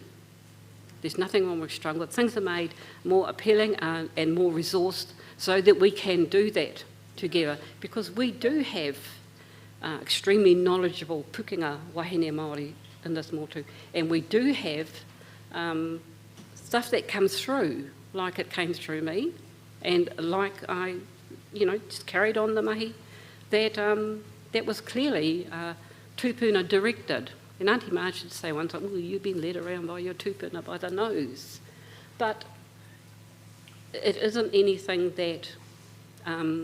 No, you do have to have the heart for it, and you've got to have the stamina. And you've got to have a certain degree of resilience too. Or it'll kill you. quite frankly. Yeah, you know, it's debilitating. It should not have been that hard. There should not have been so few in the motu, like Te Kākonga Te Whānau, those few who were prepared to do that. Should not have only been Hannah sticking her neck on the block female on the block, you know, in relation to the reo. But what I'm trying to say is the stuff, it's in us. We're hardwired for it. It's already in our DNA, and the conditions just have to be made available and resourced so that people can relax, and it will come through. Māori women are the future for this nation. It's not white men or white women. Māori men will help, but it's Māori women. We will. It's there. I know it's there. Yeah. Okay. Kia ora. Well, kei a koe, Linda? Kia ora ngā ropi. Thank you for your brief of evidence. I'm going to ask you this question because you're an expert in this area of trauma, and it's hard to ask this question of others. But so much of what we're hearing, underneath it is a serious vein of trauma, whether it's about the erasure of knowledge, silencing of our knowledge, silencing of our histories, invisibilisation of the role of our wahine in society, the diminishment of the mana of wahine rangatira in our stories. So you understand that trauma. So my question really is, what has to happen to have conversations through that trauma?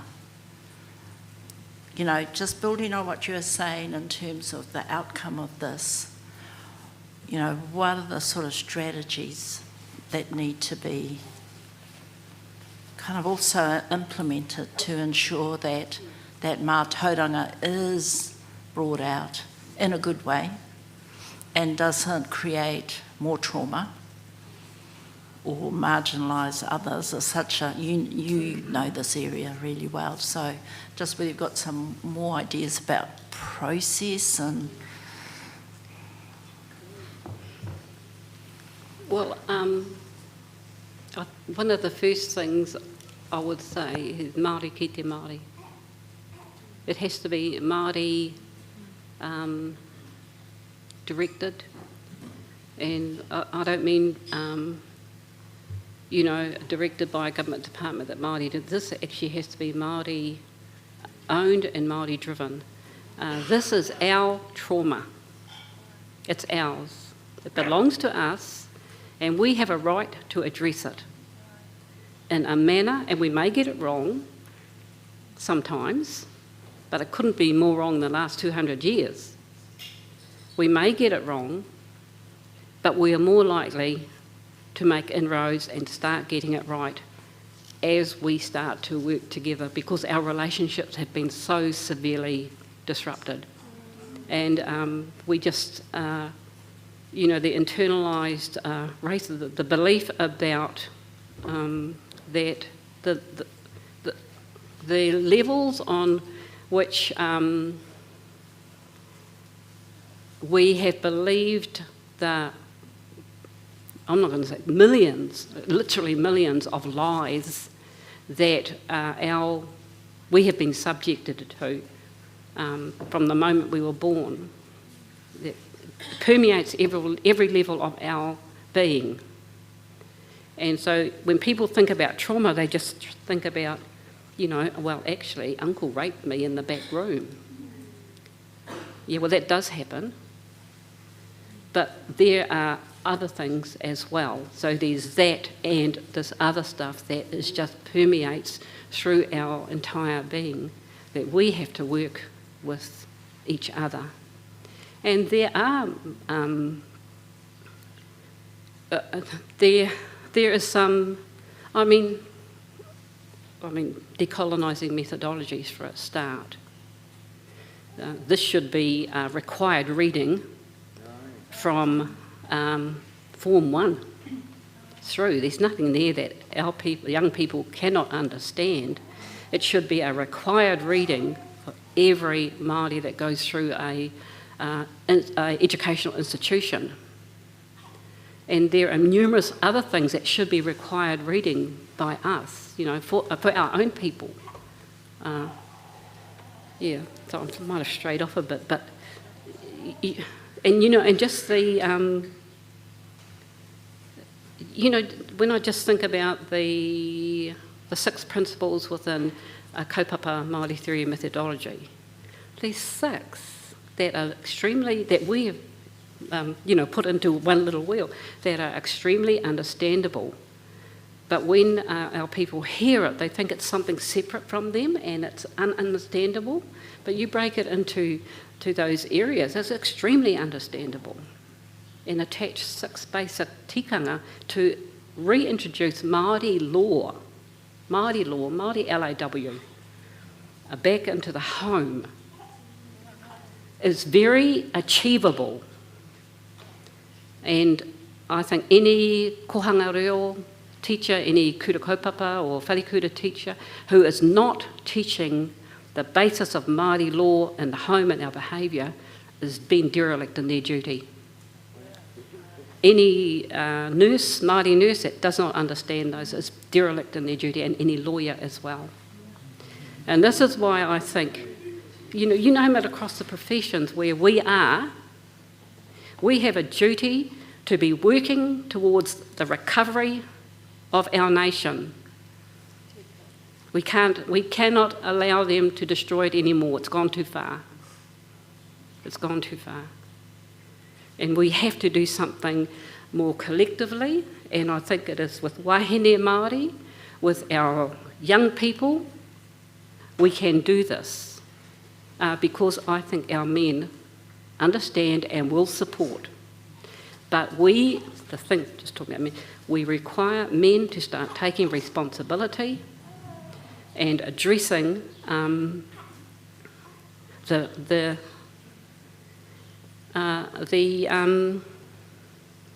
it's not a, this, when they talk about a false tikanga or something, there's nothing tikanga about violence to women and children. There's nothing tikanga about that. There's nothing mana about that. There's nothing mana enhancing. So I think we can do some stuff on this hand, but we need men to be doing that as well, because women are doing it as well. Yeah. And I did say something on Friday, I'll say it here as too. The ongoing attacks on the whānau, and if we look at the exponential rates of the incarceration of Māori women over the last 2 decades, is absolutely staggering. And when I look at that and I see that, men, they've been dragging our men off for years into prison, and then think, well, why the hell can't they parent? Well, there's a good reason why they can't. But who has been holding that front line with the whānau as best as we could has been the woman. And I consider that increased incarceration of Māori women to be a direct attack on the whānau, and the continuation of that racist eroding. Now, nobody's saying this, but we've got to put some dots together here. What else is it? What else is it? Why would Māori women be more likely to be incarcerated now? We've always been inclined to fight back. That's part of our mana. We've always been inclined to fight back. But I've seen Māori women in Taranaki go to jail for things that nobody else is going to jail for. And some of them should be. Yeah, so it's that sort of thing, is how do we bring this stuff back together? But I think some really clear, I'll think about it a bit more, it's not that clear, things around structure and absolute resourcing. Because we've more than contributed to the well-being of this nation, the survival of this nation. Māori have more than contributed, and I think our gross national product is higher than the national product of Māori now. We've been paying our taxes for a long time, yeah, and we've been earning money. We've been earning income for this country in other ways. We are the future. Whānau Māori are the future. Yeah. Thank you. Thank That's you. Ka pai. Sorry, a bit of a rave there. Got on a bit of a roll. Sorry. Sorry, Judge. Is it? Tēnā koe ngā ropi. E mihi atu ki a koe I runga no I o kōrero mō te mātoha, mō te hautonga, mō kāhe te rau o te rangi. Nā tai atu ki tō ingoa ko ngā ropi I roto pari aka. Nō reira, nui o hononga, ana whakaari ana I roto I te pepa nei. Ngā ropi, you answered one of my questions when you responded to Sarah, to our judge, about pakihere, and you included that in your response. And one of the things that I was struck with when I read your brief of evidence was that an X Factor work of tama wahine is like the pakihere of now, that it is a constructing, it's a pulling together of knowledge, and whether that's up on a maunga or whether it's up on another level. It's not so much a question, but it's more of, it would be good to be able to get some form of statement that would be able to include within our kōrero around what is that vision of moving forward.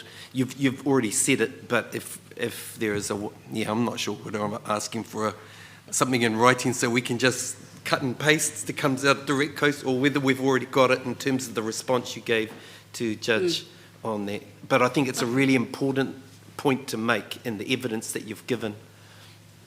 Okay. Right. You sent us a question? Okay, well, I could... I'm a bit of a slow filter.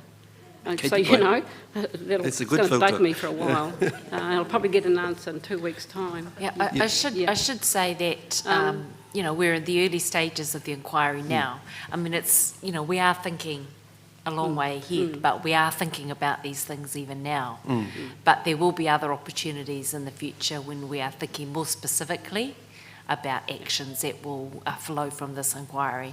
But to have your early thoughts now would be useful for us.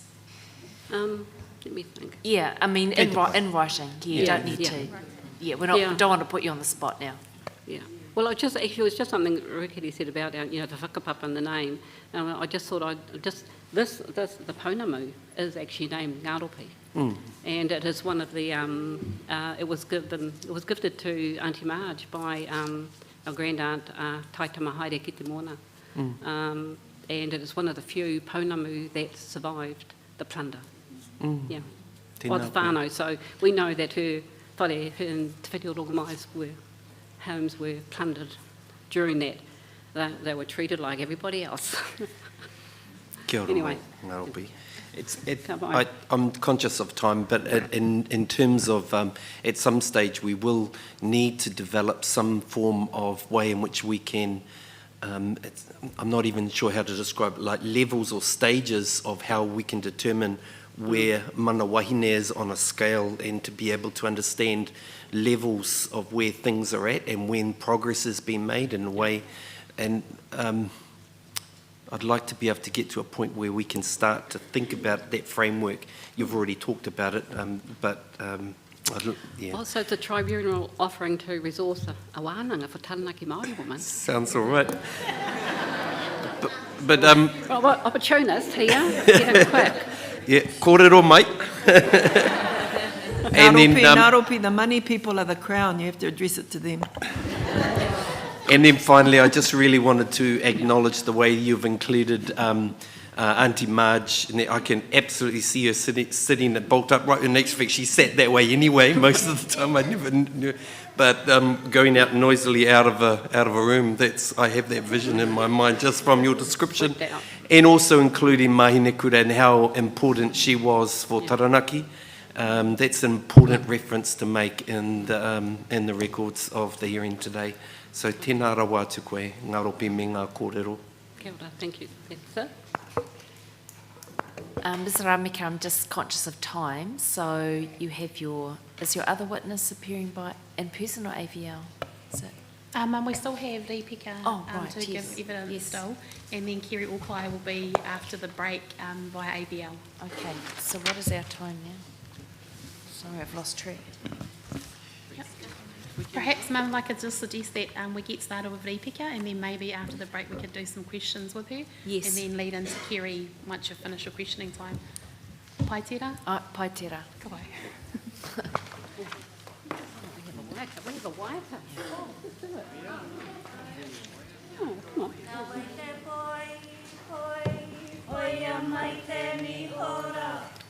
Nau nei e te ati aua, titi ai ho tōra ukura. Au e ka titi, au e ka titi. Titi ka titi ka titi, au e ka paira. Ko mahi he te marama, iriro e takuti hapa. Titi ai ki a tau iwi, e henga mai nei ki te raukura. Au e ka titi, au e ka titi. Titi ka titi ka titi, au e ka paira. Ko te kupu a te whiti, me tonga e hara keke. Tōra paki pai e te iwi, titi ai ho tōra ukura. Au e ka titi, au e ka titi. Titi ka titi ka titi, au e ka paira. Haia hamawa i ngā raru o te ao, ko tahi anō a te piti, hei patu patu e hina wā.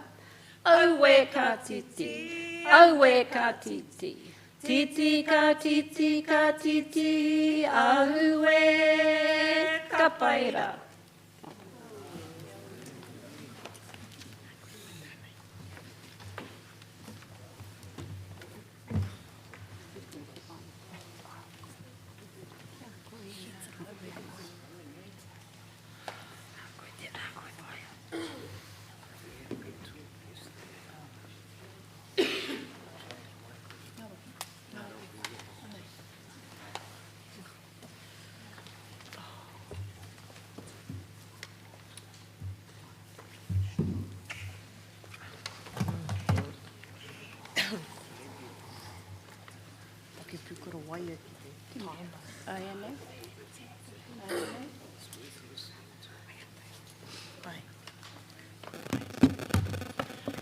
Hei mare kura,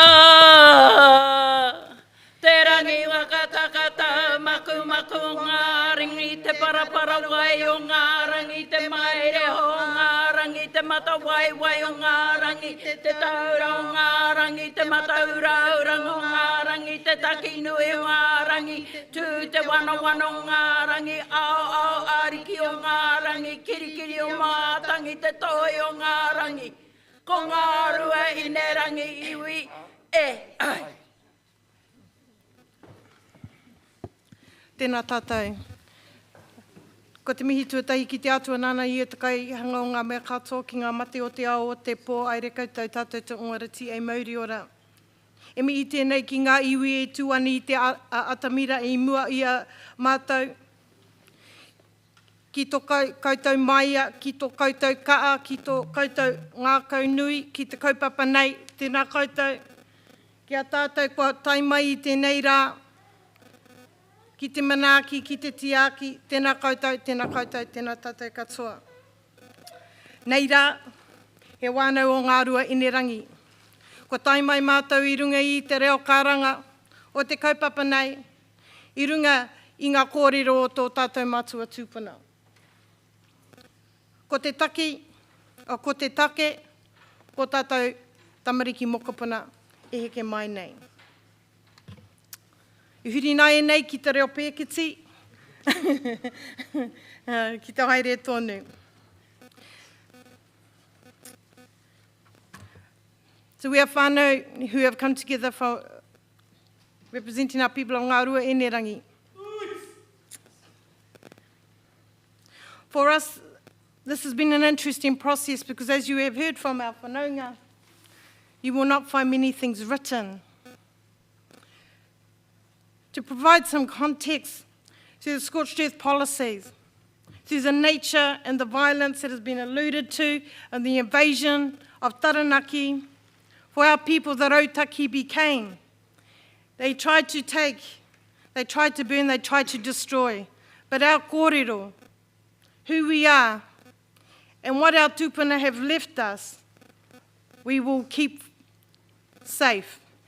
So our kōrero is not in documents, it is not in books, it sits in wānau. This approach is sometimes criticised because obviously it's easier to get into Fort Knox than into a wānau who will share kōrero with you. And I'm sure our whanaunga around the maunga are very aware of this. So for this mahi, when Auntie Daisy first approached, it was with much reluctance because ko te pātai tuatahi hea te mana wahine. The wahine has mana, of course, because it is our narrative, it is our position.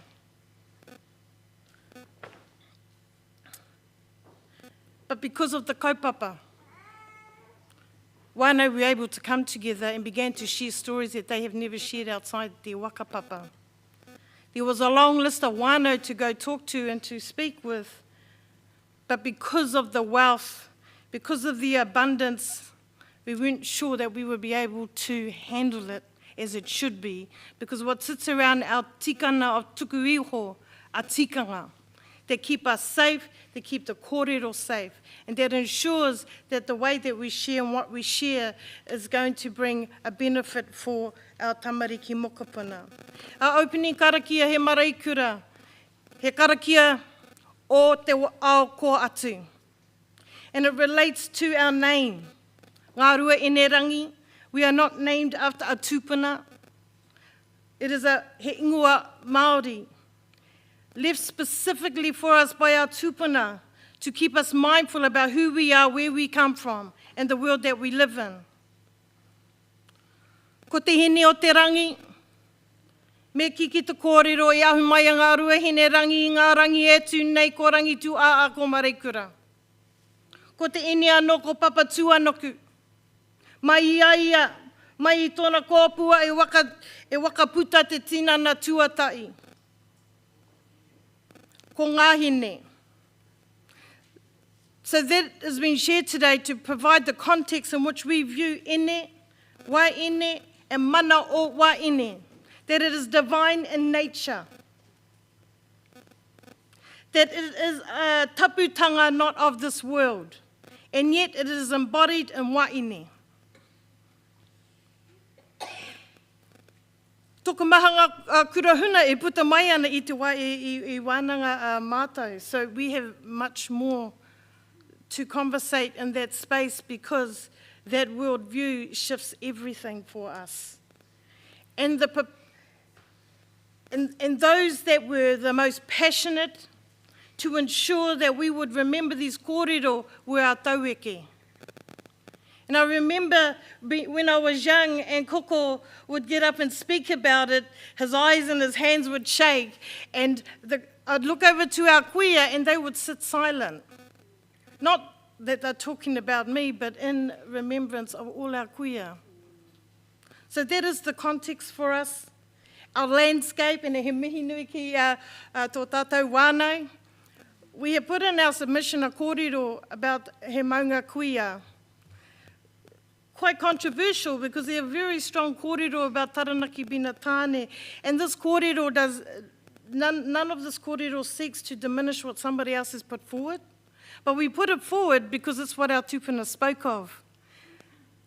And to have the courage to do that and to be a little different. But on our landscape, when you are standing on our wenua and look to the maunga, you'll see upon her pepe, resting on front of her, and the two waiū that flow down to this pepe, the chitiakis and manakis.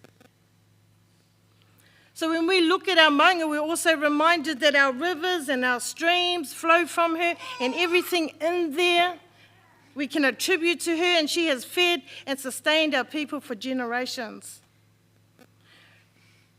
That wai also nurtures the wenua, and the forests that were abundant in our roe, and all the things that lived in that roe, we attribute to the kuiatanga of the maunga. And we're reminded I te ao Māori he rere ke te wakaro, ina se taotane e taowaine. Engari I roto I ahau e kaha ke, thank goodness, te taowaine, so he waine ahau. And ki oku matua keke, e kahana te taotane. And that speaks to the colonizing, the assimilating, the education of our intelligence, that we become so narrow-minded that it has to be either I am wrong, you are right. And if we want to talk about where the Wahine kōrero is sitting, maybe it is sitting in spaces like this. We deliberately put this kōrero forward for this because we wanted to ensure it will survive. Because within that kōrero are the kurahuna. Behind that kōrero, she had a tāne, got hapu. She accused her of being unfaithful, questioning the parentage of her child. That was enough for her to leave. So you can see within that the messaging that comes through and transcends the ages. It's not like a research project in mainstream that gets added to and changed. The things that our tupuna left us in our mātauranga are relevant throughout centuries and that we still carry today. So that is the landscape for us, for where mana wahine sit. And then we go to our wakapapa. Rongo rongo. We are all descendants of rongo rongo and turi. Rongo rongo, waka aotea was built for her by her father Toto. Her sister got one as well, but we let them talk about their waka and their side. You know, ko te wahine tēnei. Grew up in the wānanga of Tapu Tapu Ātia and Rangi Ātia. Skilled in waka, skilled in open sea voyage, skilled in all those things. But also we know for the migration and the pau that we continue to recite, she was skilled in cultivating food. Not only was she skilled in that, but she was able to take that mātauranga, bring it to Aotearoa and adapt it into our environment. So we're saying that centuries later, the constellation that we know as the butterfly is still relevant today. Our fishing families still talk about it. So that when the tail moves a certain way, we know that her wings are going to emerge shortly. And when that happens, then they know it's time to go fish for this, fish for that. It's time for this. So this, our kuia tupuna, she was able to embed her knowledge in her generations. I think the fact that she was a wahine was irrelevant. It was what she carried and what she held. Despite that, on that journey, she also has a baby. I forgot, she over here is Nuku plotting against Turi and his people, so, they decide to migrate. Lots to organise. Comes across, has a baby along the way, says a karakia along the way that saves the waka and the people, pulls into Rangi Tāua alongside Matamua Kura Aupo, and, they take some of them on, and she harvests the kakara seeds. She's carrying mo te nauau ki te rangi, the kumara that she brings across, which is still grown in Pariaka today. So when we talk about mana wahine, we say it transcends generations. She participated and ensured the successful settlement of our people here in Aotearoa. There are many more kōrero about her, but for this we felt we had given so much, because we give nothing usually. So then we went down to Ruaputahanga, mainly because she's a favourite of all our tauweke, and she's 7 generations down from Rongorongo. For us it shows that this was consistent. Rongorongo was not a one-off. This was consistent through generations, through the time of pre-colonisation. Ruaputahanga we all love, he wahine a tāhua ia, she was well known for her skill in taiaha. And what we love about her is what her life teaches us and tells us. She selected her husband. She was a puhi of a great importance. She wasn't forced into any political marriage or for economic benefit. She selected her husband. And, you know, things happen, so she ends up with his brother. And then circumstances change, and she makes a decision to return home with her 2 children and her people. And putting that into the context, this is a highly, highly political marriage. 2 lineages of Tainui waka and Aotea waka, and Rua Putahanga's like, we'll catch you up. So she leaves, Ratihua chases her, she has to surrender her 2 children, but she arrives back in Taranaki, marries, which one are we marrying today? Oh, Moko, yep, marries Moko, they have a pepe, then she makes her trip home.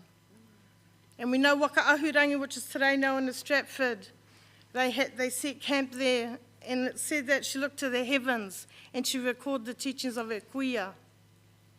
Her kuia had already given her instructions before she left to make sure Rua Putahanga knew the way home. Never were women expected to stay in a situation that was detrimental to them. Because to the people, our wahine are taonga. And they will stand for what they would stand for them, they would protect them. And Rua Putahanga knew she could come home. So when she recalls those things of her grandmother, that is a place where she heals. She weeps, she releases her tears. And then she comes to Pukiwi, which is a Ngāruahine. That's how we put that in for a time before going to Wenua Kura. And then she goes on to build her kainga Te Ramanui, which is now today known as Awara. Naming places. She's got the mana, the ability, the resource to move a group of people around when she needs them to. But this kuia, as we heard with our kui Naropi, her waka papa, her descendants link us all around the mountain. At Alway, she sits on the window there. So every iwi has a kōrero about Rua Putahanga. And she is greatly, greatly loved by us. Because the focus today is pre-1840, actually I forgot to turn my timer on, so you can let me know when I'm done. I want to touch on the fact that Rua Putahanga was an expert in taiaha. We are a peaceful people. Tūtama wahine for us is evident in Orangi Tuapeka, which is pre-1840. And, we see a momentous battle take place after, I think, 20 years of musket wars between Tainui and the people gathered at Orangi Tuapeka against all odds. Our people were victorious. And the result of that was that our people initiated a peace treaty. So a peace meal was had, and there was no more war between Tainui and Taranaki. Ngātai Rākau Nui, who was the lead in that battle, had tupuna from Pukiwi, and many of the other rangatira attributed the victory of that battle to the Wahine and the role that they played. And why I was interested about the taiaha is because the role that they played at Orangi Tuapeka didn't have taiaha. They enticed those Tainui warriors that had been on the road a long time, firstly at Orangi Tuapeka, at Otamare by Kaupoko Nui, then Orangi Tuapeka. There was a haka that they wrote and created for that. This was the Wahine strategy. And my father, as a boy, he said that sometimes when they were celebrating a bit much, they would get up and do the haka, and he'd be so embarrassed that his kuia would be saying such words and doing such body movements. But as they lured the warriors across a small narrow bridge, and Ngātai Rākau Nui was underneath, knocking them over. So great are the wahine. And that was without taiaha. There's kōrero in our history that all ngā ruahine a kuia knew taiaha. There are rumours about famous warriors being taught by their nannies and things like that, which, you know, we will hopefully be able to tease out a bit more. But wahine, we were in all these spaces, applying ourselves and our capabilities in our way that is unique to us. The tauranga waka that we mention, although, you know, we're giving eyewitness accounts and lived experiences, these are the practices from pre-colonizations that we're continuing. And even we see there with the fishing, like we know here's Rongorongo, she's like he tūmomo tohanga nera, and so her mātauranga is still intact, and generations later, centuries later, our tāne and wahine are still following her instructions. So our tauranga waka, it gives us a really good picture, I feel, of how tāne wahine work together. And what was wonderful about Ngāti Haua is that they had a waka piki wahine. And that's really quite unique because the type of training, the type of mātauranga a crew required tells us that the captain of their waka had tū momo to'onga. But also, when the men would go out and the domain of the tauranga waka fell to the kuia. It was the kuia that would stand along the coastlines with their whaiapoi ready.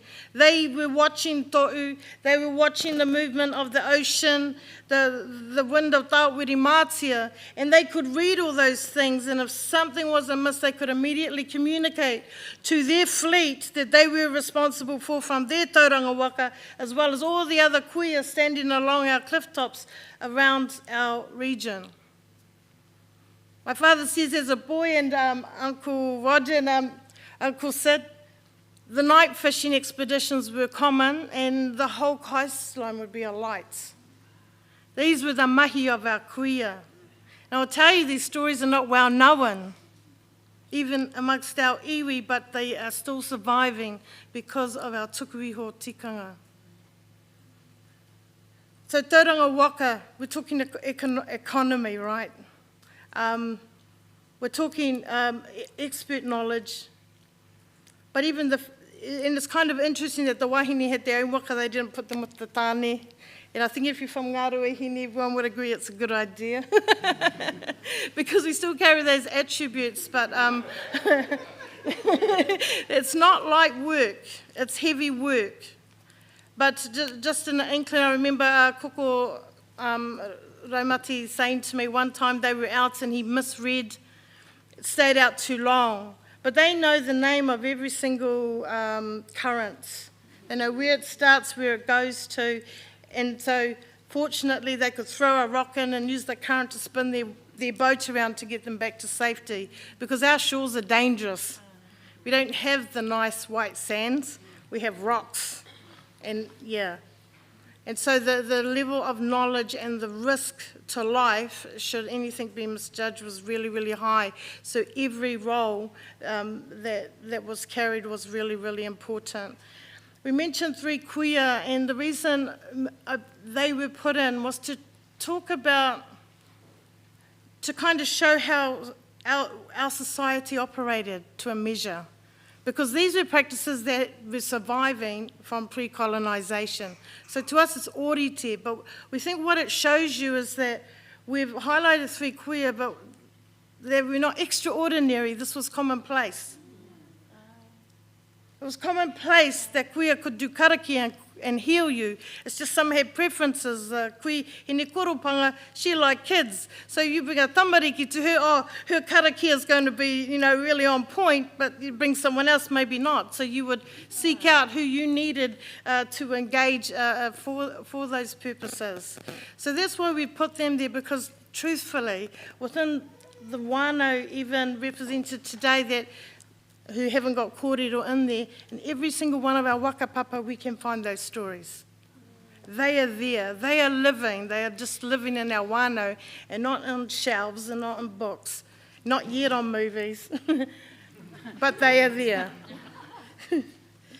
A couple of minutes? Oh, we're doing good. Well, I think I'm just going to wrap up because everything's there, but to wrap up, I want to... The prophecy of Te Iwi Kore Kore. I want to speak to that because our time of dealing with this, like I said, this is the first time we have come together to put these kōrero and to test our knowledge against each other. And we were really surprised when it was wakai, wakai, wakai. We were surprised. But there's a prophecy amongst our people, so during that scorched earth policy, because the colonising strategy for our people was annihilation. Thank goodness we got colonisation and assimilation, because annihilation. 10 years. They couldn't go to the moana, they couldn't come out of the bush. We're just lucky that he ahua mangere ngā hoia, so they would just skirt along the bush line, go a little bit in, but they were a bit too scared. So our people were able to find refuge under our mountain.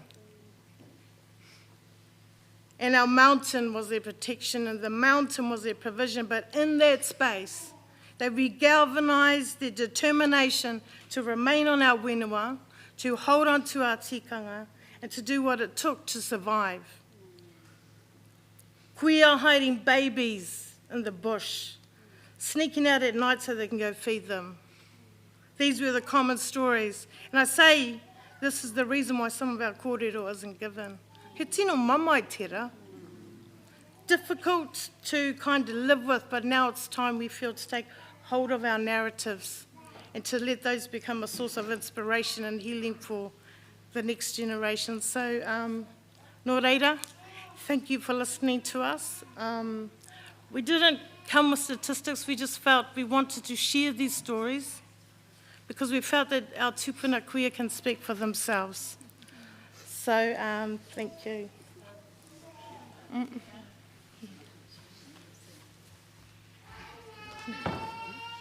Ki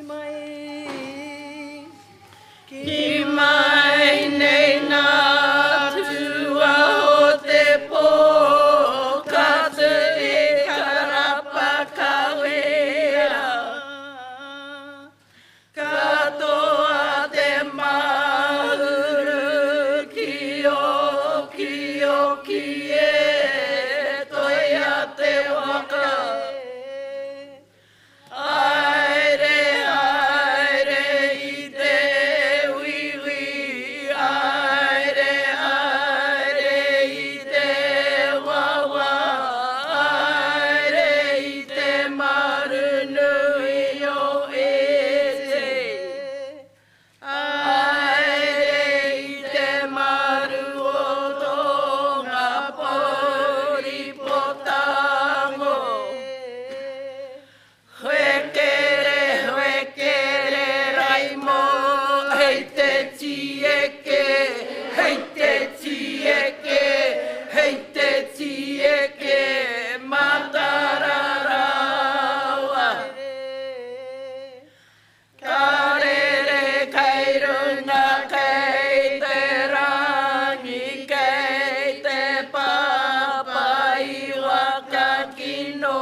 Wahine I tōna waka, ei mani a waka.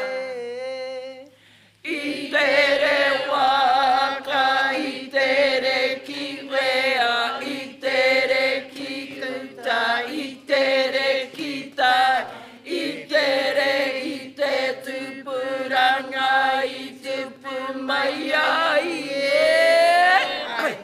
Tu whiti wako maua ka tīna. Tina.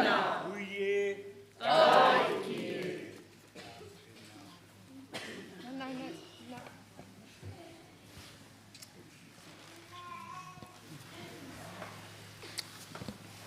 O nā mihi ki a koe ripeka, me te ropu ko tautaku.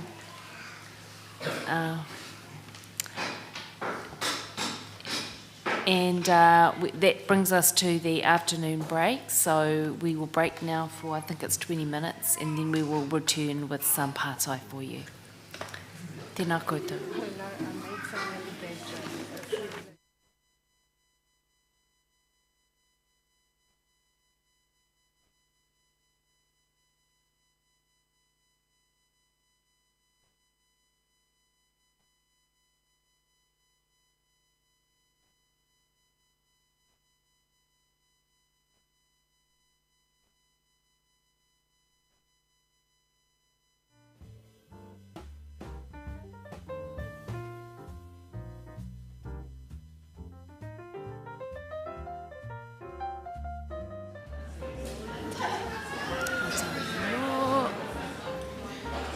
Socks off? yeah. I'm very pleased with my little slippers. Yes, I know. I would clearly need to be a bit more. I just bought them because I hate being in a motel room without slippers. And I must have. I've got to love my.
think we're not standing.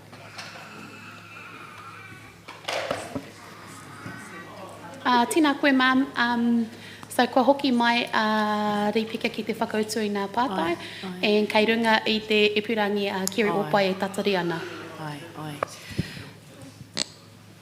So I think what we'll do is we'll have a few questions for Ripeka and on this side of the panel, and I don't want to lessen the time for Kiri, so we'll keep an eye on that.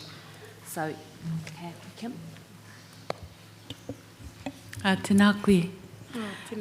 Look, firstly, just before I ask a couple of questions, I really wanted to thank you for the way you presented to us today.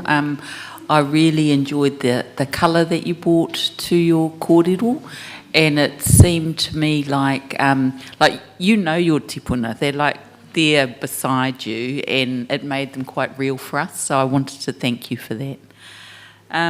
Just on a couple of things that you spoke to, one of the things that you spoke to was about Taranaki maunga being queer, and that in other parts of your rohe is referred to as being tāne. And so I just wanted to ask you a couple of things, just from your perspective, how widely accepted it is that the maunga is queer. And I also wanted to ask you about, although that kōrero was prepared for your settlement documentation, it wasn't included, and I wanted to ask you why that was. Oh, was that for the Murumi Te Raupatu? Sorry, is that for the... I can't hear. Can you turn your which mic on? document? For your settlements. Okay. Well, obviously, because there's different points of view. This kōrero was... we heard it. It would be spoken around the maunga, be spoken at Parihaka, and while I was present, it was never challenged. And talking around with our wanaunga around the maunga, yeah, they've heard it too. Surprisingly, with wanaunga from other iwi, it was their queer that told them. So I guess we wanted to put that in because we felt it was important. We don't always understand why kōrero is the way it is, but being pono to it, it opens us up to a whole lot of questioning and inquiry. And so we've been able to pull this kōrero together to understand how that kōrero is applied. I talked about tikanga tukuiho, so there's tikanga around that, and one of them is, that I was taught, I'll say it in English.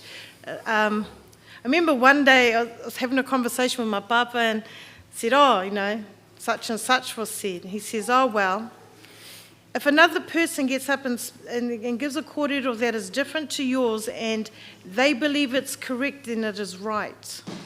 So me and my highly educated mind said, well, how can it be right if it's wrong? And he just said it is right. So I decided to apply that. And it is amazing how the mind opens up, how less controversy, and how open people, how that tikanga alone allowed us to come together without fear, without worrying about whether someone was going to judge what was being said, would make their judgment right or wrong. And for us, we feel that is really a Western mindset, that it's either me or you, there's right or wrong, there's night or day, this either-or kind of thinking. So bringing this kōrero to the fore again, because what it made people uncomfortable because they didn't know what to do with it. And so I guess in that, because, you know, we are in a process of rebirth, I think, restoration.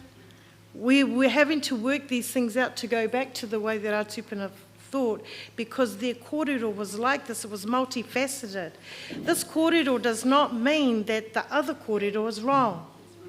What this kōrero means is there's actually a whole other concept that can be applied, that gives value, challenges our thinking, and broadens the way that we view our world.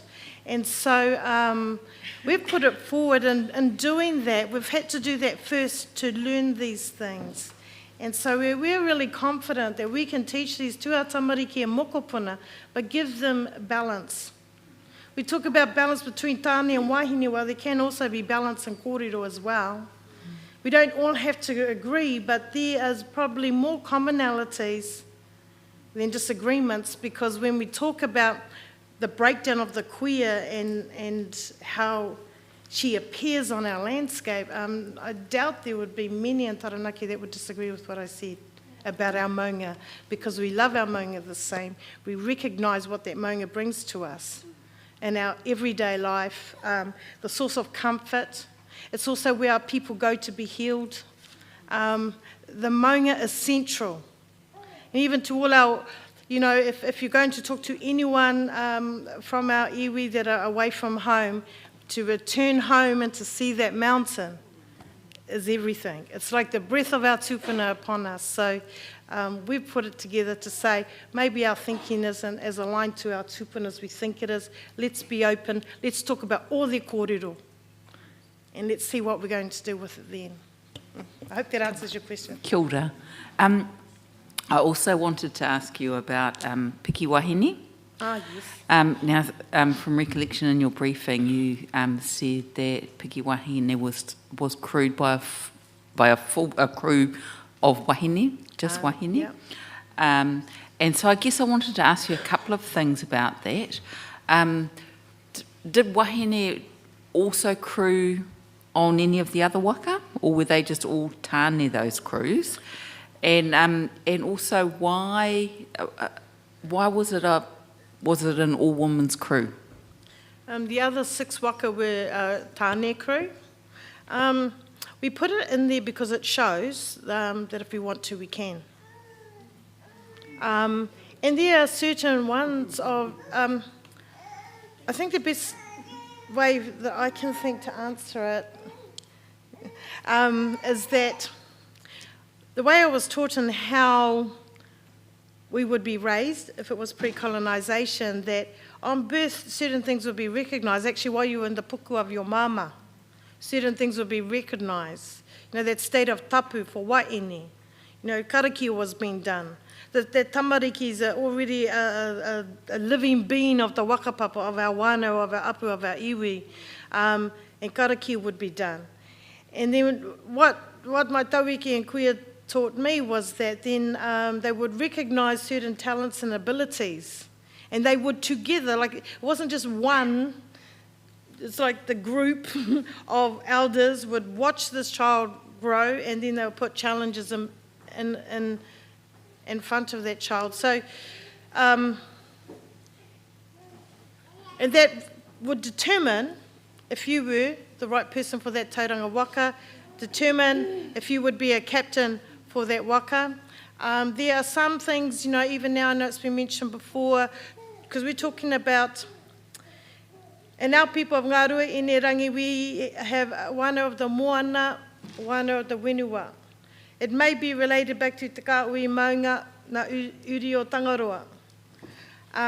So for a lot of us, the wakapapa we have presented has come from our wakapapa to the moana. So while we talk about that tauranga waka, there's all the kaitiakitanga, o ngā awa, mā taitai, kuia, taueke, all have roles in that.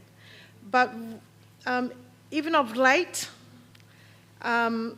before my father passed, he said to me, it's time for our taniwha to come back. And I was like, oh, that's good. I'm not going to.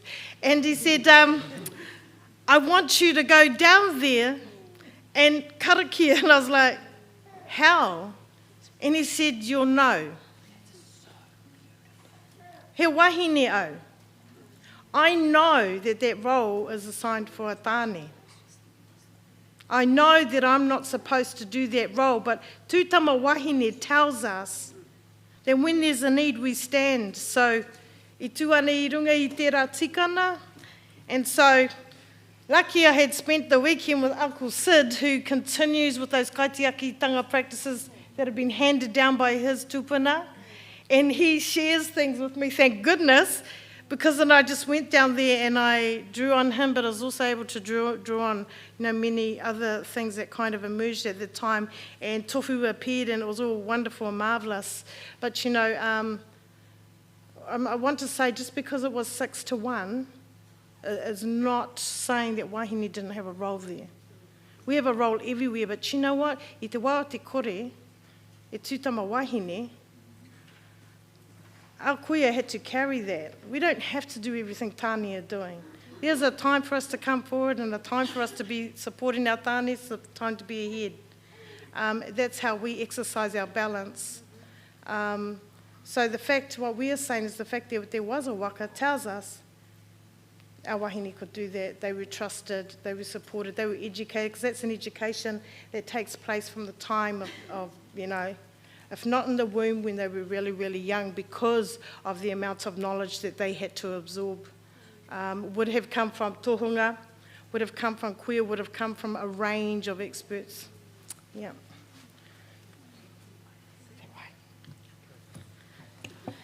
Tēnā koe. I was interested in what you were saying about different kōrero and doesn't necessarily mean there's a right versus wrong.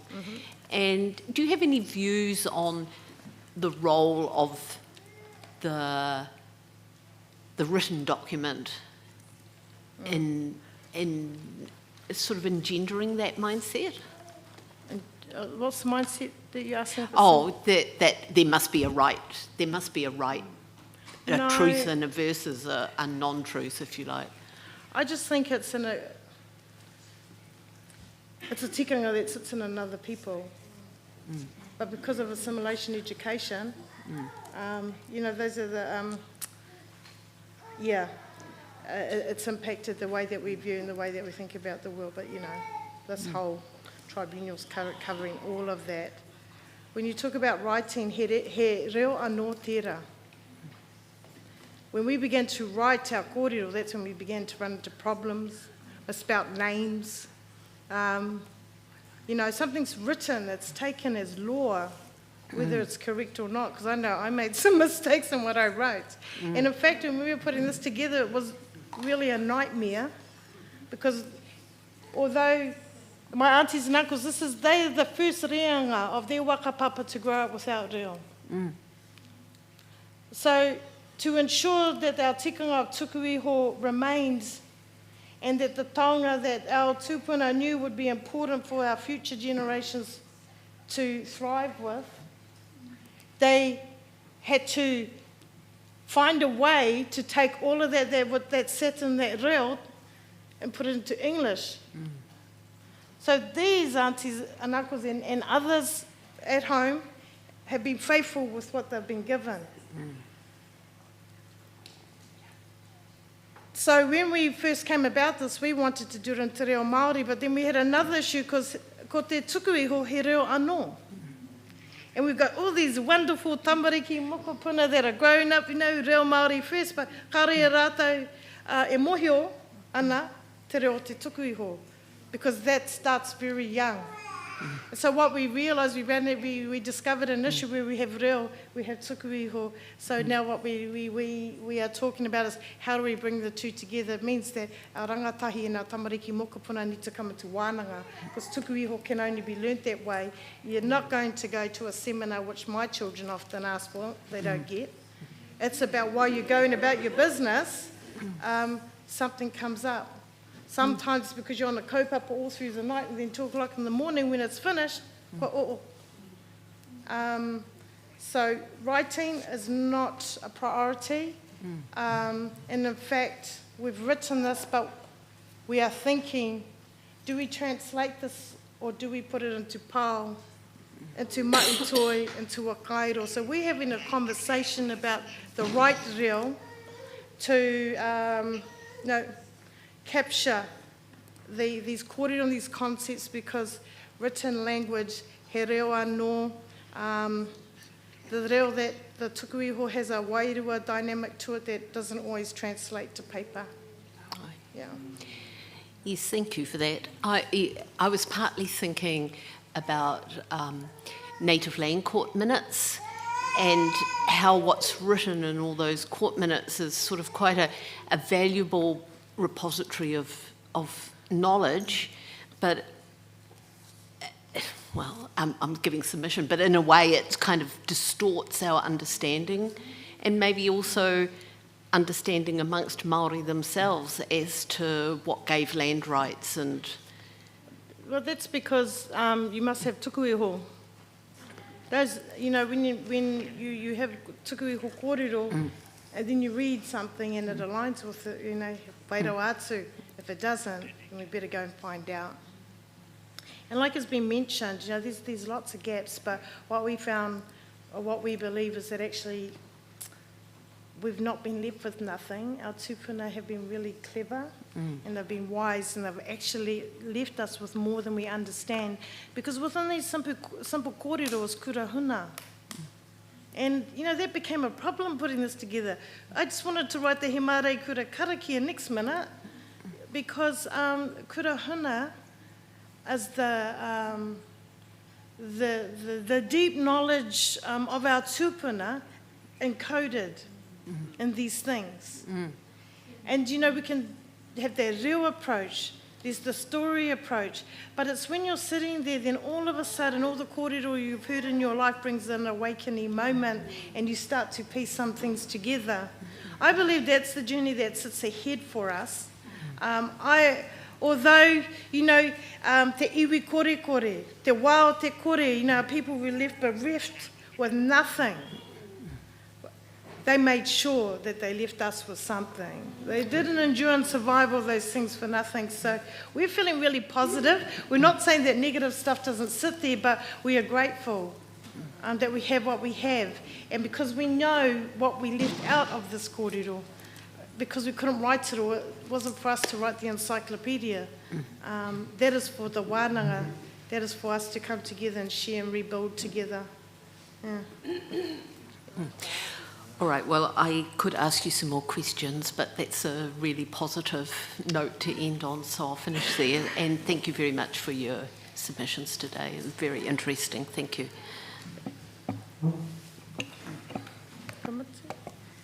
I'm just aware of time.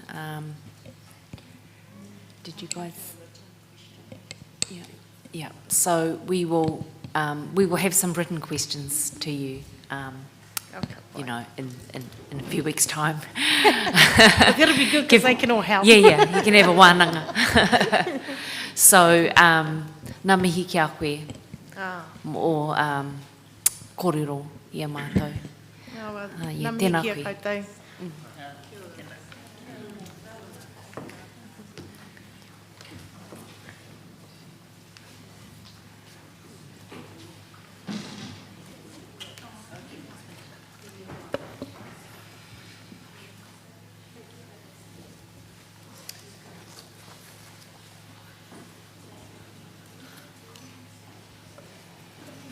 Tēnā no koe, te kaiwhakawā, kei runga I te ipurangia Kerry Opai, our next witness, Mum.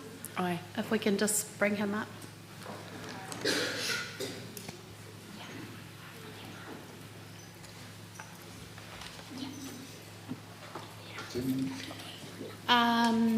He kai tuku kōrero a Kerry with te kireme Y2872.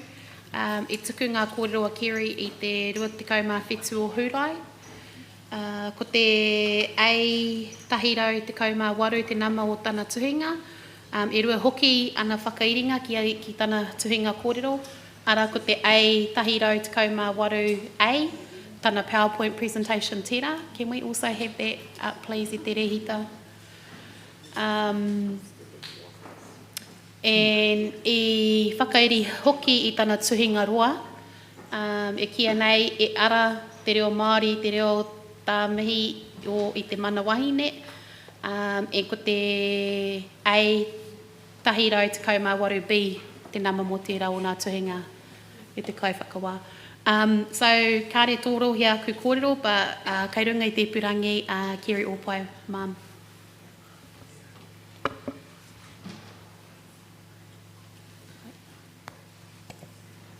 Tēnā koutou, te rongo mai koutou nei. Ai, rungo ana, kōrero mai, Kiri. Apai, kia ore e rua. Kia whakatau ki te ai kone.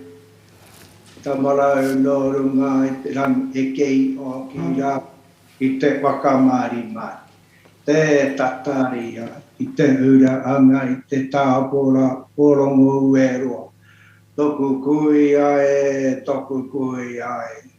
Te aro toku tupuna I to I ai au, ko te awa no runga I te rā. Ko te toki te tanga I te rā. Taringa mango, ko te ki te ne hue ha. A koe ara e mi ara ki a koutou e ngā upoko o te tarakiuna rā. Te nā koutou, nā koutou. A tatu atu, ki ngā manaunga, kia waipetu, a tira koutou, e mai nei ngā mai o roto I tēnei wā, tēnā koutou, kia roto. E tēnā te wā anga kia au, kua au noe anei, ko kiri opai, no roto I ngā pari kārangaranga I aku pānau o Taranaki, te awa, Ngāti Ruanui, wai o ua, Ngāti Tiata, Ngāti Porou, kei konei ki au, ko konei mi ana, kei te tai a Hayden Mark I tui ora, a ko au te upoko tuarua, o raro I a Hayden, mo te rato ngā auara nei mo tui ora. No re mi ana ki a koutou. Kia mai e te me whakamara matu I aku tōu e ai ki te kōrero. Tōu whakamara e a pēr ngā whakaiwinga, ngā tōu, ngā mātauranga moi I tītu noa nei kei au. No re kei te mo I o pai mai a rua, kei te mātou pai mai a rua, e nā koe rua o te rā koutou, e ngā upoko te trai funeral. E mea, me ki pene ake au, I rungi te ngā kaueti, e mea whakaako au e aku kau mātua o konei. Mo te taa ki ngā tōu, kai waka Māori au, kai waka Pākehā, waka pipi au ki taku tōu, tiri ke te waka Māori, waka Pākehā I taku o inga, rua te kaumātai I pēr aku tau, ka waka pipi ki te rā tōu, no murirawa mai, ka waka pipi ki te tō paerua, I au I te wāno raukawa, ana mō muri atu I tērā, ko aku puka nā koe tui, ei whakamāra mātu, ako taku tui ngā whakapae tonu mō te wāno raukawa, ako tērā, ko e te o ngā puka mā ngā tamariki, e tōru aku puka hei pānui mā ngā tamariki, noro te ngā tau pātata nei, tui ai au te puka nei te reo āpai, wai anga kupu, e ko I kupu mō ngā rato ngā auora nei mo te iningaro, te tā iningaro, mo te waranga, mo te waikaa, I rā watanga, I wai anga kupu pēra I te takiwātanga, o kai nukurangi, autism e rātu. No te tau taino nei ka I pātu, tu I ai au I taku puka tikanga,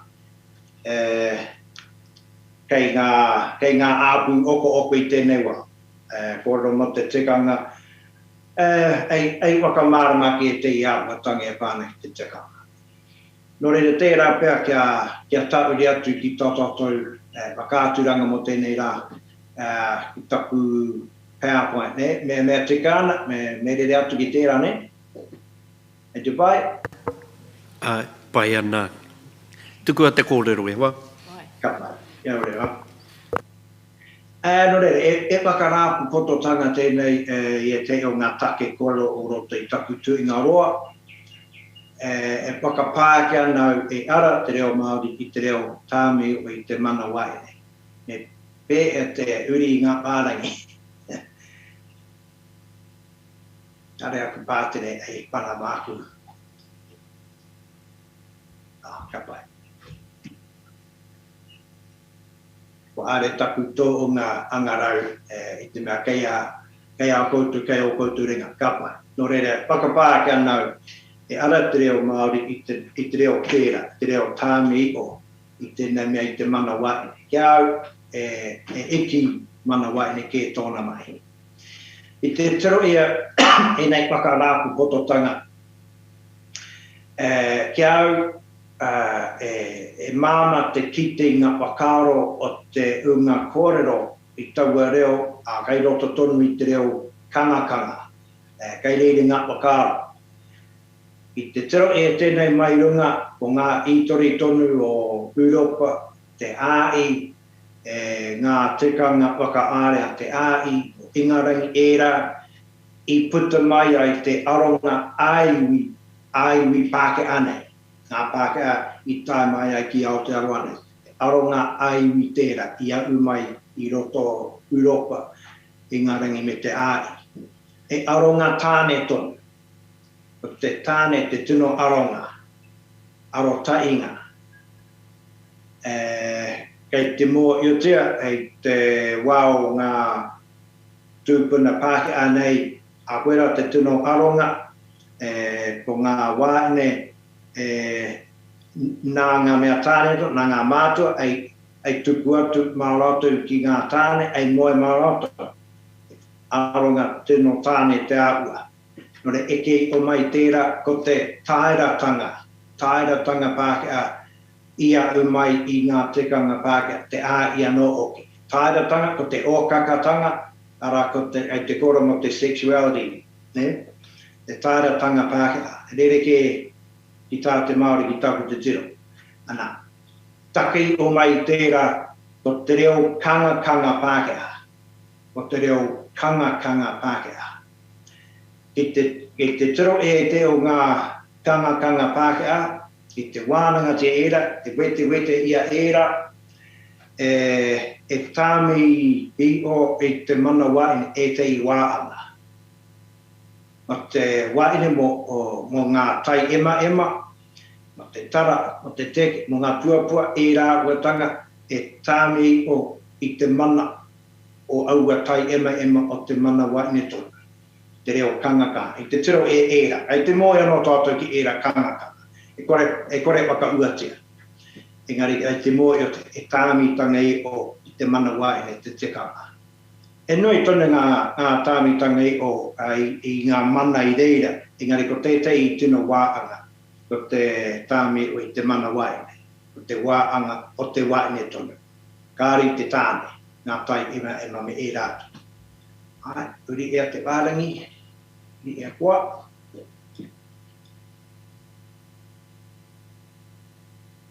E ora, ai, pai. Nā, mō tātou, o tātou tūpana, e are te mea i tori i au pērā mai, engari ko ngā kōrero ne e o roto te moana nui a Kima. I kawea mai ki Aotearoa, e atua Māori tonu, te tiroanga, te aronga, ko te taia o rangi o papa e rā, ana takei o mai i era, i ngā pūrākau me e rātu, o tēnei mea te tapu me te noa, ei mana waka aere i te ao Māori tonu. Ai, ka pai? Te tapu me te noa, ngā tunu mana waka aere i te ao Māori. Ana, taki o mai tērā, ko te aronga aiwi Māori, me pērā, ngā tunu waka aere, ko te tapu me te noa.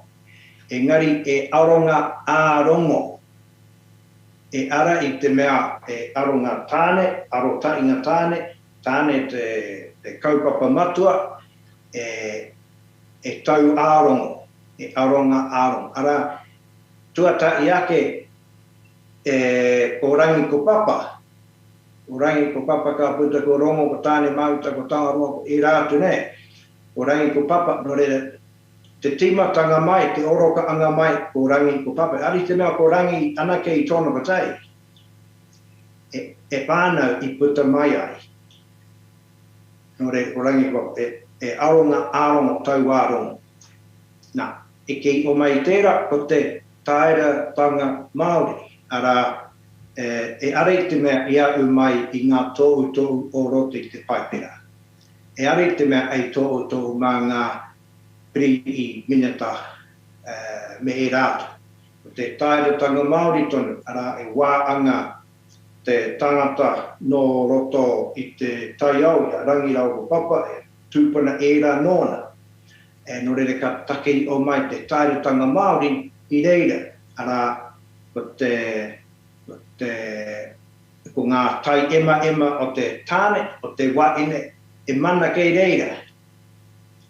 Nā kāri te kitea I roto I te reo kanga Māori, tērā ua te tāmitanga ipo I te mana Wahine, I ngā tai ema o te Wahine.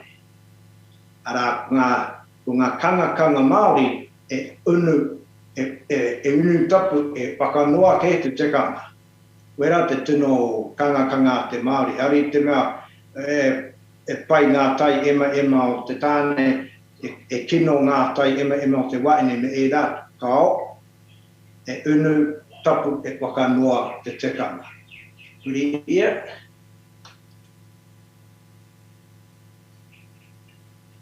Ara, wena e te o atoto tino kanga ne, upoko kōua.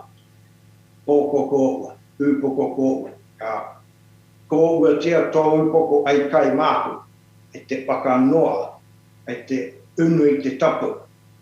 Wera te o ngā tino kanga pēra arona ki te marama ne, pōkoko ua e marama e.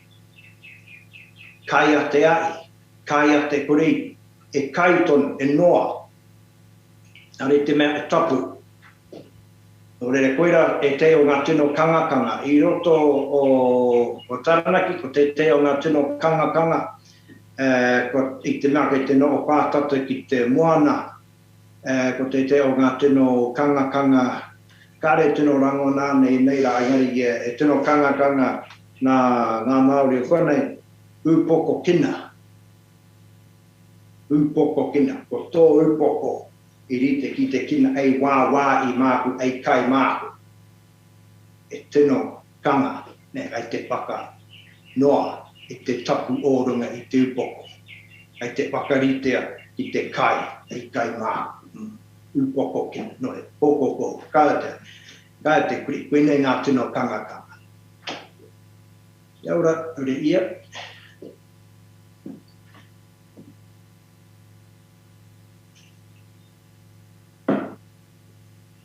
Whakapāke anau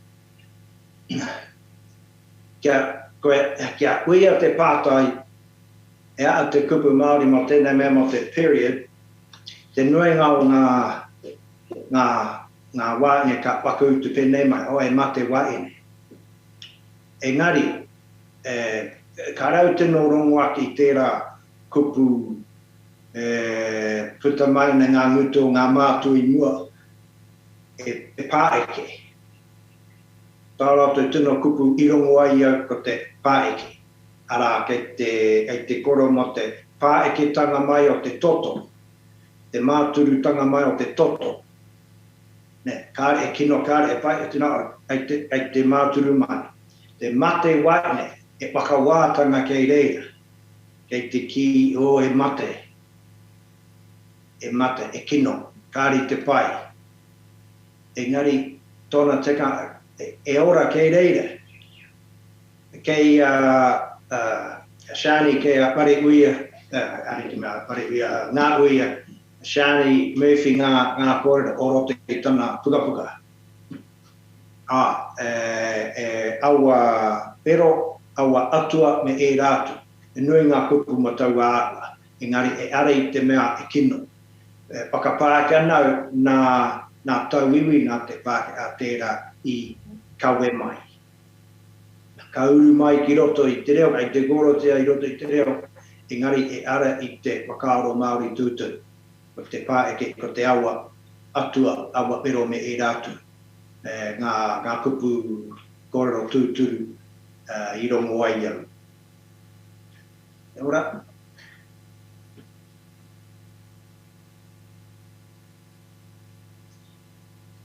Nā, tēnei kupu katoa, kupu nui, mana nui o roto o te reo Māori, ai te kitea ki au te mana o te wai.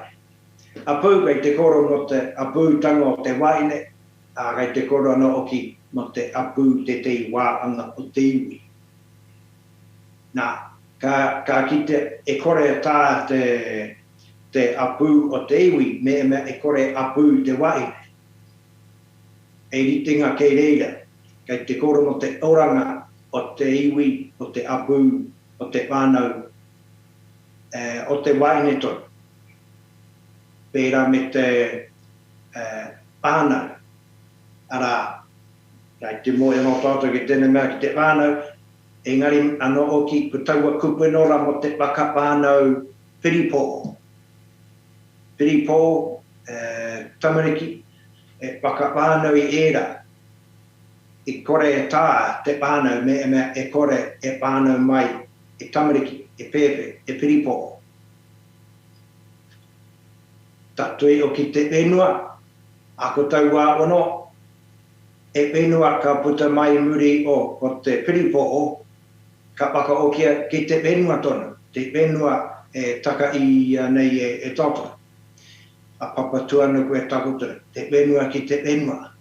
E nei kupu katoa ka kita te mana o te wain, e kore tā e te tāne, ka o. Tatu rawa ki te ukai pō nei.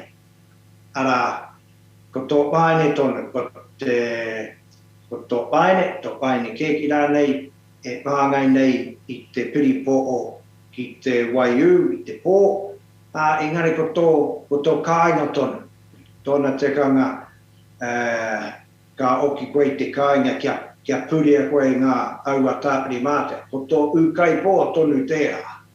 E rua e rā mea, engari ko tai taua mea rā, ko tō paine, ko te wā I pānau mai ai ko e tupu aki ai, e rā wataka kapua. Nore e nei kupu kia ki te mana o te wā nei reira. Ana, e pā nei ki te whenua, ki o tātou apū, iwi, tāngata tonu. Ai, ori ia. Te ira tangata koretanga, nā nui tonu era I roto I te reo Māori. Uri ia kia ki te tona whakapāhe atanga. Ko kore e ira tangata I roto I te o ngā kupu Māori. Tini, mamo. Ara gender neutrality I roto tonu I te reo. Nui tonu era, nora ei wakatau ira I era. Uri ia. Ka kitea, ko tai te kupu, engari tōna tekanga I roto I te reo Pākehā, e rua o na kupu. E noi tonu era I te mea me whakamārama, mea tāne, mea e waine. Engari I roto I te reo, kare e take, e kai tape, kai te koro mo te mai, mo te kaupapa. E a mana, te a mana, era, aina mana, piri I mana, mana kotoa I take mai reira, engari e kai waka aere pēr, eupoko, era. Kari te koro mo te tāne, kari te koro mo te wai, e te koro mo te mai. Ia, ira tangata koretanga. Tuari kura te teo ngā tino kupu I koro te ara I roto pariaka mo te kai ari te kapu tei, me e rā watanga, kari te ki e mea tāne, kari te ki e mea waine, kei te koro mo te mai, whenei te mai, oronga I te reo, oronga I te wakaririrangi. Engari tōna tekanga I roto I te reo Pākehā, me whakamārama ko tēia, e tāne, e waine rāne, ko kore e ira tangata I reira. Uri ia. Noi tonu ene, ngā kupu whakapipi ne, ngā kupu whakapipi, noi tonu ene, tōna, ona, tāna, ana, mōna, mana, era, noi tonu era, mea, kare te tokoroi te mō io, kei te koro tia awai, kare te mō io tia mea tāne, mea waine. E noi tonu era. Pai, are tonu.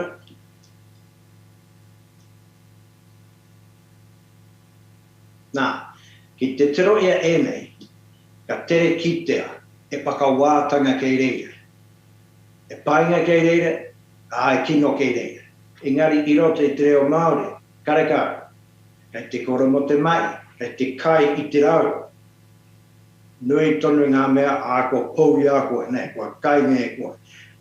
Engari, mo te reo pāhi anei, ko tētei e pai, mea tāne, kei te ki i te kainea e koe, te rautini, ka pai. Engari mea e waine u ka kino oki. Kei reira te wakawātanga, e re i au mai i te aronga tāne, me ngā tōu o roto i te paipera, ai, anei te kino, anei te pai, engari i roto i te reo Māori, kare te kitea, kei te koro mo te mai.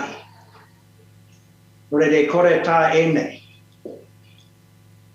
Taiti me ona mautere. Kare te pakaritea ki te waine. E tēnā e mautere. Te kaipoke nei e pai tonu. Engari e te mea e pai ira tangatāna. E te pai noia. Kare wakawātanga i reire. Kare e aunga ki te waine. Tatoi o ki te mea a te kei rau atu te mea wakamutunga e kore tā tēnā i roto i te reo Māori. Kei te e katoa e kai te a warangirua katoa e rā. Ka pai. Nā, ari te mea tōnga ki au te koro i te reo Paniora, habla español un poco en este momento. Y no hay una tacuria español que ya cotón. Yo soy estudiante de español. En ari i au e aku aku nei te reo Paniora, te re kitea ku ngā reo i takia mai i te reo Latin tonu. E pai i ra tangatāna ngā tapu katoa. Ngā tapu katoa. Nā, i roto i ngā ranga autanga ki. I roto i ngā ranga autanga ki te ake au. E are te mea ko ngā kupu katoa, engari ki te ake au i etei e pai manana, o etei kare pai manana. Ara, una maleta e tueke, e peke, pupuru mai, tie kakao. Ana kai te kia e mea wahine. Un banko, ara te pare pūtea. Kei reira te mana whakaaere, kei reira te muni. No re ka no o tāne mai tērā. Kore are te mea ko te katoa, engari ki te ake au i tērā ua i roti te reo Paniora, a me ngā reo i take mai te reo Latin. Ara, ko te aro tainga ki te mea tāne, te nuenga o era, mea pai mana ana, ka no o tāne mai era. Kia ora, haere tonu.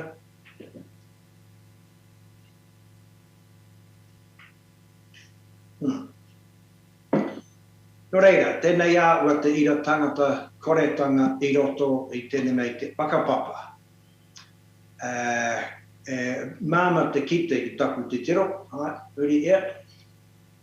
Haere tonu. Kura tona whakapāketanga, haere tonu. Kura te tei o ngā tino, ei te kite mea kari te mō i o tea, ei te koro tea awai, kari te mō i o tea mea tāne, mea wai. Pai, haere tonu. Ko ngā tūpuna, ko te mea nui e tūpuna no te tangata, nā rātou kokoe. Ari te mea e kite ana, ko te mea tāne, ko te mea wai, e tū una. Kare e ira tangata I reira, tatu atu ki te moko puna. Kei te koro mo te whakatupuranga, kāri te arotai ki te ira tangata, mea tāne, mea wai. Are tonu, pērā me te unga rei, unga wai, unaonga, ēra mea katoa kāri te kitea, mea tāne, mea wai. Mea kai te mō I o te tangata e koro tēnei, kāre kore, kai te mō I o e wai I rā tangata ana. Engari mea kāre te mō I o kāre reire, tēne mea te aronga ki te tāne, ki te wane rane, kāre ka. Wai, are tonu. Tau a wano, I rā mutu, tau a mea nora, ko tai I te kupu. Ko tai I te kupu. Engari, I rote te reo Pākehā, me pai kupu mo tau mea rā, mo te mea tāne, mo te mea wai. Pai, are tonu, e nui tonu nei. Mea e pai I ra tangata ana, e tau ārongo, o tau wā wano, ko te tuaine ki te tungane, ki te tuaine, kei te mō I o te, are te mea, ko te kai runga ki te kai runga kei te whakatupuranga ko tai. Pai, are tonu. Anoi tonu nei. Tipo kai o makau pai ai po, ko te tāne rānei, ko te wane rānei, e pai nei e koe I te pō. E te koro mo te mai. E te koro mo te kaupapa. Kari te koro mo te arotainga ki te mea, e tāne, e waine. Kari te koro mo te a. Engari mo te mai, mo te kaupapa tu. Are tonu. Kau mātua, nā, kei te mō I o te koe te o ngā iwi kei te ki, e ko te kau mātua I tāne anake. Engari taku mō I o mea ka tā te āpiti atu te kupu nei te unga, ki mua e kore tā te ki e tāne anake. Ara, mo te unga kau mātua, mo te unga kai mai. Mea ka tā te tāpiri atu te unga ki mua, e ku mua, e kore tā te ki, e waine anake, e tāne anake, e kore tā, ko te unga kai mai, ko te unga kau mātua, ara, tau eke kuia katoa. Tau a ono mo te tangata, mo te tāngata, era, kāre eira tangata I reira, ari te mea, kei te koro mo te tāne, kei te koro mo te wai. Tērā no e te iwi kei te ki a tangata e tāne, engari ka tātona te āputi atu, tēne mea te unga ki mua, me e rātu e tāi ai te kite, kāre e mea tāne e mea waini reira. Ara, ka puta te ira tangata ki te pai au ki te ao mana. Kāre kora te ana, ka puta te ira tāne ki te pai au ki te ao mana. Ka, tangata. Ia te mea nui o te ao. Tā pai, are tonu. Nā, te wā anga te whakapapa, ko turi ariki nui, te rangatira o runga I a Aotea, kia rongo ariki te pairu, nā rāua ko tāne roroa. Nā, tēnā mea te ingua, te nuenga o ngā ingua Pākehā, nui tonu ngā mea iau mai te āi, e pai ira tangata ana.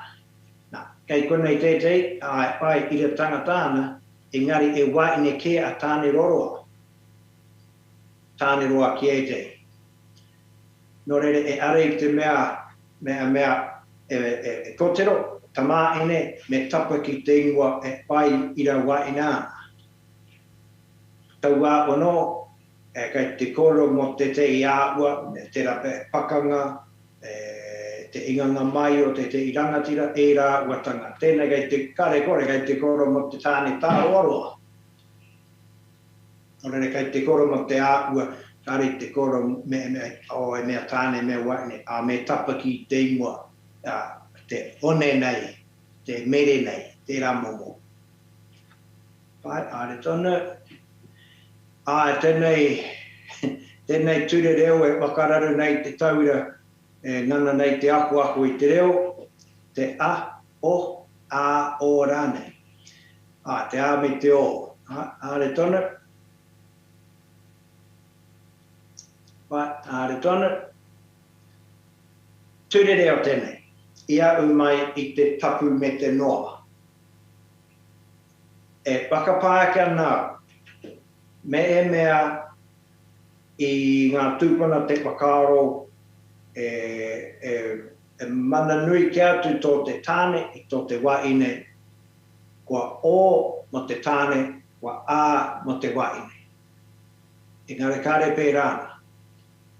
Tōku matua tāne, tāku Wahine, ka au, kei te e. Nā rāua ko koe, nā rāua ko te tamaiti. Nō rere kei te koro mo te whakatupuranga. Ka ri te koro mo te mea e tāne, e Wahine rāne. Ka ri te koro mo ea. Mea i whakaro pērā ngā tūpuna ki au, ko pērā ngā kōrero. Ko tōku matua tāne tēne, o ka tāku Wahine tēne. Ai, are tonu. Ko tau wārono, e tau wārono. E wai mō e mere, e Wahine, e wai mō e one. Ko tau wārono kai te koro mo te mai, mo te kaupapa. Me e mea e wai ei inu, ki aura mai ai koe, e o. Me e mea e wai ei oro e utauta, tapu tapu, e a. Tō reire, ka no o tauaro mo tonu era, e rite te mana. E wai mō e mere, e wai māu e mere. E wai mō e one, e wai māu e one. Ao kua tāne, ao kua Wahine, ko tauaro no. Ai, are tonu, ka pai. Nā, tatui, ki tēnei wāanga, e ia ngā kuri a mere. E ia ngā kuri a one, ko tau wā wano, i rite tonu. A kua tāne tetei, Wahine tetei, e a mo ene mea erua. A rite mea putai. E ia ngā kuri a mere, e ia ngā kuri a one. Tāne mai, Wahine mai, i rite. Vai, are tonu. Nā, tērā pēr, wera pē e teo ngā wakarā ko pototanga o roto i taku tuinga roa. Kia pai wā i iti no anei au i konei te koro mo e teo ngā tūpuna e te ia uatanga o te kahanga nei o tana. Ai te moe o pai a arua ki enei kōrero, te tūpuna enei nona. O rau o tō te pairu. Rau o tō te pairu, o te kare kore kei te korotia e nei awatanga i wānga i au koutou mō ngā rā o te wiki nei. Rau oto e toka, e kai ara i a Taranaki. Mai anō i te kāwi maunga, ko rau oto nāna nei aia i ara i mai, i arataki mai, e kuia. Nō rere kānui te mana o tērā toka, o tērā kuia. Nā, mo te ko atu nei, mo te toka nei, e tino tapu rau atu. Tērā te wā, i roto pei ngā tau 1940s pēr, i te taku tau moana tonu tēnei toka tapu.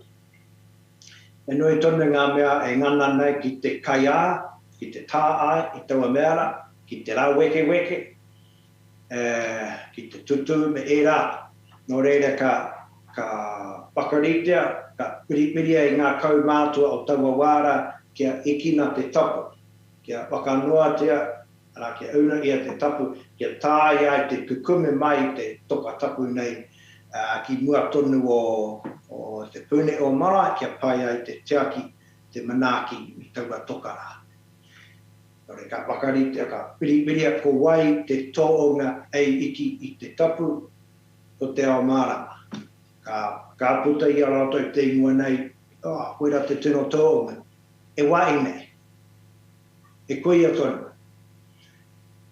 Nō reira ma te unga kei te ki kāre e toonga Wahine a rā te tei.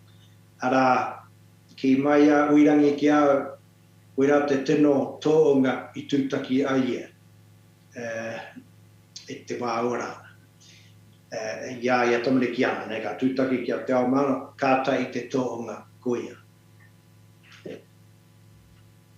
Nā, te Wahine nei, te tūpuna nei, ara I di media. E tūpuna ano oki no rua kere. Wera te teo ngā tino kai arataki, kai ara I ona apu, tō neiwi tonu I te wā iaia. E Wahine, e tōnga.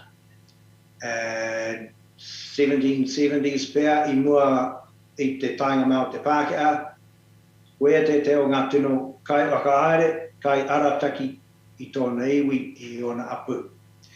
Ka kaue e ia ngā Wahine o roto I ngā apu nei, ki runga ki te maunga, ki te arekura, ki te wānanga, ko paki ere te ingoa. Tērā pēr kei a Dennis e te atu o ngā kōrero, Dennis ngā ware, engari koe nei te koro I rongo aia. Tuata e Wahine, e tino kai whakaare, kai arataki tāna iwi, ka kauea ngā Wahine ki runga o te maunga, ki paki ere, ki reira wānanga I ngā take e te kāna kia wānanga tia. Tērā pēr ko te māra, tērā pēr ko ngā wawata mo te iwi, e rāt, engari ko ngā Wahine anake, ka whakaatea ki reira. Nō reire, are I te mea, kāre e tō o ngā Wahine, kāre whakaatea kia riro mā ngā Wahine nei, ngā take e wānanga. Nā I rote I ngā tau, āua tata nei, a ko te kāwi karare e tūpana tono o roto o Taranaki Tūturu, e tō o ngā mo tēnei mea mo te tui kōrero, tui e ngā kōrero I rongo aia I roto o Pariaka, ngā kōrero a te Viti, a tōu, nō reire tērā pēr ko ngā 1880s, tatu atu ki te 1910s me e rātu, e tui ana aia ngā kōrero. Engari ka wakai te arawa te aia e ngā kai tui me ona oa mai o taua wāra, ka waka itia, ka tāwaitea, ka taunutea. Te take ei tāna ko ngā whakapapa rangatira areki katoa I puta mai aia e Wahine. Ka takia e ia ngā whakapapa mai anō, ingari e Wahine te ara ukaipo, ei pai mai mana. Ana ka wakaite e ngā Pākehā a me ngā Māori tonu o watu o Taranaki I taua wāra, mo taua momo takinga I ngā whakapapa Wahine nei. Ana tatu e o ki te whakatau ki tanga kōrero, pepe a tanga kōrero e tūtama Wahine I te wāo te kore, e te ako mō iotia, no te taiga mai o te oia ki roto o Pariaka, ka kāpaki nātu ngā mea tāne, ka pāperetia ngā Wahine, ka tauna ngā ware ki te ai, na ka noa mai ngā oia I reira. Nō reira ka riro mā ngā Wahine katoa ngā mai ei mai ake. Te mira, te au wenua, whakatū taiapa, pōri, karakia, Me anei, ka riro mā ngā wai. No reira, I puta mai ai tērā ngā koro e tū tama Wahine te wā o te kore. Kaupapa nui. Kati, when about te whakakape ngāke, tino ai me ana. Ia ora tata.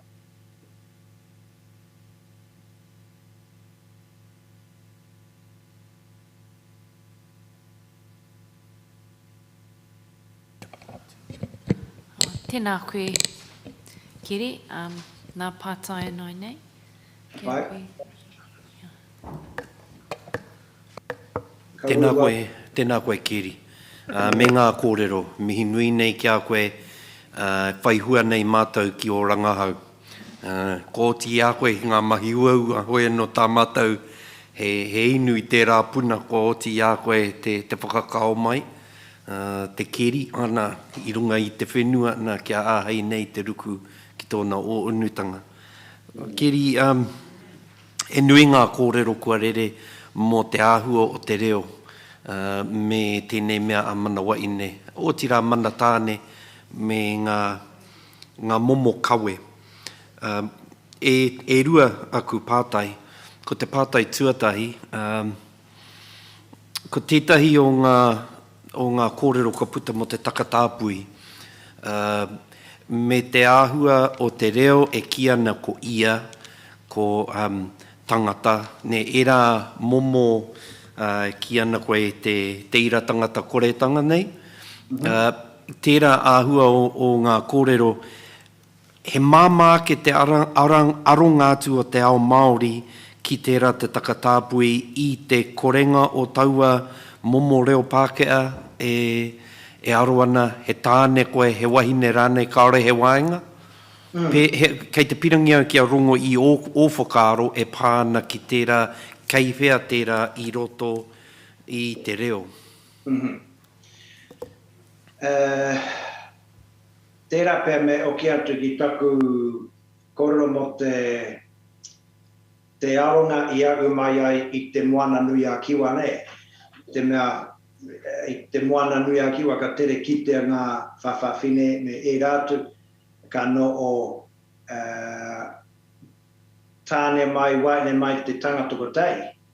E rā watanga me te kore mā ara na e pērā ngā tūpuna I mua.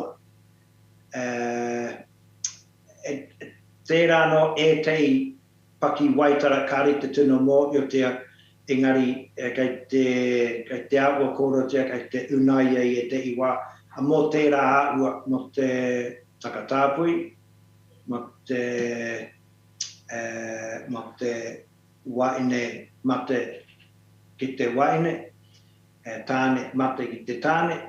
No reire kia e tika tonu te rā kōrero, e māma ki atu tērā, ana kei te kitea I roto I ngā rānei, e nui tonu te unga takatāpui me era o te uenuku mākua ki atu, tērā unga e rapu are nei ngā kupu a ngā mātua pērā I te tangata ia me e rātu I te mea kokore e ira tangata I reira. No re ākia e māma te whakamai I e rā kupu e kupu koro mo te unga pērā me te kore whakawātonu. Te mea kare kore e pērā ana o tātou tūpuna. Warongo koro e awa pērā ana e te o ngā mea o kone. Engari, e rā kōrero kāre te kite I roto ngā pukapuka, e mea kōrero a waa e opu a taringa. Engari, e harai te mea I kite atu koe I etahi o e rā kupu e whakamahi ana mo te rā te kāhui a niwa nei me te mea hoki I enei rā, kei te hia rapu kupu, tapa kupu, waiho mā rātou, te kāhui a niwa e whiriwhiri hea ngā kupu e tika ana mā rātou, pehea nei o whakaro. I roto I aku mai mo te reo āpai, I pērā aku pakaro. Me mai wā I ki tērā kaupapa. Engari, i te toima o tērā kaupapa, ka ari tāia i tawa wāra. A ngā tau e ke mai nei, a awa pirangi au te āwina i te tautoko i tērā unga. I te mea, kia mā te ranga au, ka tāia tora te kite te o ngā kupu kua roa e ngā roana, ko kore wakamai e neira, engari tērā pēr mā te ranga au, ko kite atu e tei.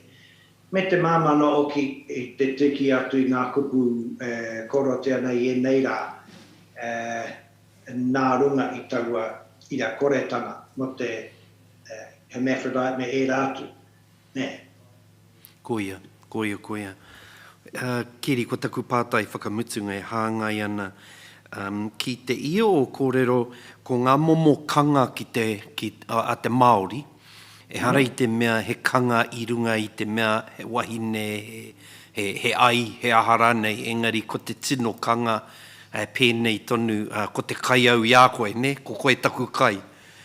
Era momo, koera te momo whakaiti, te taumata o whakaiti ki tō te Māori whakaaro. Pēhea nei o whakaaro, i runga i te mea ko te kai he mea noa, ne? Koera te tino, i te mea ko etahi o ngā kōrero nui nei, kua puta, ana kei te whiriwhiri tonu, kei te wewete tonu, ko te rereketanga o te tapu me te noa, me te ki atu kei hea a Wahine, kei ea a tāne, me te mea hoki, me he mea ka ki atu koera kē te anga o te tirohanga Māori, ko te tapu me te noa, koera i hanga ai a tōna tirohanga ki te ao. He whakaaro o ki tērā momo whakaaro i runga i te mea he ka ki atu he noa te wahine, he tapu tō te wahine, ana era momo kōrero kei te rerere haere i roto i ngā wānanga e kawe ana i tēnei kaupapa.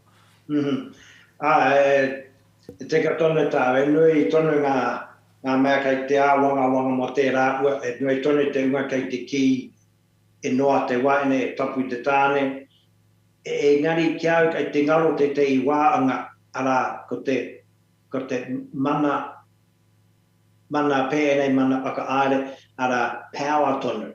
Me e mea e tāe ana te ki e noa te wahine, e whakanoa te mai, ka nui te mana o tērā mai.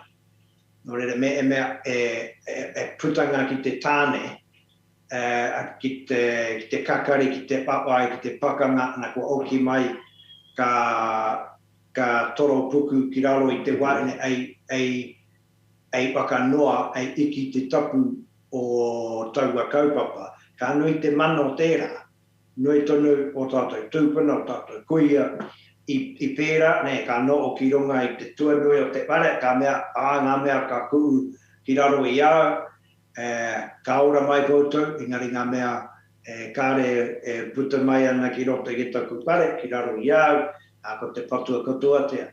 Ka nui te mana o tērā momo Wahine, o tērā momo kuia, o tērā momo kai whakaari tana iu. Nō re kia au, e ari te mea ko tai te whakautu ki tērā momo pātai. E wā e tapu ana te Wahine, e wā e noa ana te Wahine, e wā e tapu ana te tāne, e wā e noa ana te tāne. Kei te a o te mai, kuira i ki ai ko te ao marama ei tōonga iki i te tapu. E kore pēr tāi te ki i tōonga me e mea kāre ona tapu. E mana nui tōna i tāi ai te iki i taua tapu o runga i a rauoto. A me e rātu, e koera pēr te take mā ara nei e te i te mea ko te, gai te awa te tiro a pāke anei, ko tai te wakautu, e noa te Wahine, e tapu te tāne. E wā no ka noa e tei, ka tapu e tei kei te a o te mai o te kaupapa, ki a. Tēnā koe, Kiri. Te ahua nei, e ahua rite ki o i puta mo te ahua me aro ki te mai, kaue aro atu ki te tangata nō reira, ko te kawe o te mahi e tohu nei, ko tērā ahua o te noa me te tapu. E mea nui tērā, kia rango nei tēnei ahiahi nō reira. Tēnā koe e hoa, pai te rongo i tō reo i roto i te whare o te aroha nui ki te tangata, o tira ki tēnei pito o te motu. Tēnā koe.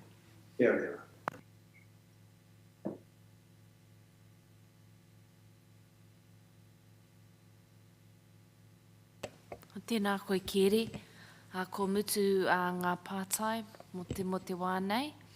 Nā mihi ki a koe mo o mātauranga, mo o māramatanga ki a mātou i tēnei ahiahi pō. Tēnā koe. Kia ora, tēnā koutou.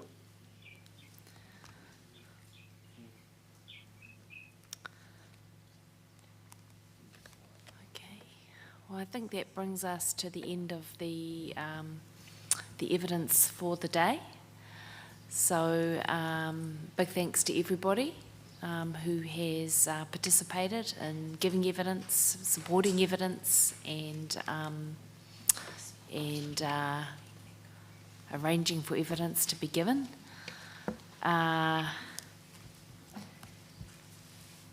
Before we move to the closing of the day, are there any matters that Council wishes to raise at this point?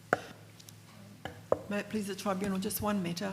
We have some testimony coming tomorrow from women who regularly do karakia, and they would be in a position to assist without, I don't want to upset the haukainga if that was required tomorrow, and just, so they're from Tūhoi, but I'd just like to let them know tonight if I could.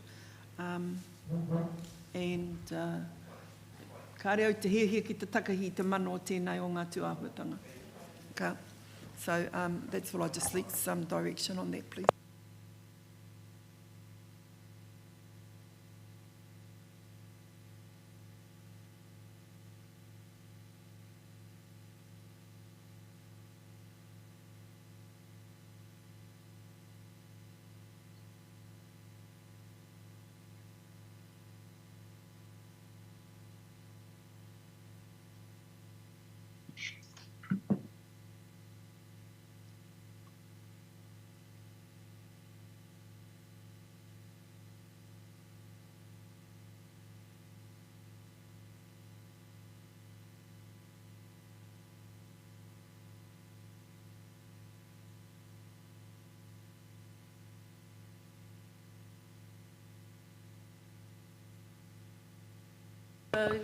Tēnei āhua mutunga i roti te pai mārire. E tau nei ki rungi a tātou katoa te wairoanga mātua tūpuna. A nā rātou i wakatakoto te arahi koina mā tātou ngā uri. I wakatoki o tātou ngā kau ki ngā tikanga hei aratakingia i a tātou. Kia ngā kau nui ki te āpa i a tātou mai katoa. I roti te pono, i te tika i te māramatanga me te aroha no ki tētai ki tētai. E rongo a kairea ke rā ki runga, tūturu a ka maua kia tīnā, haumi e, kia rarea pai marire.